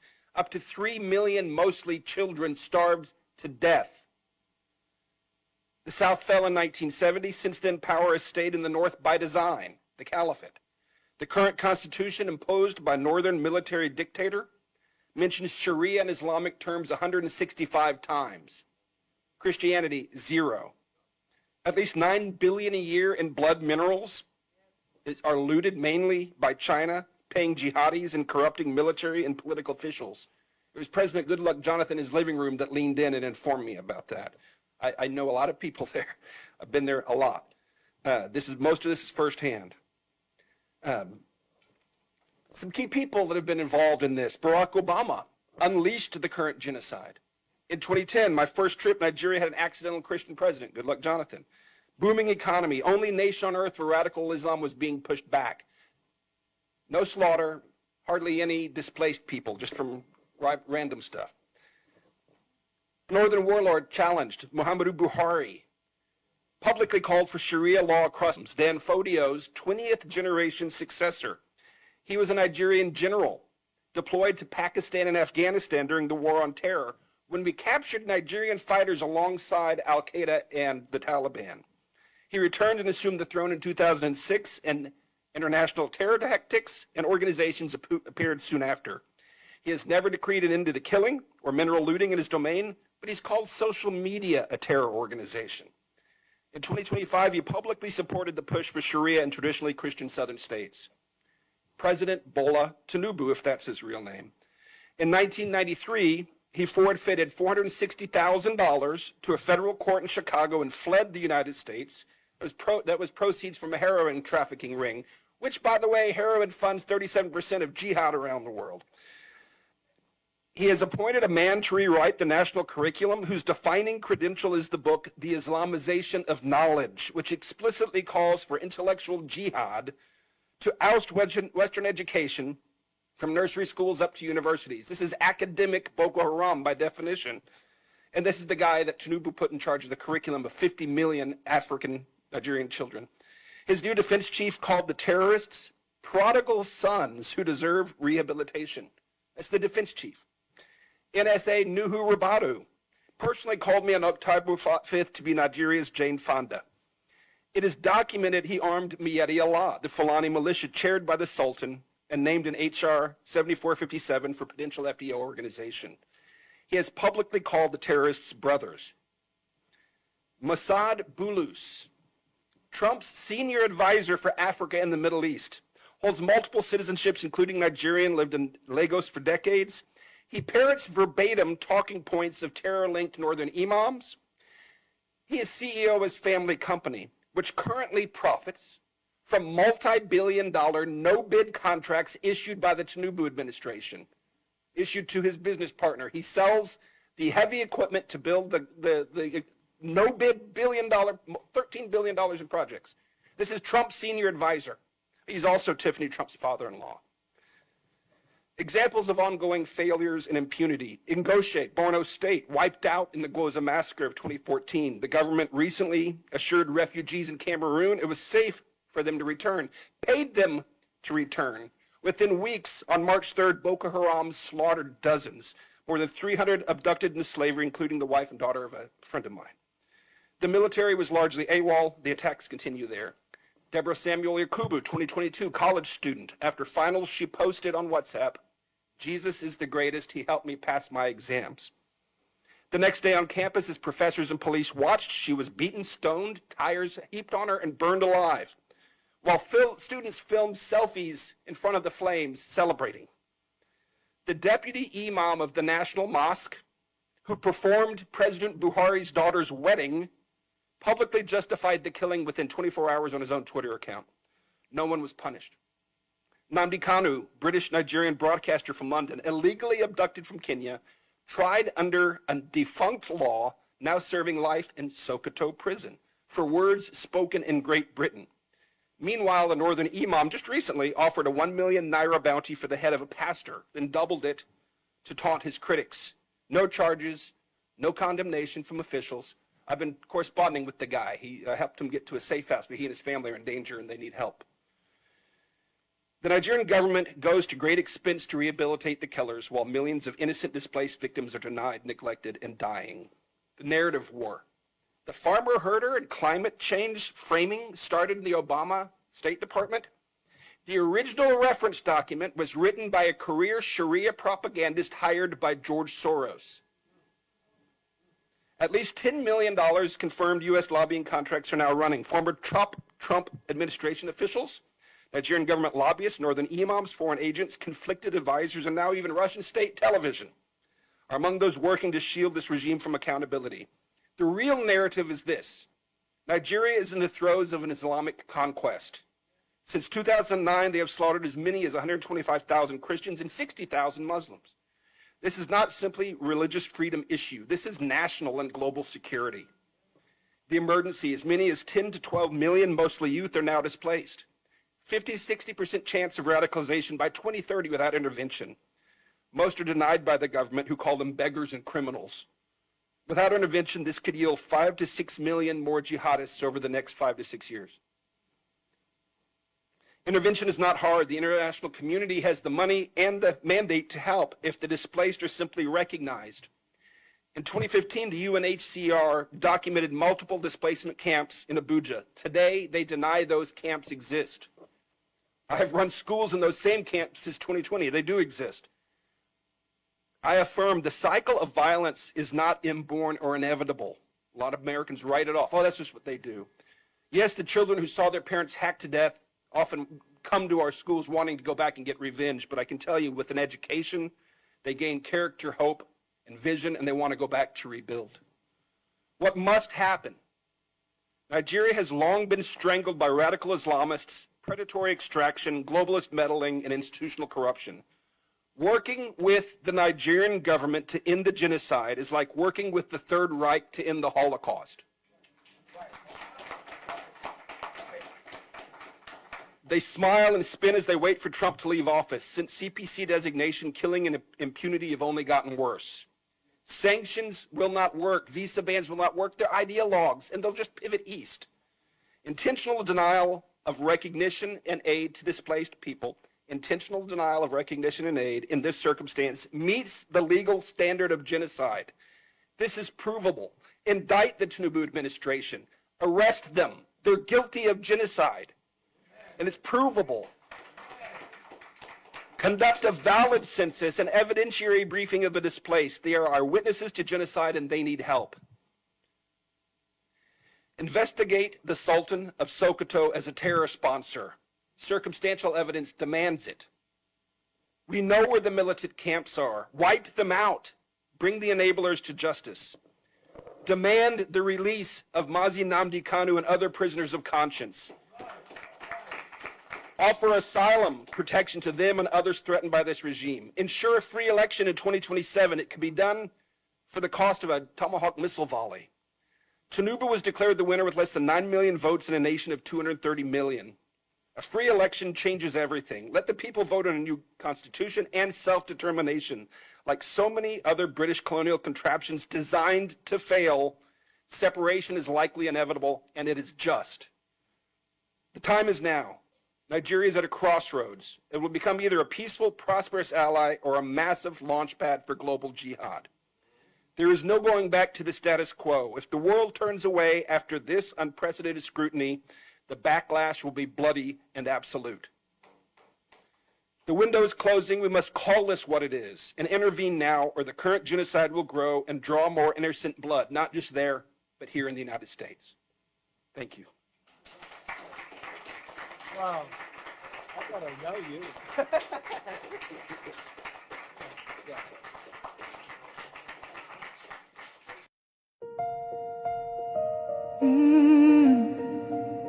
Can you hear the cry from the broken land, from the wounded hearts? Nigeria, they bleed, people they cry, tears for the ground. Nobody asks why. Over 7,000 souls don't fall every single day. We still there call. Churches burning, hope fading fast. Since 2009, the pain don't last. 50,000, maybe more. Heaven they count every single soul. Children without home tonight, mothers praying through the night, fathers lost no strength to fight. Who go stand for what is right? Oh, stand for love, stand for life. Be the answer in this time. You can have to wipe their tears. You can calm their fears. Give a hand, don't turn away. Be the light in darkest day. Every little you provide keeps a soul alive.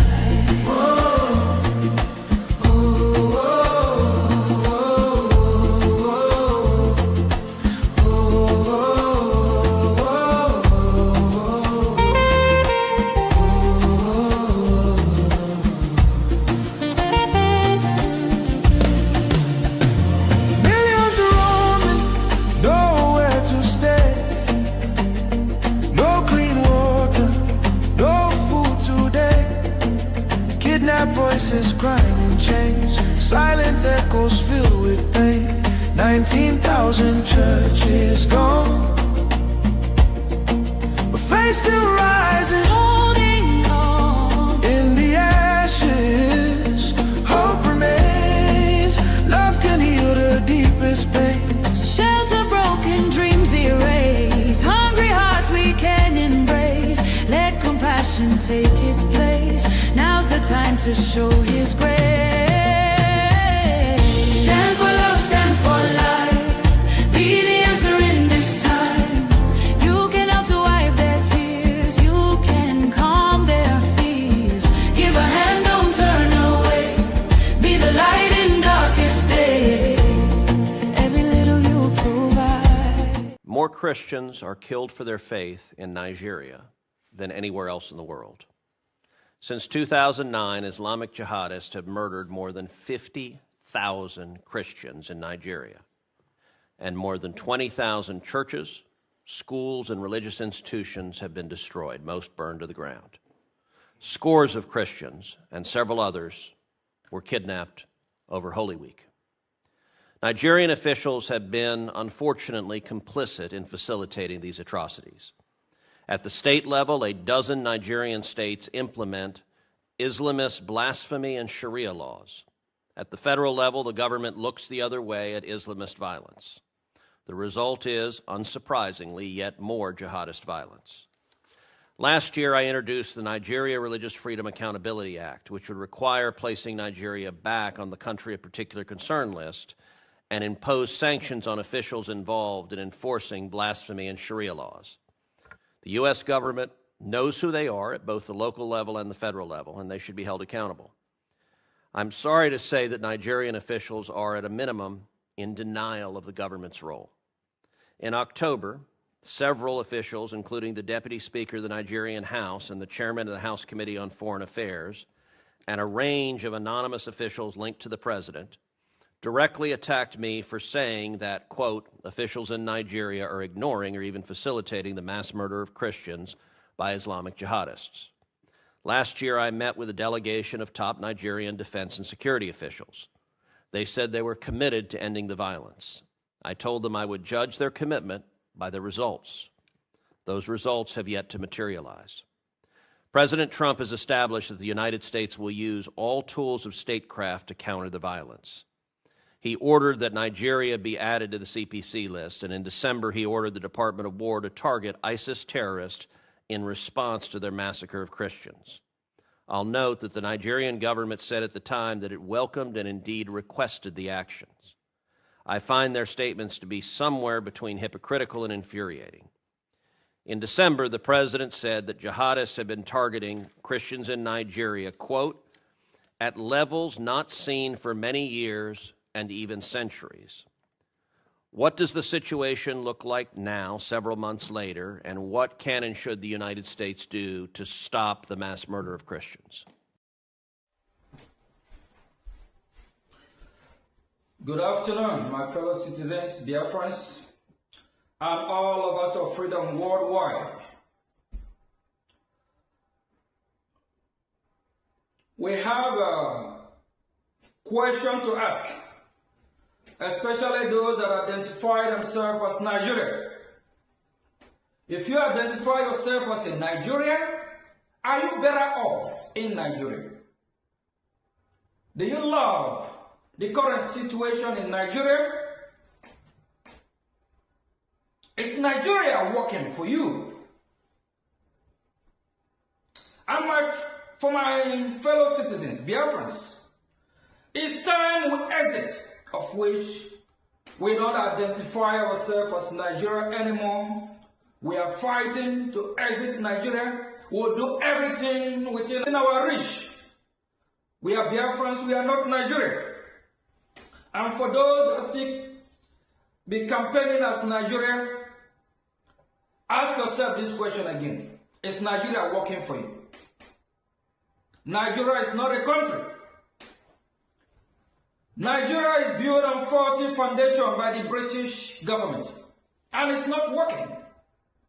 Millions of people have been massacred from 1967 to 1970.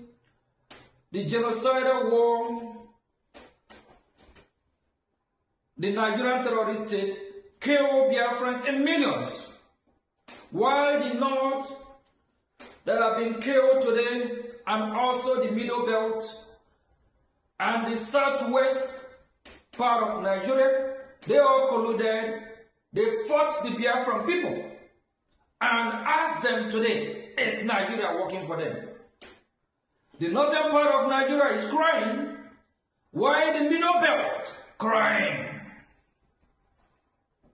That means Nigeria is not working. We encourage the people of the Middle Belt to rise up, fight for their freedom. Southwest, Oduduwa, Yoruba people, rise up, fight for your freedom. Nigeria is not a country and will never be a country. A former presidential candidate, a terrorist called P2B, he acknowledged that Nigeria breed criminals. And he is also a criminal. Nigeria breed him. A former president and a vice president in the name of Goodluck Jonathan also acknowledged that Nigeria is not a country. The British people are trying to make it work, but it's not working because the people are different. People speak different language, different religion, different culture, different ideology. Why the Biafrans from the east are practicing live and let live, and the northern part are using jihadists to Islamize them, to terrorize them. We are different people. Please, let's ask Nigeria this question. Where is the next place that we attack? Nigerian government, where is next place you will deploy your military terrorists that have colluded with the terrorist state, Islamic terrorists, to kill the innocent Biafran Christians, Nigerian Christians? Nigerian government, where is the next place to target? Where is Dangote? Dangote sponsor these terrorists. Shetima sponsor these terrorists. Kwankwaso, Gumi, Sanusi, Sultan of Sokoto, and also Tunubu. These people are all terrorists. They sponsor terrorists. They sponsor the insecurity. A former president named Obasanjo made it clear that insecurity in Nigeria can never stop.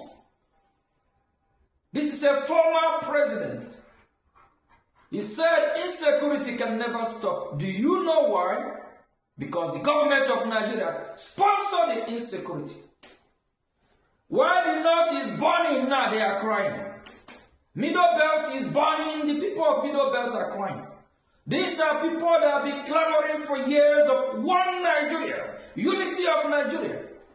How will Nigeria be united? Why the people are different? If Nigeria is such a great country, wonderful country, why do you think United States of America will issue a statement warning her citizens not to travel to some part of Nigeria, if not all Nigeria? Why do you think United States of America will close the embassy in Abuja? Because Nigeria is collapsing. Nigeria is at brink of war. Nigeria is going down. Please, Biafrans, our freedom is in our hand. Our freedom is now. And for the people of Middle Belt, rise up. Fight for your own country. Stop this, your one Nigerianist. It's not working. The more you call on one Nigeria, the more they kill you. The more you believe in Nigeria, the more you die. Lekki Tollgate, when so-called patriots of Nigeria once protest against the injustice, the same Nigerian terrorist state unleashed her military to kill innocent protesters. Nigeria is a disgraced country. It's not working. Please, citizens of that contraption, ask the federal government, ask Nigeria, the next place they will attack. Because they know all the terrorists by name. They know their house, they know where they live, they know their hiding place. And for all the terrorists in Biafra land, both those so-called former governors and the present illegitimate governors and senators that are bringing these terrorists to our land, all be brought down. Without that, we will not achieve or get our freedom. You can't bring terrorists, you believe. Nothing will separate you and them. Fight for your freedom. Thank you from here. Fight for your freedom. Thank you from here. God bless United States of America. God bless Biafra Republic. Thank you.